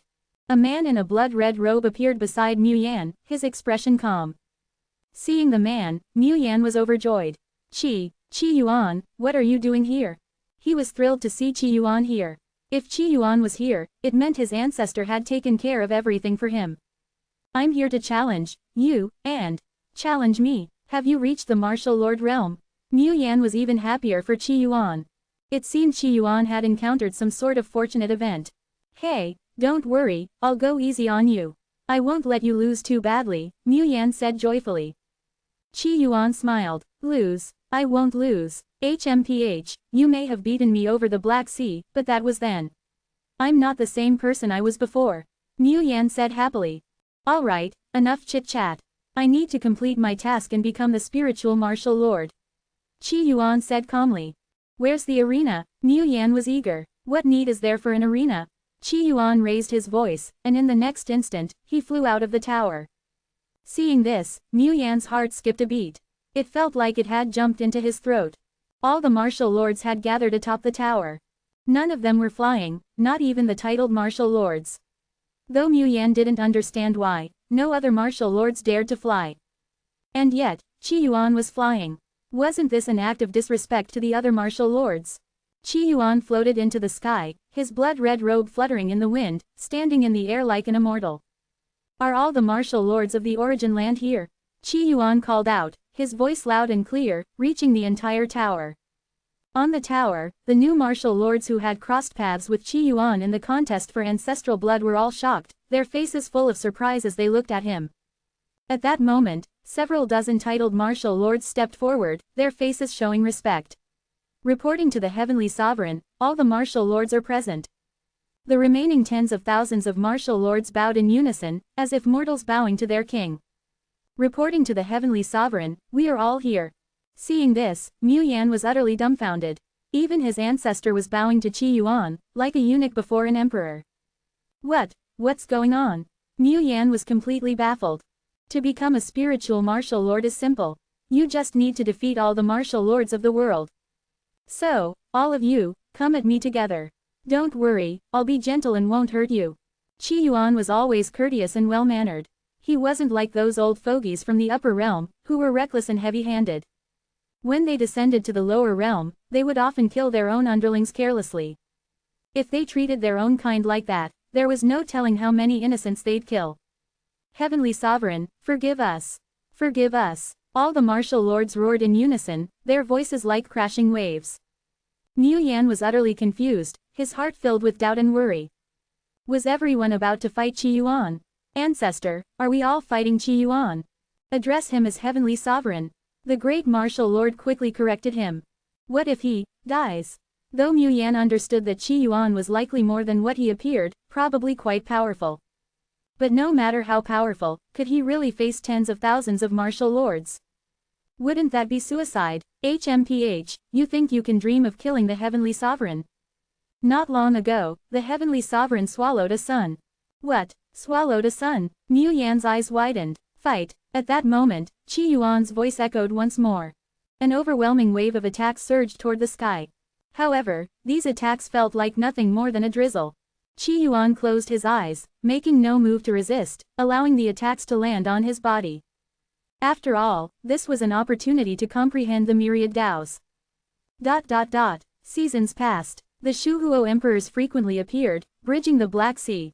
The martial lords of the Eastern Alliance had grown accustomed to seeing them. At this time, on the martial arena of the Arc Star, Qi Yuan stood facing an old man, his expression calm. Old man, this will be my last time participating in the martial arts tournament. Next time, you'll finally fulfill your dream and become the champion. The martial arts tournament was still ongoing.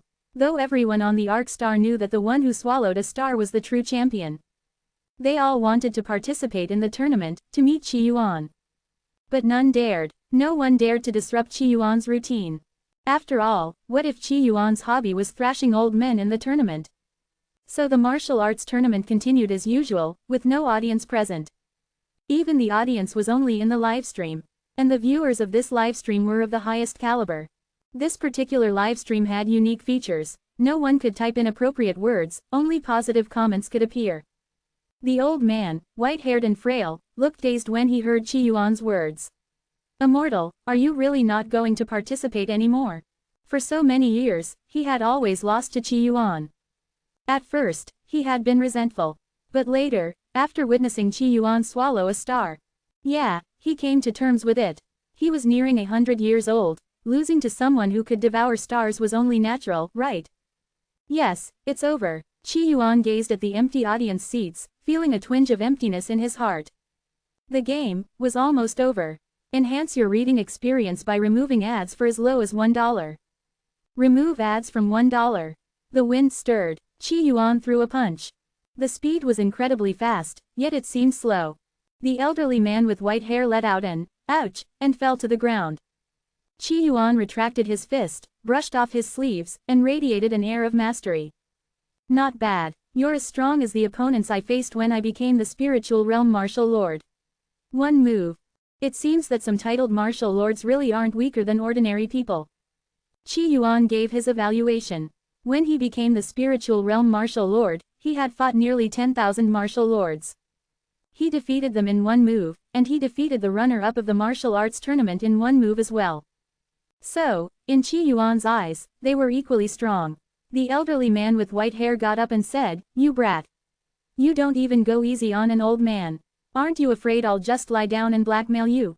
Over the years, the old man had grown quite familiar with Qi Yuan. Although 10 years ago, when Qi Yuan, the Immortal, had swallowed a star, the old man had trembled in fear for several years. But, he had adapted. At worst, he would die standing tall. I'm not afraid. We signed a contract before the match. Even if compensation is involved, it'll be the martial arts tournament that pays. Qi Yuan shrugged. Old man, goodbye, he said and began walking toward the audience stands.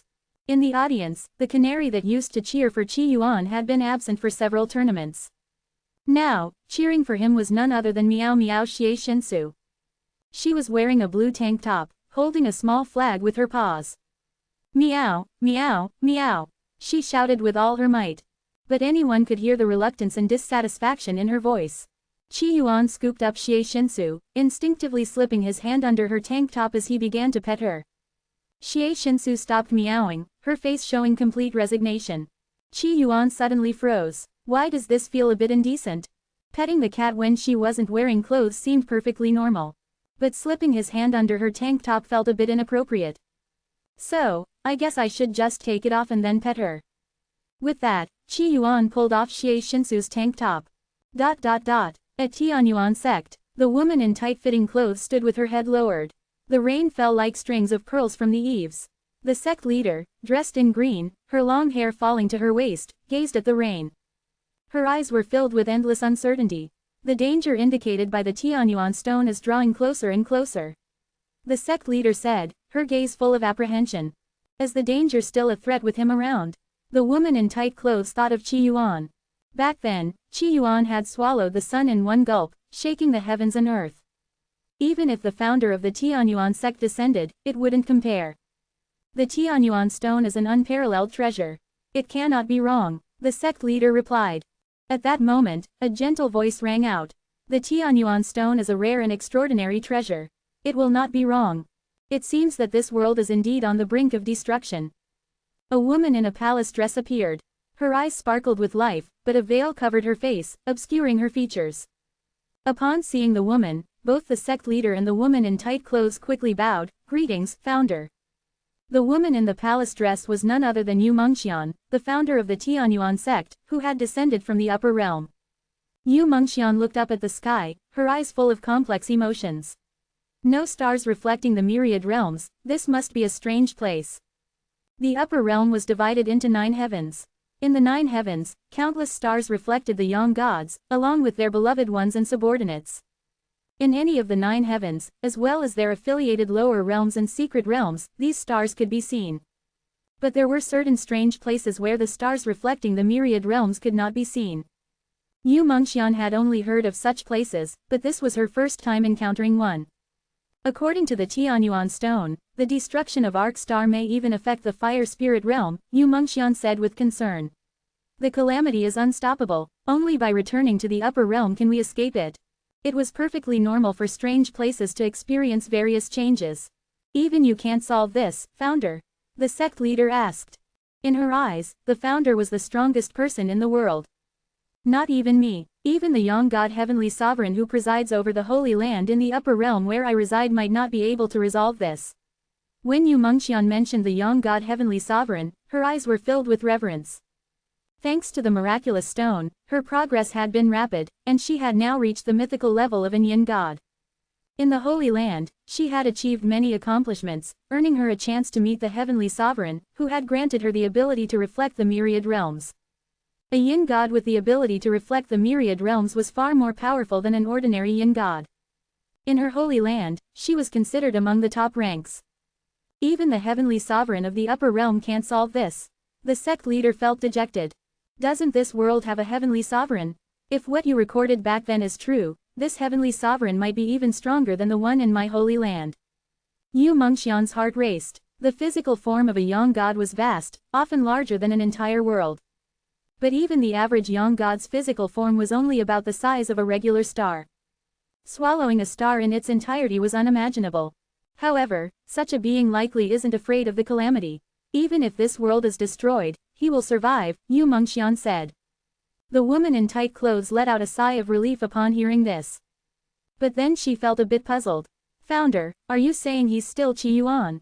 Her brother, the brother who had once been mentally unstable, how could he suddenly have become so powerful?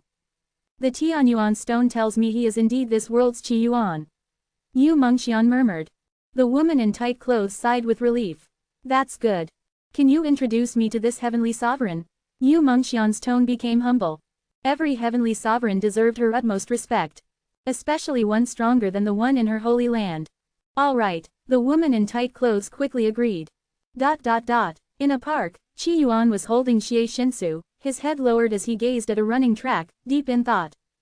To become a martial god of the 10,000 paths, I must comprehend all paths. What kind of path is this track? He stared at the track, not blinking. Just then, a short-haired woman, dressed in light, cool clothing, approached.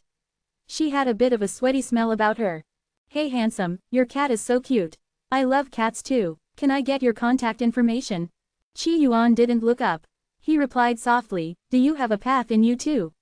Oh, but I'm not interested in your path. He finished speaking and walked away with his cat. The short-haired woman was stunned, her eyes wide, as if she had just realized something. She couldn't help but mutter, what a low-life man.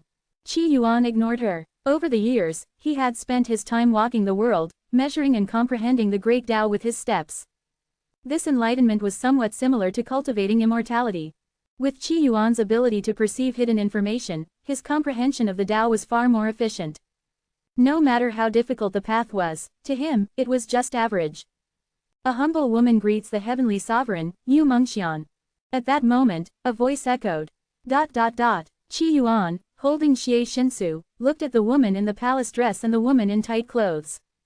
Ahem, I didn't bring my bank card today, Qi Yuan quickly said. The woman in tight clothes sighed and replied helplessly, we're not here to collect a debt. She had already gotten used to her brother's strange way of thinking. Her mood lightened a bit, realizing that her brother was still the same as he was before. It seemed he was still her brother. Qi Yuan sighed with relief. So, what do you want? Yu Mengxian gave a graceful bow before speaking, I am the founder of Tianyuan sect, descending from the upper realm. This world seems to be on the verge of destruction. Oh, I know a bit about that, but not too much. Qi Yuan said. Yu Mengxian wasn't surprised. If the Tianyuan stone could foresee the world's destruction, a being as powerful as this heavenly sovereign would surely know about it too. Does the heavenly sovereign have a way to stop it? Yu Mengxian asked. Qi Yuan shook his head. I'm not entirely sure, but I need to become a martial god of the 10,000 paths, so I definitely won't let this world completely collapse. Yu Mengxian was left a little speechless. She felt like this heavenly sovereign wasn't as reliable as she had hoped. He lacked the solemnity and mystery of the heavenly sovereign in her holy land. If this world shatters, ordinary people won't survive. I plan to take a few people and leave this world, Yu Mengxian said, glancing at Qi Yuan. Since the woman in tight clothes was so close to Qi Yuan, she'd need to take her to the upper realm. But that required Qi Yuan's approval. However, it was extremely difficult to bring people to the upper realm. Even for her, there were limits on how many she could bring. Do as you like, as long as you don't interfere with me. Qi Yuan said indifferently. Then, as if something crossed his mind, he asked, you're from the upper realm. Do you know the Moon God Palace? Yu Mengxian's heart skipped a beat. It was just as she thought. This man was surely an expert from the upper realm. Yes, the Moon God Palace is a holy land in the middle three heavens, Yu Mengxian replied. The upper realm is divided into 9 heavens. The lower 3, middle 3, and upper 3 heavens. The higher one goes, the richer the spiritual energy becomes. Thus, the higher the heaven a holy land is located in, the stronger it is. The Moon God Palace resided in the 6th heaven. I have a wife who is a moon maiden from the Moon God Palace. Her name is Jin Li. Do you know her? Qi Yuan asked. As he spoke, he waved his hand. Instantly, a projection of a woman appeared in front of Yu Mengxian. Brilliant like spring flowers, beautiful like the autumn moon. When she appeared, all colors in the world seemed to pale in comparison. Both Yu Mengxian and the woman in tight clothes were completely overshadowed by her beauty. Qi Yuan had never seen Jin Li before, but he had seen the version of her that Qi Jianjun had transformed into. This, Yu Mengxian's heart pounded wildly. 700 years ago, I once saw this moon maiden in the demon abyss. Qi Yuan's heart stirred. It was as if time and space had overlapped, and a dream became reality. The former moon maiden, now Jin Li, suddenly felt so close to him, as though he could reach out and touch her. At this moment, Qi Yuan grew sentimental. It has been many years since I last heard from her. A single inch of longing forms 1,000 knots of sorrow. When you saw her, how was she? She seemed to be doing well. I heard that after returning to the Moon God Palace, she constantly fought in the demon abyss, never stopping, as if seeking more achievements to make a wish to the Moon God Sovereign. Yu Mengxian glanced at Qi Yuan again. In the Moon God Palace, the Moon Maidens held an especially unique status. They were practically being groomed as successors. Moon Maidens were forbidden to marry. Once, a young god sought to marry a Moon Maiden, but he was directly expelled by the Moon God Sovereign. The Moon God Sovereign had declared that the young god would never again be allowed to set foot in the light of the moon. Now, Yu Mengxian's thoughts began to wander. Is that so? Qi Yuan sighed. Suddenly, he thought of something. Is there any way to contact her from the lower realm? Although he had asked Shen Wuxian to send a message to the Moon Maiden. Shen Wuxian was in the lower 3 heavens, and it would take many years to deliver the letter. It would be difficult in the lower realm. However, this Moon Maiden has been favored by the Moon God Sovereign and has a star reflecting the myriad realms. If she knows of your star, you can move your star closer to hers. She should understand your message. Yu Mengxian explained. Oh, you can do that. Qi Yuan's eyes lit up. Does that mean he could move one of his star core golden cores next to Jin Li's star? Then, if he shaped his star core golden core into a heart or romantic brain symbol, Jin Li would know he was there. Of course, it's possible she wouldn't realize it. After all, Jin Li didn't know that the sun in the sky was his star core golden core. But that didn't matter. Do you know which star is hers? Qi Yuan asked. Heavenly Sovereign, please take a look. Yu Mengxian waved her hand, and a star map appeared before Qi Yuan's eyes. This one is the Moon Maiden's star. Qi Yuan's gaze fell on the tiny star, and his eyes filled with affection. How cute. Xie Shinsu, still in Qi Yuan's arms, wriggled and meowed. What's cute about it? Heavenly Sovereign, please be careful. The Moon God Sovereign is a powerful young god. If your star projection gets too close to the Moon God Sovereign's, it may be seen as a challenge. Yu Mengxian reminded him. Got it. Don't worry, I'm a good person. I always follow the rules and never break them, Qi Yuan reassured her with a smile, but he was already thinking about how to use his star core golden core to tell Jin Li that he had arrived. By the way, do you know of any cultivation techniques that can reshape your star? It's always round, and that looks kind of odd. Qi Yuan asked. If he could turn his sun into a heart shape, Jin Li would definitely know he had arrived. Ahem, I've never heard of such a technique, Yu Mengxian admitted. Qi Yuan sighed with disappointment. Sigh, I still don't have enough star core golden cores. If I had millions of them, I could form words and symbols, like a drone display, and communicate across realms. Qi Yuan mused to himself. If only he had millions of star core golden cores. He could directly write massive words across the skies of all worlds. Promote civility, foster new virtues. Yes, the entire cultivation world would surely become more refined. Beside him, Yu Mengxian remained silent, not quite understanding Qi Yuan's words. At this moment, Qi Yuan asked another question, do you know Ruan Yishi? She's my master, my wife, and also from the Moon God Palace. Yu Mengxian gave Qi Yuan a strange look. I haven't heard of her. She had a feeling that if Qi Yuan showed up at the Moon God Palace, he'd definitely get into trouble with the Moon God Sovereign. If I write them a letter, how long would it take you to deliver it? Qi Yuan asked. Probably, several years, Yu Mengxian answered. Qi Yuan sighed in disappointment. It seemed writing a letter wasn't going to work. Shen Wuxian had already taken his letter up. Besides, once he resolved the great calamity after the game's return, he could head to the upper realm himself and meet Jin Li. Though he and Jin Li had always been like online friends and had never met, to be honest, Qi Yuan felt a little nervous. But then he remembered they already had children, so they were practically an old married couple. What was there to be shy about? Alright, no more idle talk. I still need to comprehend the 10,000 paths. Goodbye. Having gathered the useful information he needed, Qi Yuan didn't bother to chat further with Yu Mengxian. He left with Xie Shinsu in his arms. Robot 01 followed closely behind, like a loyal servant or little sidekick. Enhance your reading experience by removing ads for as low as $1. Remove ads from $1. The moonlight poured down like a clear river, and the Milky Way hung low in the sky. Qi Yuan looked at the heavens, his expression complex. Only 3 years left. His comprehension of the myriad paths had only reached 3%. It was impossible to achieve perfection within 3 years. At that moment, 01 hesitated.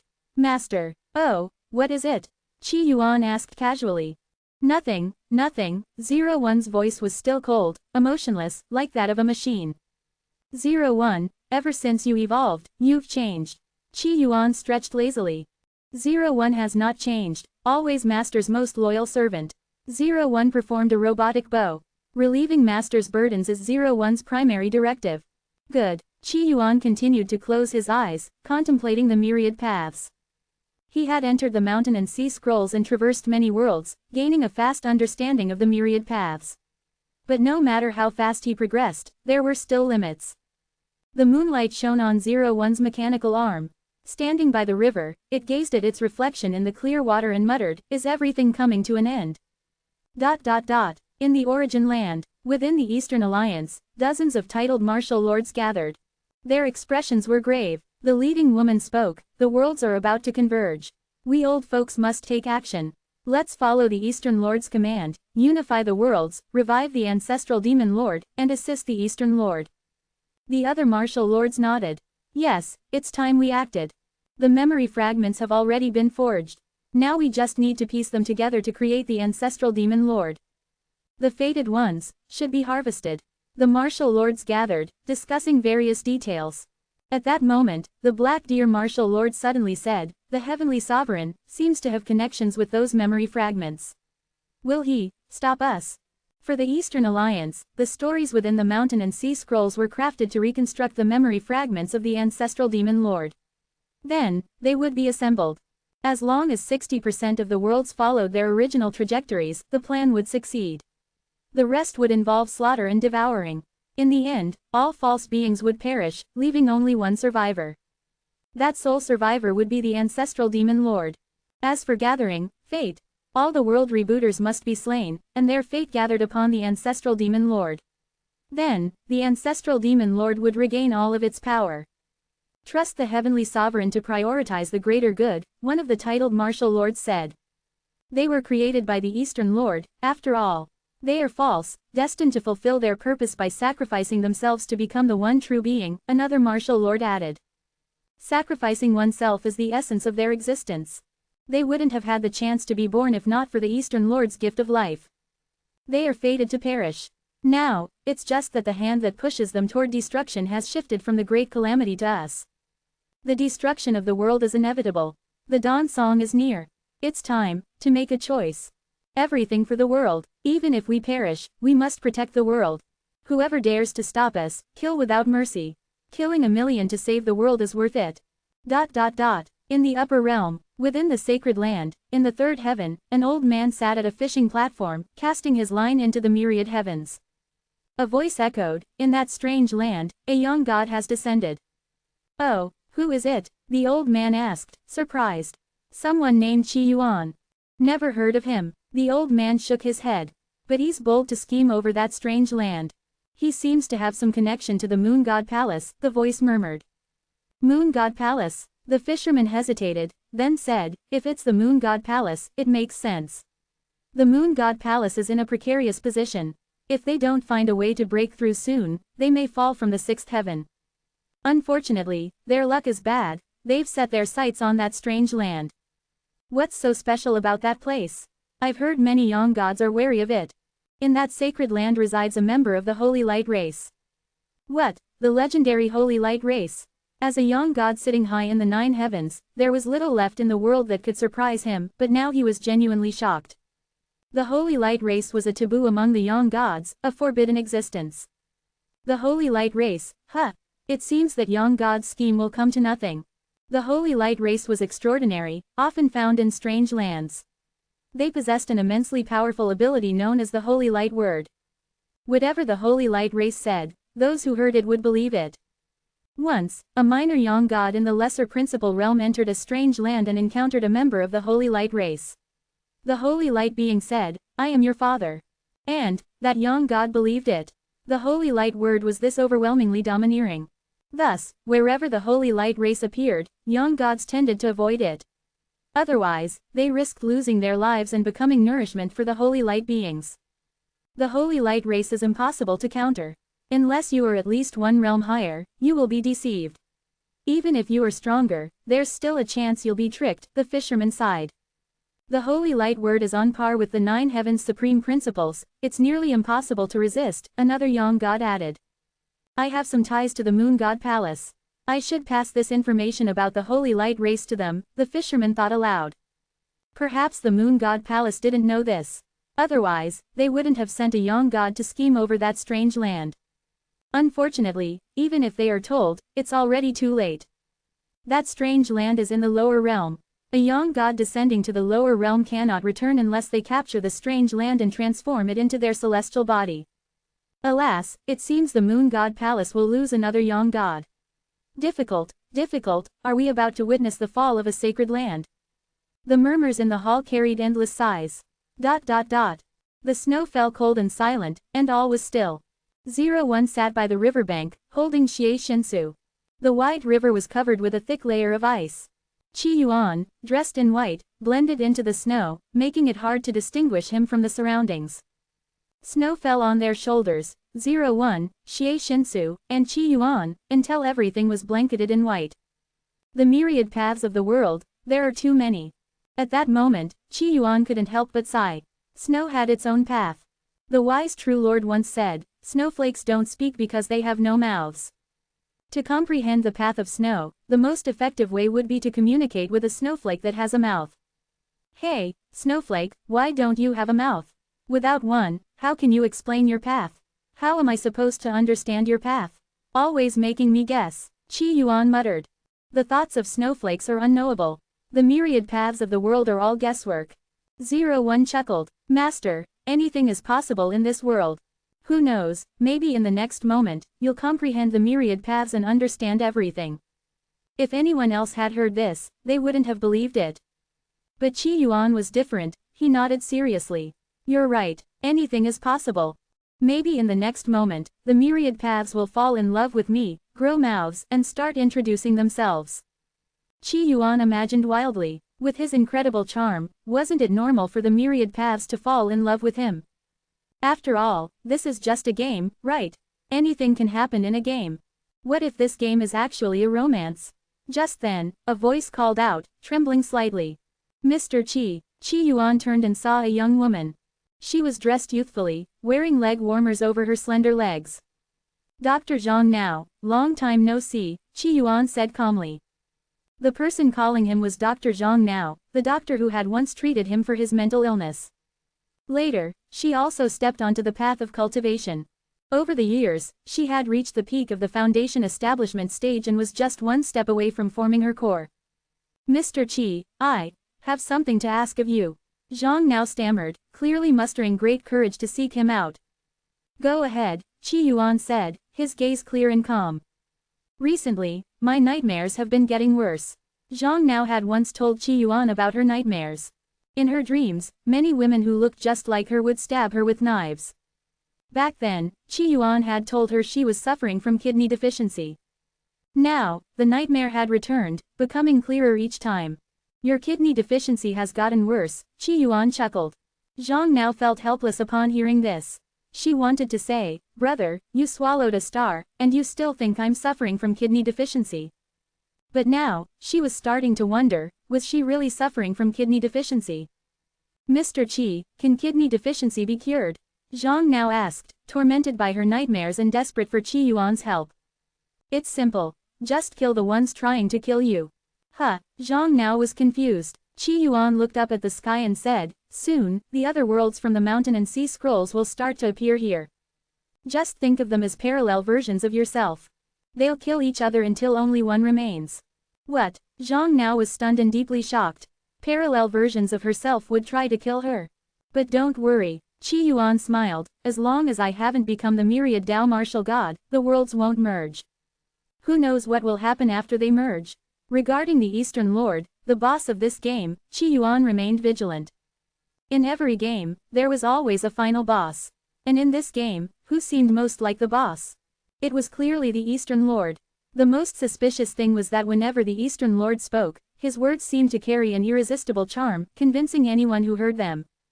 If not for this, Qi Yuan might have truly believed the Eastern Lord was saving the world, fighting against the root demons. But now, Qi Yuan's instincts told him that the Eastern Lord was a liar. His words were false. Come on, this is obvious. Anyone who tries to deceive Qi Yuan is clearly a bad guy. Could he really be some beautiful woman?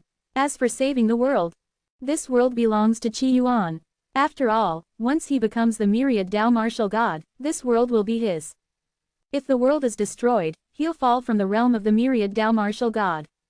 So, of course, he'll save it. Qi Yuan will save it himself. The root demon may seem powerful, but it has a similar origin to his divine ability, Void Realm Sovereign, Heart Demon Guidance. When the time comes, Qi Yuan will unleash his Great Forgetfulness Mind Sutra and say to the root demon, I am your father. And the root demon won't invade this world, right? Of course not. If the root demon doesn't invade, that means the world won't be destroyed, right? So why kill and support the Eastern Lord? Qi Yuan had his own plans. As he spoke, Qi Yuan softly commanded the world. Condense. At the same time, in the origin land, within the Eastern Alliance, countless martial lords turned pale in shock. What's going on? Why has the progress of the worlds merging stopped? What's happening? There's a mysterious force resisting the fusion of the mountain and sea scrolls at the end land. Who could it be? Is it the Heavenly Sovereign? The martial lords immediately thought of Qi Yuan. Only Qi Yuan had the power to do something like this. What's the Heavenly Sovereign doing? Why is he sabotaging the Eastern Lord's plan? Hey, isn't it obvious? In the Mountain and Sea Scrolls, he hindered the Heaven-Mending Pavilion's progress. It's clear he's targeting the Eastern Lord. He wants to destroy this world. That's impossible. The Heavenly Sovereign isn't that kind of person. The martial lords argued among themselves, full of suspicions and speculations. Some thought it was a misunderstanding, while others believed Qi Yuan was secretly meddling. At that moment, a voice rang out. You're right, I'm the one stopping the fusion of the Mountain and Sea Scrolls. As the voice fell, Qi Yuan appeared, dressed in a long robe. 01 stood behind him, holding a cat, its eyes filled with curiosity as it observed the world. Heavenly Sovereign, what are you doing? Black Deer Martial Lord asked, his face no longer kind. Once I become the myriad Tao Martial God, I'll allow the worlds to merge. If they merge now, there will be too many paths, and I'll waste too much time, Qi Yuan said, yawning. Heavenly Sovereign, this must not happen. Without the merging, the Eastern Lord's partner cannot be revived.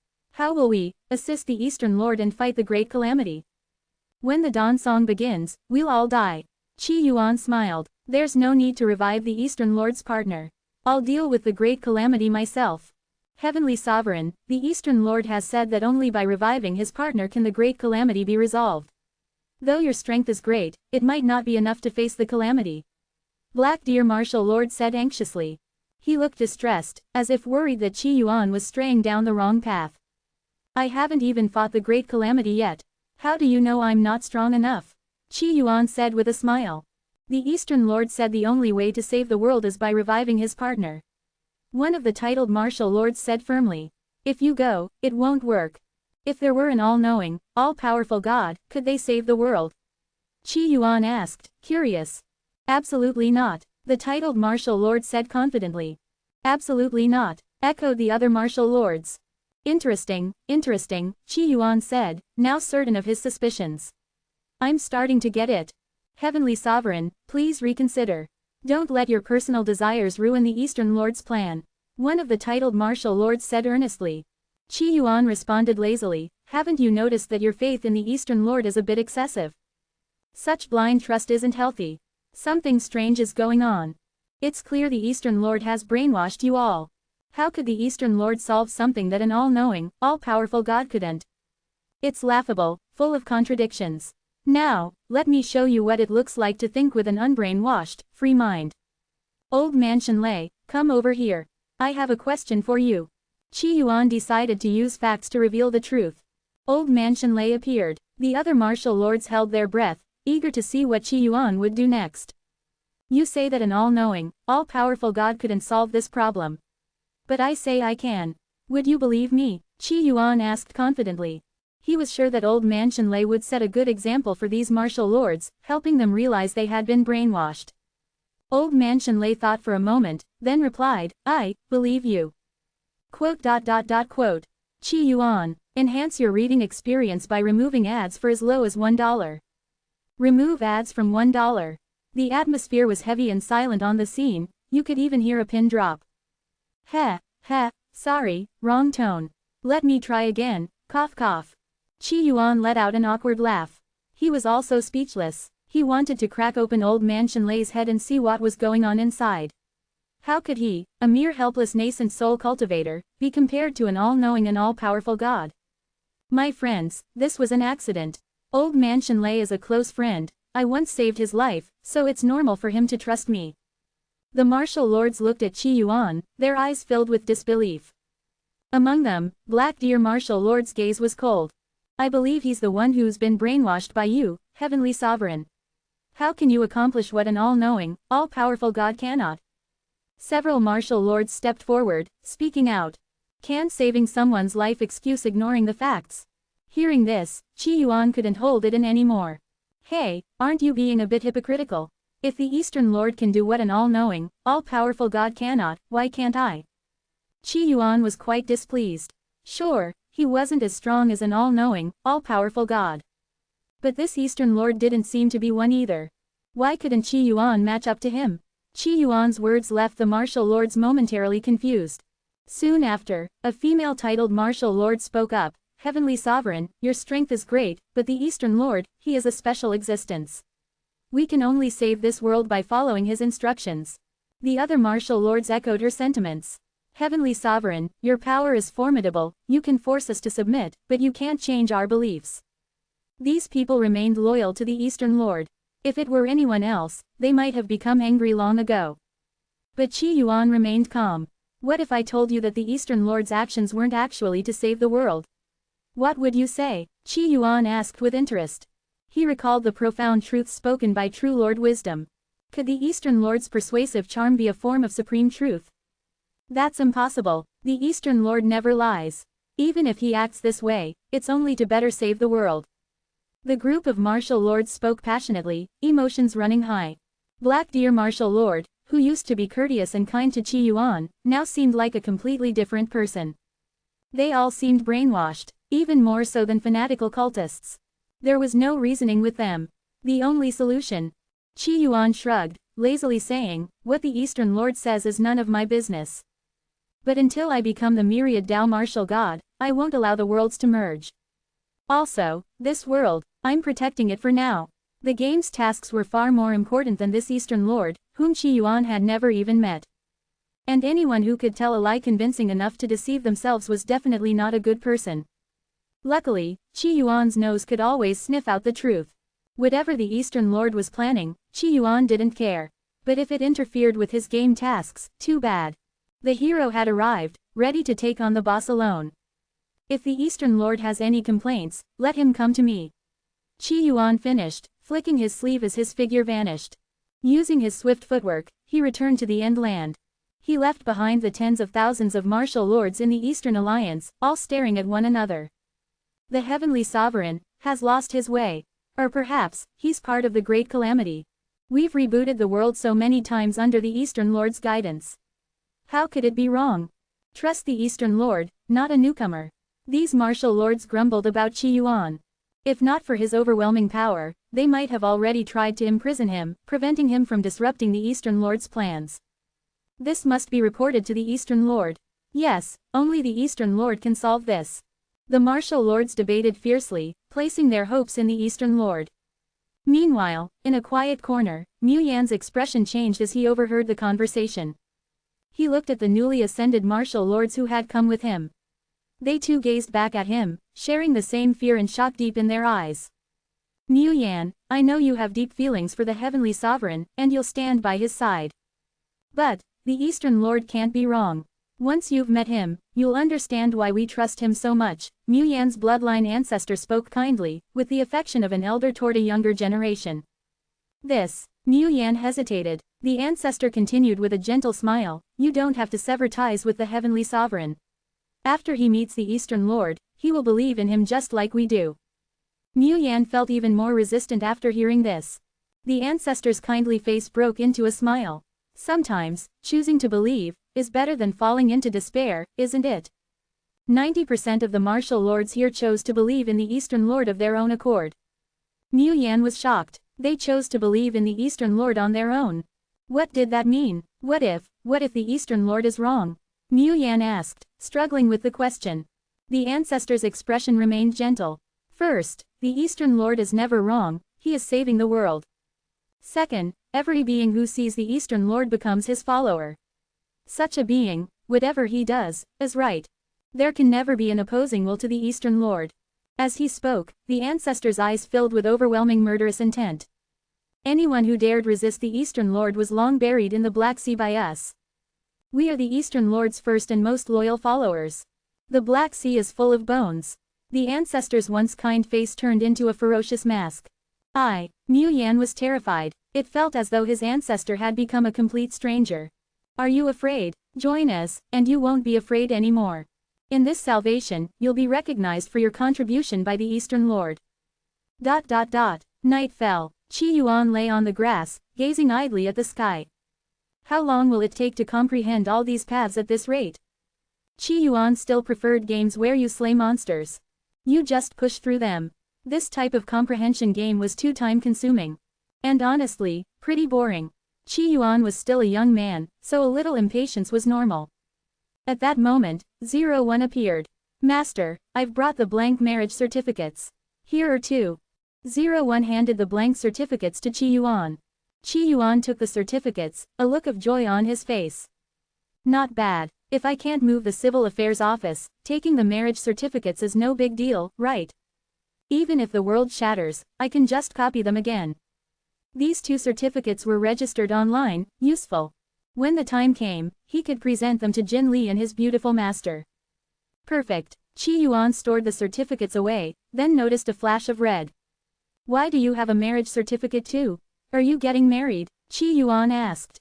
With a wave of 01's hand, a whole row of marriage certificates appeared. When opened, each one had a picture of Qi Yuan. Master might get married again in the future, so I had the civil office make extra copies. It'll be convenient whenever you need one, 01 said thoughtfully. You are very meticulous. No wonder you're my smart robot. You're way better than those dumb AI programs, Qi Yuan praised. A robot that's considerate and thorough.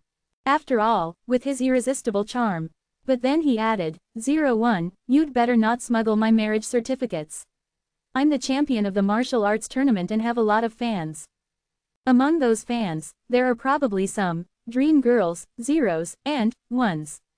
If they buy my marriage certificates, I'd be in big trouble. 01 clutched the certificates. If the certificates die, I die. Don't say such unlucky things, Qi Yuan replied. Seems like I'm getting superstitious as I get older. Meow, meow, meow. Xie Shinsu meowed nearby. You've eaten a son, and you're talking about superstition. Is that even funny? Enough nonsense. I need to focus on comprehending the myriad paths, time is tight. Qi Yuan said, staring intently at an ant-hole in the ground. He watched closely, lost in thought. Xie Shinsu stood by, feeling disdain. Who tries to comprehend the Tao like this? I get it. This ant-hole, someone poured molten iron into it.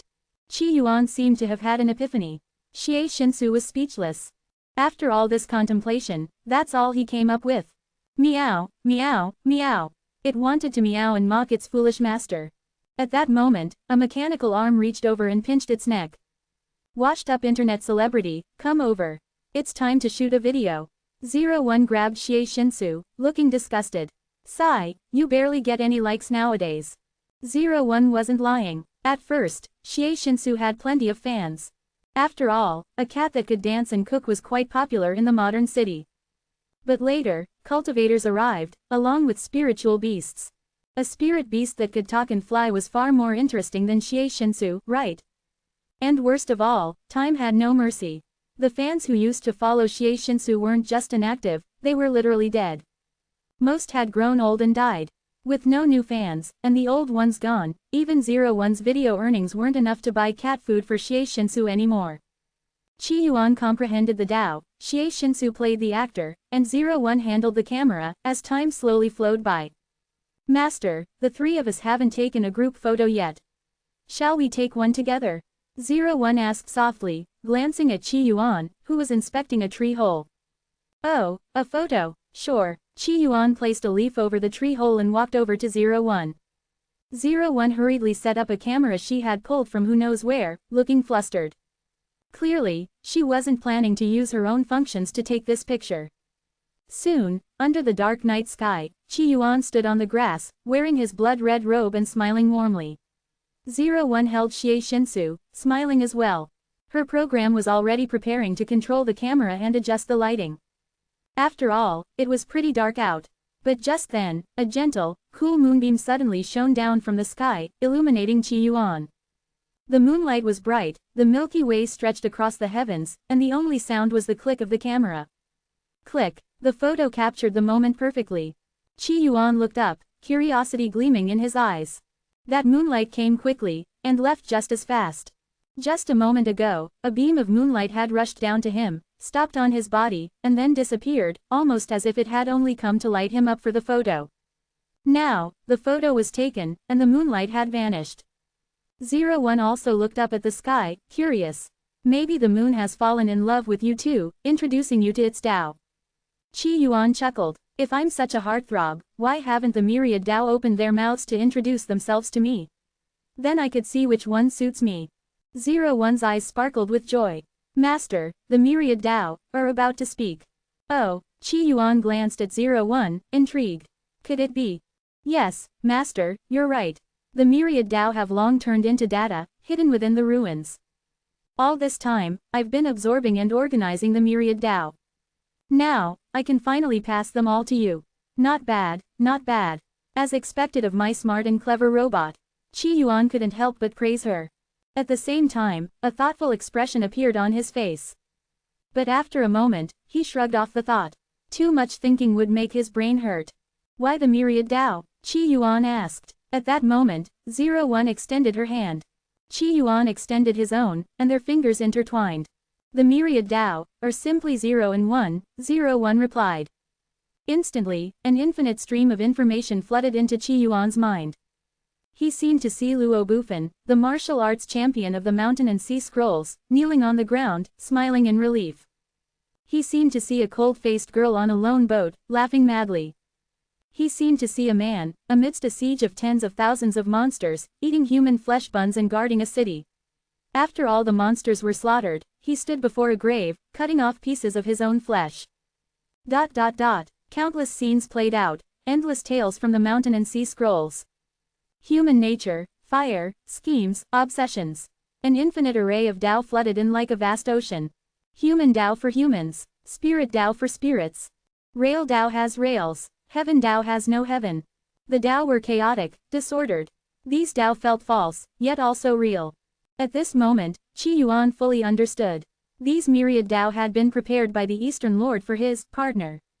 Or rather, as a backup plan. If one accepted the myriad Tao, they would truly be trapped in the mortal realm, believing themselves to be the Eastern Lord's partner. At that moment, countless memories surged into Qi Yuan's mind. These memories felt like they had been pulled straight from the wall murals. The fragments from the Mountain and Sea Scrolls filled his mind, as if trying to convince him that he was the Eastern Lord's partner. How funny. Your nose grows so long, yet you're telling me this is the truth. Eastern Lord, you're too desperate. I am not your partner. Endless images washed over him, but Qi Yuan stood motionless, his blood-red robe billowing. Amidst the vastness of the Tao, I will cut them down. My Tao is forgetfulness. My Tao is slaughter. With a single sword strike, the heavens trembled, and all the fragments turned to ashes. On this day, the myriad Tao spoke to introduce themselves, and Qi Yuan stepped into the realm of the myriad Tao martial god from the ordinary. Not far away, 01 looked at Qi Yuan, her smile bright. Congratulations, Master, on reaching the realm of the myriad Tao martial god. The game is almost complete. Qi Yuan gazed at 01, his eyes calm. I need to meet the Eastern Lord. I don't know if I'll return. If I have a car parked somewhere, pay the parking fee for me. Or if my phone bill's still running, help me cancel it. I don't want to owe too much money if I don't come back. Master, you don't have a car. That's kind of sad. Seems like this world won't have an emperor guard waiting in the bustling world for me. Enhance your reading experience by removing ads for as low as $1. Remove ads from $1. Countless streams of information surged. In Qi Yuan's mind, sword intent crisscrossed, slashing through the myriad Tao, or perhaps, forgetting them entirely. Qi Yuan stepped across the Black Sea and arrived at the origin land. At this moment, the shores of the Black Sea were crowded. Nearly 10,000 martial lords stood there, seemingly aware that Qi Yuan would come. Greetings, Heavenly Sovereign. These martial lords saluted, their expressions respectful. Qi Yuan observed the scene with a calm expression. So, have you all come to your senses now? As he spoke, Qi Yuan began to consider how they might open up. If they did open up, it would likely be in a shower of blood. Heavenly Sovereign, everything before was a misunderstanding. Black Deer Martial Lord stepped forward, his expression respectful. Now, the Eastern Lord is waiting for you in the Calamity Zone. He said he will explain everything to clear up the misunderstandings. Qi Yuan's face remained unchanged upon hearing this. His expression was either calm or held a faint smile, making it impossible to read his thoughts. He's finally willing to see me. Qi Yuan stretched lazily. If he's willing to meet me, then I'll go see him. The myriad Tao martial god realm was equivalent to the Yang god realm. However, this myriad Tao martial god was somewhat different from the typical Yang god. Yang gods, when traveling to other worlds or even universes, would be suppressed in power. The myriad Tao martial god, it seemed, wasn't bound by such limitations. After breaking through to the myriad Tao martial god realm, Qi Yuan's power had indeed grown considerably. At that moment, old man Shenlei appeared. I'll go with you. The other nascent souls also spoke up, saying, we'll go with you. They were all deeply wary of the Eastern Lord and didn't feel at ease letting Qi Yuan face him alone. Qi Yuan glanced at the origin land, his expression calm. Perhaps the Dawn's chorus is about to begin, and the origin land may no longer be able to contain young gods. If you all stay here, you'll be forced to leave. Since fate has decided for you to leave, well, although I don't particularly like fate, let's go with it today. You can come with me to meet the Eastern Lord. In an instant, countless phantoms appeared behind Qi Yuan. We obey your command. Each of these phantoms was of noble bearing, mysterious, and powerful. They stood behind Qi Yuan like primordial demons, and even though they restrained their auras, they were so overwhelming that no one dared look directly at them. The martial lords present felt an overwhelming urge to bow in worship. Some of them even sensed that these figures seemed more majestic and terrifying than the Eastern Lord himself. At that moment, doubts began to creep into the hearts of those who had once been so certain. But soon, their resolve hardened again. The Eastern Lord was the supreme truth of this world. Numbers were meaningless. Farewell, everyone, I hope we'll meet again. Qi Yuan's figure vanished. Those terrifying, majestic phantoms disappeared with him. Black Deer Martial Lord gritted his teeth, cold sweat forming on his forehead as the figures vanished. He let out a long sigh of relief. The other martial lords were in the same state. Qi Yuan and those phantoms had exerted immense pressure on them. Especially since there were far more of those terrifying figures than they had expected. They thought there would only be a few. But there were thousands. The Eastern Lord should be able to handle them, right? A female martial lord asked nervously. The pressure from those heavenly sovereigns earlier had been overwhelming. What do you mean, handle? The Eastern Lord will explain the truth to them, and they will trust him, just like we do. Yes, with the help of so many powerful individuals, the Eastern Lord will surely resolve the calamity and save the world. We can't just sit idly by. Let's proceed with reviving the Eastern Lord's partner as per his instructions. Right, now that the worlds are converging and can't be stopped, we'll descend to the End Land. We'll choose a protagonist and have her kill all the other daughters of destiny, merge all the memories, and then she'll become the Eastern Lord's partner. Once she's resurrected and heads to the Calamity Zone, everything will be fine. We will also experience true rebirth. Haha, now that they're gone, no one can stop us. Several of the titled martial lords were excited, their expressions twisted. After so many failed attempts to reboot the world, they finally saw a glimmer of success. How could they not be thrilled?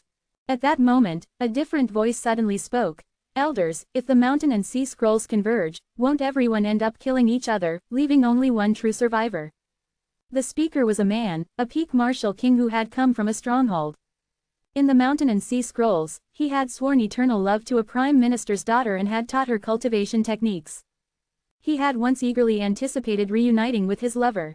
But now it seemed, the merging of worlds would result in a massacre. Yes, within each mountain and sea scroll, there is a version of the Eastern Lord's partner. Each version of the partner is reliving past events. The mountain and sea scrolls are an illusion, and the Eastern Lord used the brush of the nation to paint these illusions and create one true existence.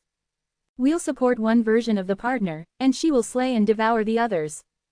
In the end, she will devour the destiny and become the Eastern Lord's partner. The mountain and sea scroll she comes from will represent reality, the future of our origin land. All other mountain and sea scrolls will vanish, and the End Land will become a thing of the past. With the End Land gone, the mountain and sea scroll crafted by the Eastern Lord will be the true future, an infinite future. Black Deer Martial Lord's face was filled with fanaticism. After so many years, countless reboots of the world, they were finally about to succeed. But doesn't that mean, everyone in the other mountain and sea scrolls will die? The man's face darkened. His lover was still within one of the mountain and sea scrolls. If his lover was in one of the scrolls set to be sacrificed, he couldn't accept that. For the sake of the world, some sacrifices are necessary. Black Deer Martial Lord replied. Another titled Martial Lord also spoke up. They were created by the Eastern Lord, and their purpose was always to be sacrificed. Now, it's their turn to fulfill that destiny. Indeed, the Eastern Lord gave them life, a debt they could never repay in 1,000 lifetimes. The martial lords' expressions were resolute. After holding on for so many years, even if they realized they were wrong, they wouldn't admit it. The mountain and sea scrolls were indeed created by the Eastern Lord, but what about the End Land? They're innocent, aren't they? Mu Yan finally couldn't hold back and spoke. They were always destined to perish, we're merely helping them along. Mu Yan's bloodline ancestor said, looking at him with a soft smile. You newly ascended martial lords have seen so little of the world and haven't even met the Eastern Lord. It's normal for you to be confused. For this mission from the Eastern Lord, you'll stay here in the origin land. As he spoke, the ancestor moved swiftly. Several other martial lords acted as well, trapping the newly ascended martial lords. No, ancestor, you're going mad. Perhaps we don't need to destroy these worlds. Qi Yuan, the heavenly sovereign, can stop the calamity. Mu Yan shouted, his voice hoarse. Though he considered himself selfish, he didn't want to see the people he knew and cared about die. In the mountain and sea scrolls, he had lived for over 10,000 years. He had made many friends. He couldn't bear to see them die. Most importantly, he had never met the Eastern Lord and didn't trust his plan. Compared to the Eastern Lord, he trusted Qi Yuan more. The enemies of the Great Calamity were powerful, but wasn't Qi Yuan just as powerful? Swallowing a star, with countless powerful followers. With so much strength, they couldn't resolve a minor calamity. And if they couldn't, what made the Eastern Lord's scheme any more likely to succeed? No more words, what the Eastern Lord says is the truth. A martial lord interrupted. You're terrifying. Mu Yan despaired. It was as if he was seeing these people for the first time. The martial lords bound Mu Yan and the others, throwing them into the origin land. The remaining martial lords all turned their gazes toward the Black Sea. The great change has begun, and the Black Sea's power is fading. We can now enter the Black Sea. The many worlds of the mountain and sea scrolls are within the Black Sea. To save time, let's enter the mountain and sea scrolls and slaughter the mortals. Capture the avatars and deliver them to the primary body. A titled martial lord suggested. The other titled martial lords nodded in agreement. With such a heroic act, we will become gods. The martial lords surged into the Black Sea. They had already chosen one mountain and sea scroll to be the true world.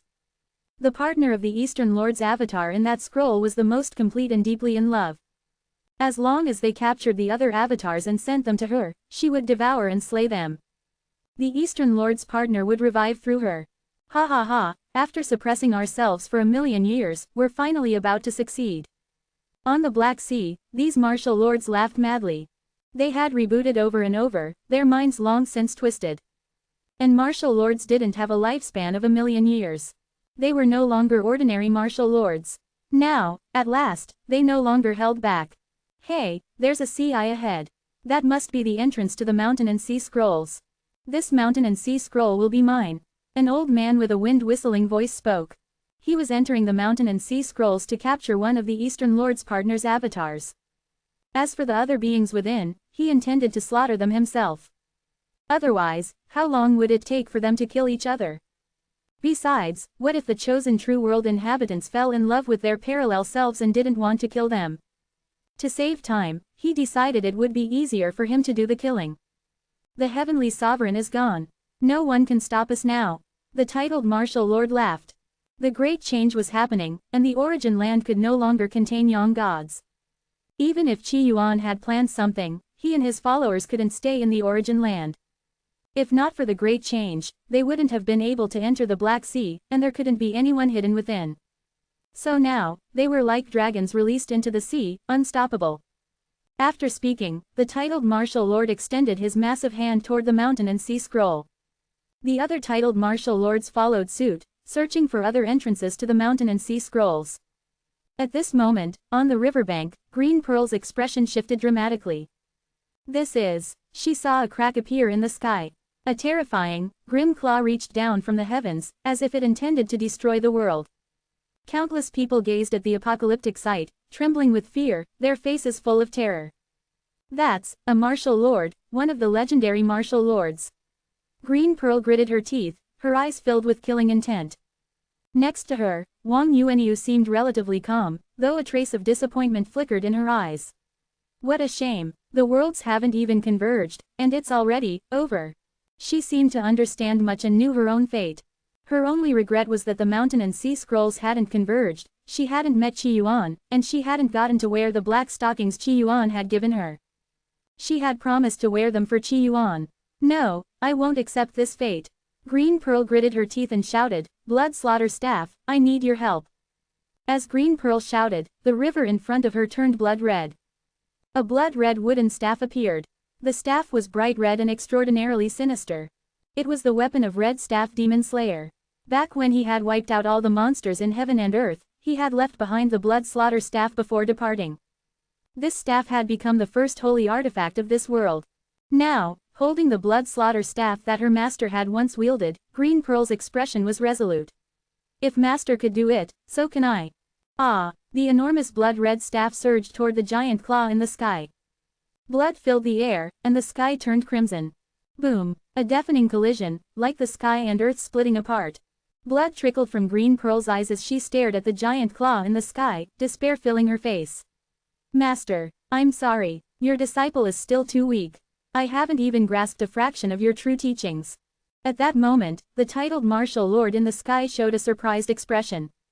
How interesting, to find a power on par with a martial lord within the mountain and sea scrolls. That red staff has some merit. The titled martial lord ignored Green Pearl and focused his gaze on Wang Yuanyu. It seems my luck is good. I found you right away. No need to search through every corner. Green Pearl gritted her teeth, staring at the sky in defiance. If my master were here, he would never let you act so arrogantly. Humph, a mere native of the mountain and sea scrolls dares to boast. You don't even realize how vast the gap between us is. Even if your master were here, how could he stop me? Who in this world could stop me? The titled martial lord laughed arrogantly.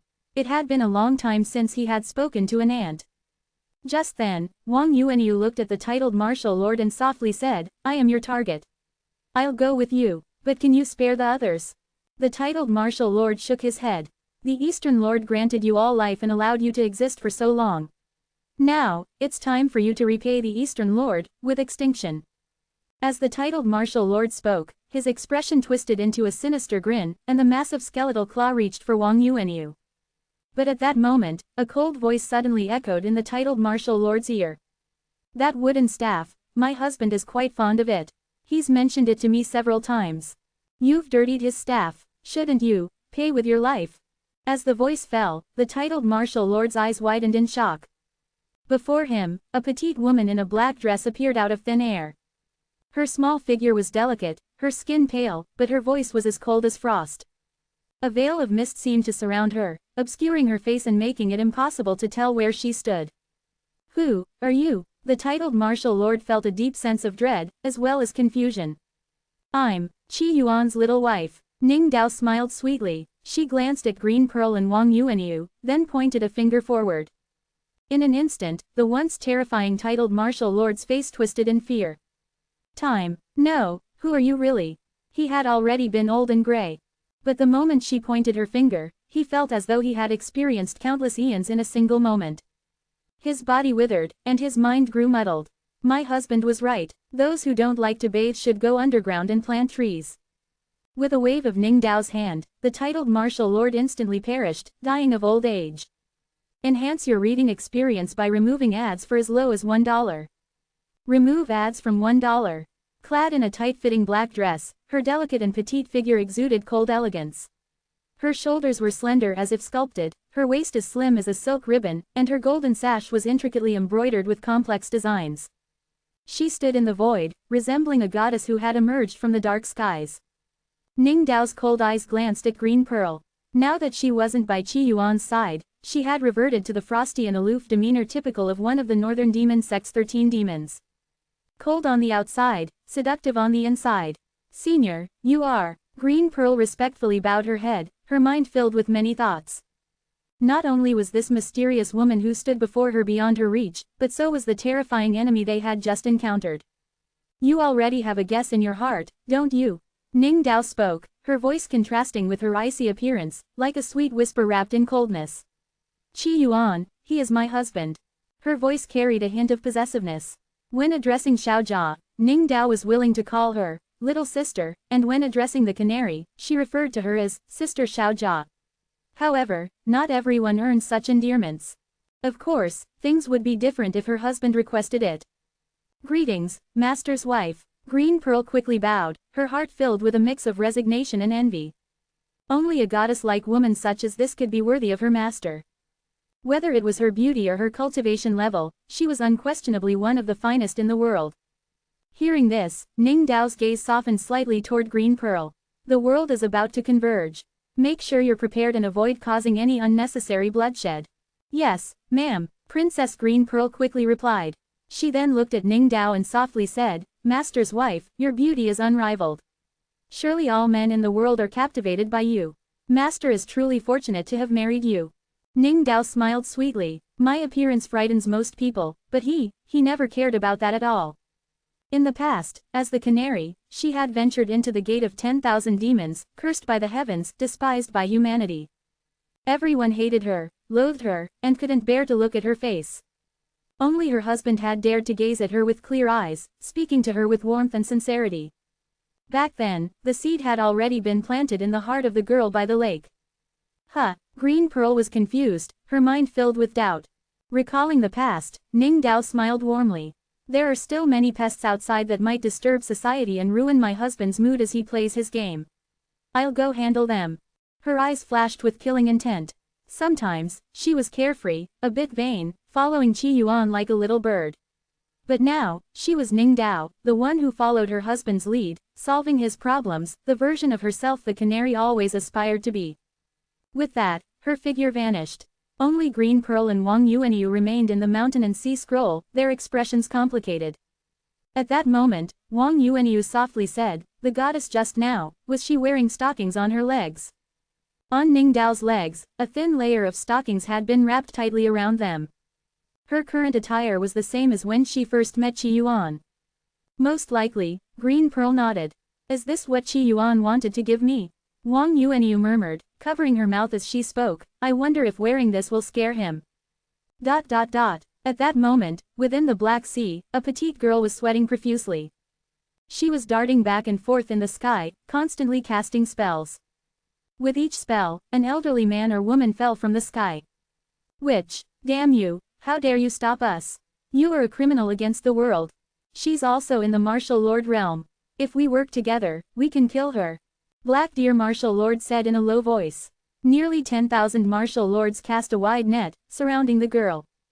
Earlier, as they roamed the Black Sea searching for the entrance to the mountain and sea scroll, this girl had appeared and relentlessly attacked them. Her strength was incredible, even the titled martial lords were no match for her. However, there were many martial lords. The nearly 10,000 martial lords banded together, determined to kill the girl. Facing such a vast number of martial lords, the girl began to panic. Ning Dao, get over here and save me. The girl shouted toward the sky. This girl was none other than the past form of Ning Dao after becoming a young god, also known as the Canary. Now, she was only at the peak of the mythical realm in terms of strength. Ning Dao, on the other hand, had become a young god. Over the years, she had been meditating in the Black Sea, absorbing the power of time and space, and had finally reached perfection, stepping into the young god realm. No one here can save you. Humph, Qi Yuan, the heavenly sovereign, has gone to meet the Eastern Lord. He will become our ally. He won't care about your death. Bullshit. The canary was furious, hands on her hips. Ning Dao, get over here and beat him into a pulp. Tear off his mouth and bury it in a cesspool for 10,000 years. The canary was truly enraged. How dare they say that Qi Yuan didn't care about her? She was, after all, the #1 beauty of Jopan Mountain, as certified by Qi Yuan himself. Without a doubt, she was the person Qi Yuan cherished the most. Claiming that Qi Yuan didn't care about her was the second biggest lie in the world. Humph, it will be you who dies, the titled martial lord said, his face full of caution as he gazed at the canary. At that moment, a seductive voice echoed in everyone's hearts. While my husband deals with the big boss, I'll handle these small fry. Endless killing intent surged through the Black Sea. Ning Dao, clad in a black dress, appeared, standing in the void, her black hair cascading like a waterfall. The canary's eyes lit up with joy. You finally arrived. The martial lords, seeing Ning Dao, had their expressions change dramatically. Heavenly Sovereign, could it be the Heavenly Sovereign? They couldn't comprehend how there could be a Heavenly Sovereign in the Black Sea. Heavenly Sovereign, Qi Yuan is meeting with the Eastern Lord. If there is anything urgent, could you wait until Qi Yuan emerges? Black Deer Martial Lord said anxiously. Oh, Why didn't you wait until my husband came out before acting? Ning Dao's eyes flashed with killing intent. Black Deer Martial Lord hurriedly said, this concerns the life and death of the world. We had no other choice. The other martial lords also spoke with righteous fervor. Our actions may defy the heavens, but for the survival of the world, we are willing to be the villains. Yes, once Qi Yuan emerges and sees that we've saved the world, he will surely forgive us. The martial lords spoke passionately, their emotions high, as if they were ready to die for the world. Ning Dao stood above the Black Sea, the waters flowing at her feet, time swirling around her.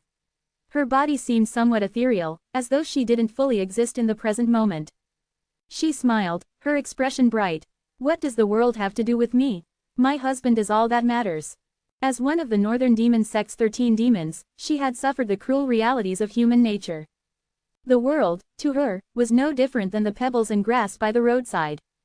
The world had despised her, so why should she repay it with kindness? Only her husband mattered. She looked at the group of righteous, martial lords, her expression frosty. I am not my husband. I am not as reasonable as he is. If saving the world is so important to you, then, die for it. Ning Dao wasted no more words. Or rather, she didn't care to argue with these people. Her husband was all that mattered to her. Being a hopeless romantic, so what? Kill, she struck with her palm, straightforward and without any embellishment. Though she had just entered the Yang God realm and wasn't fully accustomed to her power, the force of her palm was something these martial lords could never hope to withstand. The Black Sea overturned, and the power of time surged over them. No, this can't be happening. The world, nearly 10,000 martial lords screamed in agony. As the sea splashed against their bodies, time swept over them. Some aged and withered, while others shrank, becoming powerless. Their voices finally fell silent. Weren't you fond of hopeless romantics? I am one too. Without even glancing at them, Ning Dao struck out once more. In an instant, nearly 10,000 martial lords were obliterated. The difference between a Yang God and an ordinary martial lord was enormous.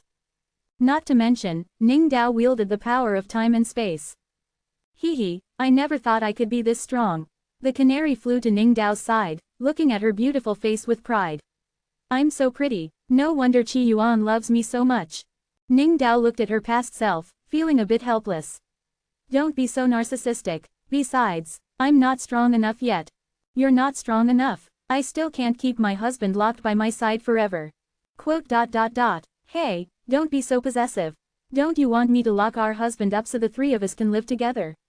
Ning Dao's voice was sweet and seductive. The canary put a finger to her lips, stars twinkling in her eyes. That sounds exciting. The immortal wind blows through the clouds, refreshing the cave, divine light reflects off the moon, illuminating the Jade Tower. In the land of the great calamity, Qi Yuan looked at the words carved into the stone wall before him, his eyes lighting up with a smile. This place and I are fated. Godfather, what does that have to do with you? Chi asked curiously from beside him. Old man Shenlei stroked his beard. Anything he likes is fated to him. It's that simple. Hey, how can you falsely accuse me of such things? I'm not like Kang Yiji, boasting about how I can write the character, Wei, with 327 strokes. Qi Yuan grew irritated, pointing at the stone wall. Do you see those two characters, divine light? I'm from Shengguang sect, and soon, I'll be the first purple mansion cultivator in its history. Isn't it normal that this place is fated to me? Old man Shenlei was left speechless. Chi tilted her head and said, Godfather's reasoning makes sense. At that moment, a gentle, refined voice rang out. You have finally come. The voice was like the sound of jade striking a plate, resonating in their ears like heavenly music. Everyone immediately felt as if they were bathed in the warmth of spring, their hearts rippling. They all looked up and saw, amidst the swirling colors ahead, a man dressed in tattered white robes walking toward them. Though his body was covered in wounds, his eyes shone as brightly as the sun. He looked at Qi Yuan with deep affection in his gaze. Ah Chao, you've finally come to see me. Do you remember me? I am your husband, Sheng Kongming. As his voice echoed, an overwhelming flood of memories poured into Qi Yuan's mind. The insights of the 10,000 Dao martial god surged within him. Qi Yuan seemed to see himself as the woman from the mural, walking hand in hand with Sheng Kongming beneath the starry sky. Meanwhile, behind him, the nascent souls and Yang gods were all staring at Qi Yuan with expressions of shock, as if they had uncovered some scandalous secret. Is our lord actually the Eastern Lord's partner? There, a couple. Could it be that the one Shen Kongming has been waiting for all this time is our lord? How touching. To save his beloved, he ventured into a foreign realm alone, suppressing his enemies for millions of years, unwilling to leave, waiting in the mortal world for her return. He watched over an entire realm. How moving. Chi-Chi's eyes were practically sparkling, her fists clenched, almost on the verge of tears. Seeing this, Shen Kongming's expression remained calm. The Holy Light race was incredibly rare and rarely seen. But for the Holy Light race, numbers were meaningless. Before him were thousands of young gods, truthfully, even those in the Supreme Truth realm would tremble in fear at their sight. But, he was of the Holy Light race. As long as they weren't a realm higher than him, they were mere playthings in his hands. So, even in the face of thousands of young gods, he remained calm. Most of these young gods were in the lesser heaven stage of the young god realm. Only a few were in the greater heaven stage. And he was at the greater heaven stage, just one step away from the realm of supreme truth. Below the realm of supreme truth, he was invincible, toying with them at will. Even against someone at the supreme truth realm, with a bit of effort and planning, he could still win. He looked at Qi Yuan, his eyes filled with tenderness. Even though you've become a man, my love for you has never waned. Chi couldn't help but blurt out, "See, I told you love can transcend gender." Zhang He from the Eastern River sect widened his eyes. True love. Zhu Zhuangxi frowned. Hey, don't try to steal from old Zhu. Ever since Shen Kongming appeared, the tone of the scene had shifted drastically. Qi Yuan pressed down on his ever-growing nose, sighing in exasperation. Can you stop being so disgusting already? This game's design was absurd.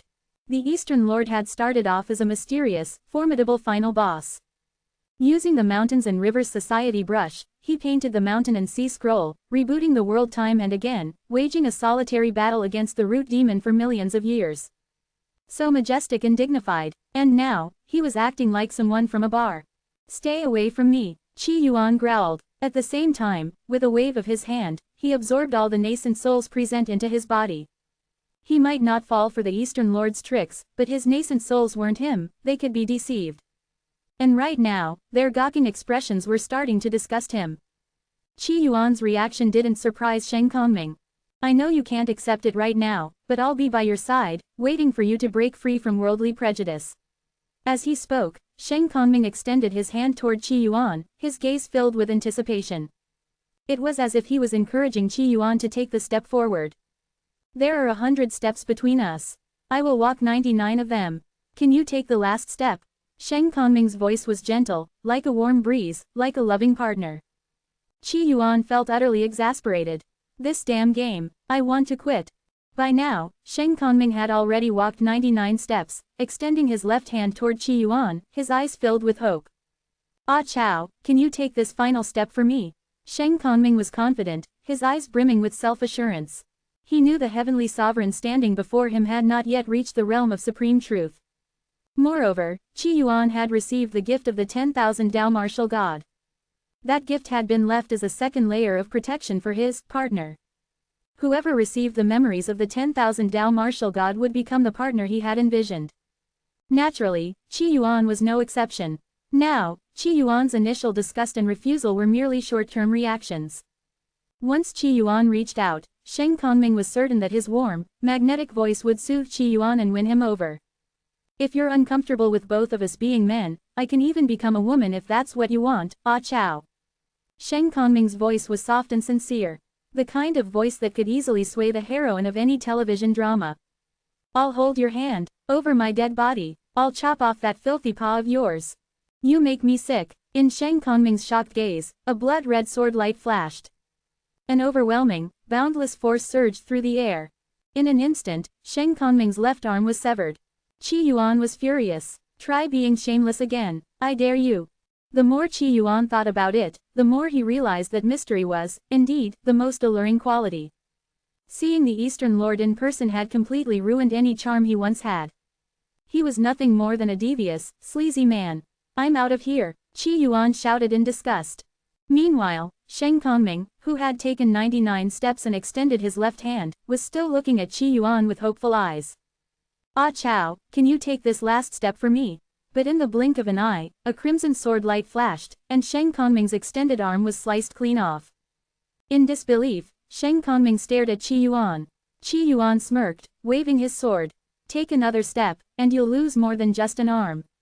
It was at that moment Sheng Kongming realized Qi Yuan wasn't falling for his tricks.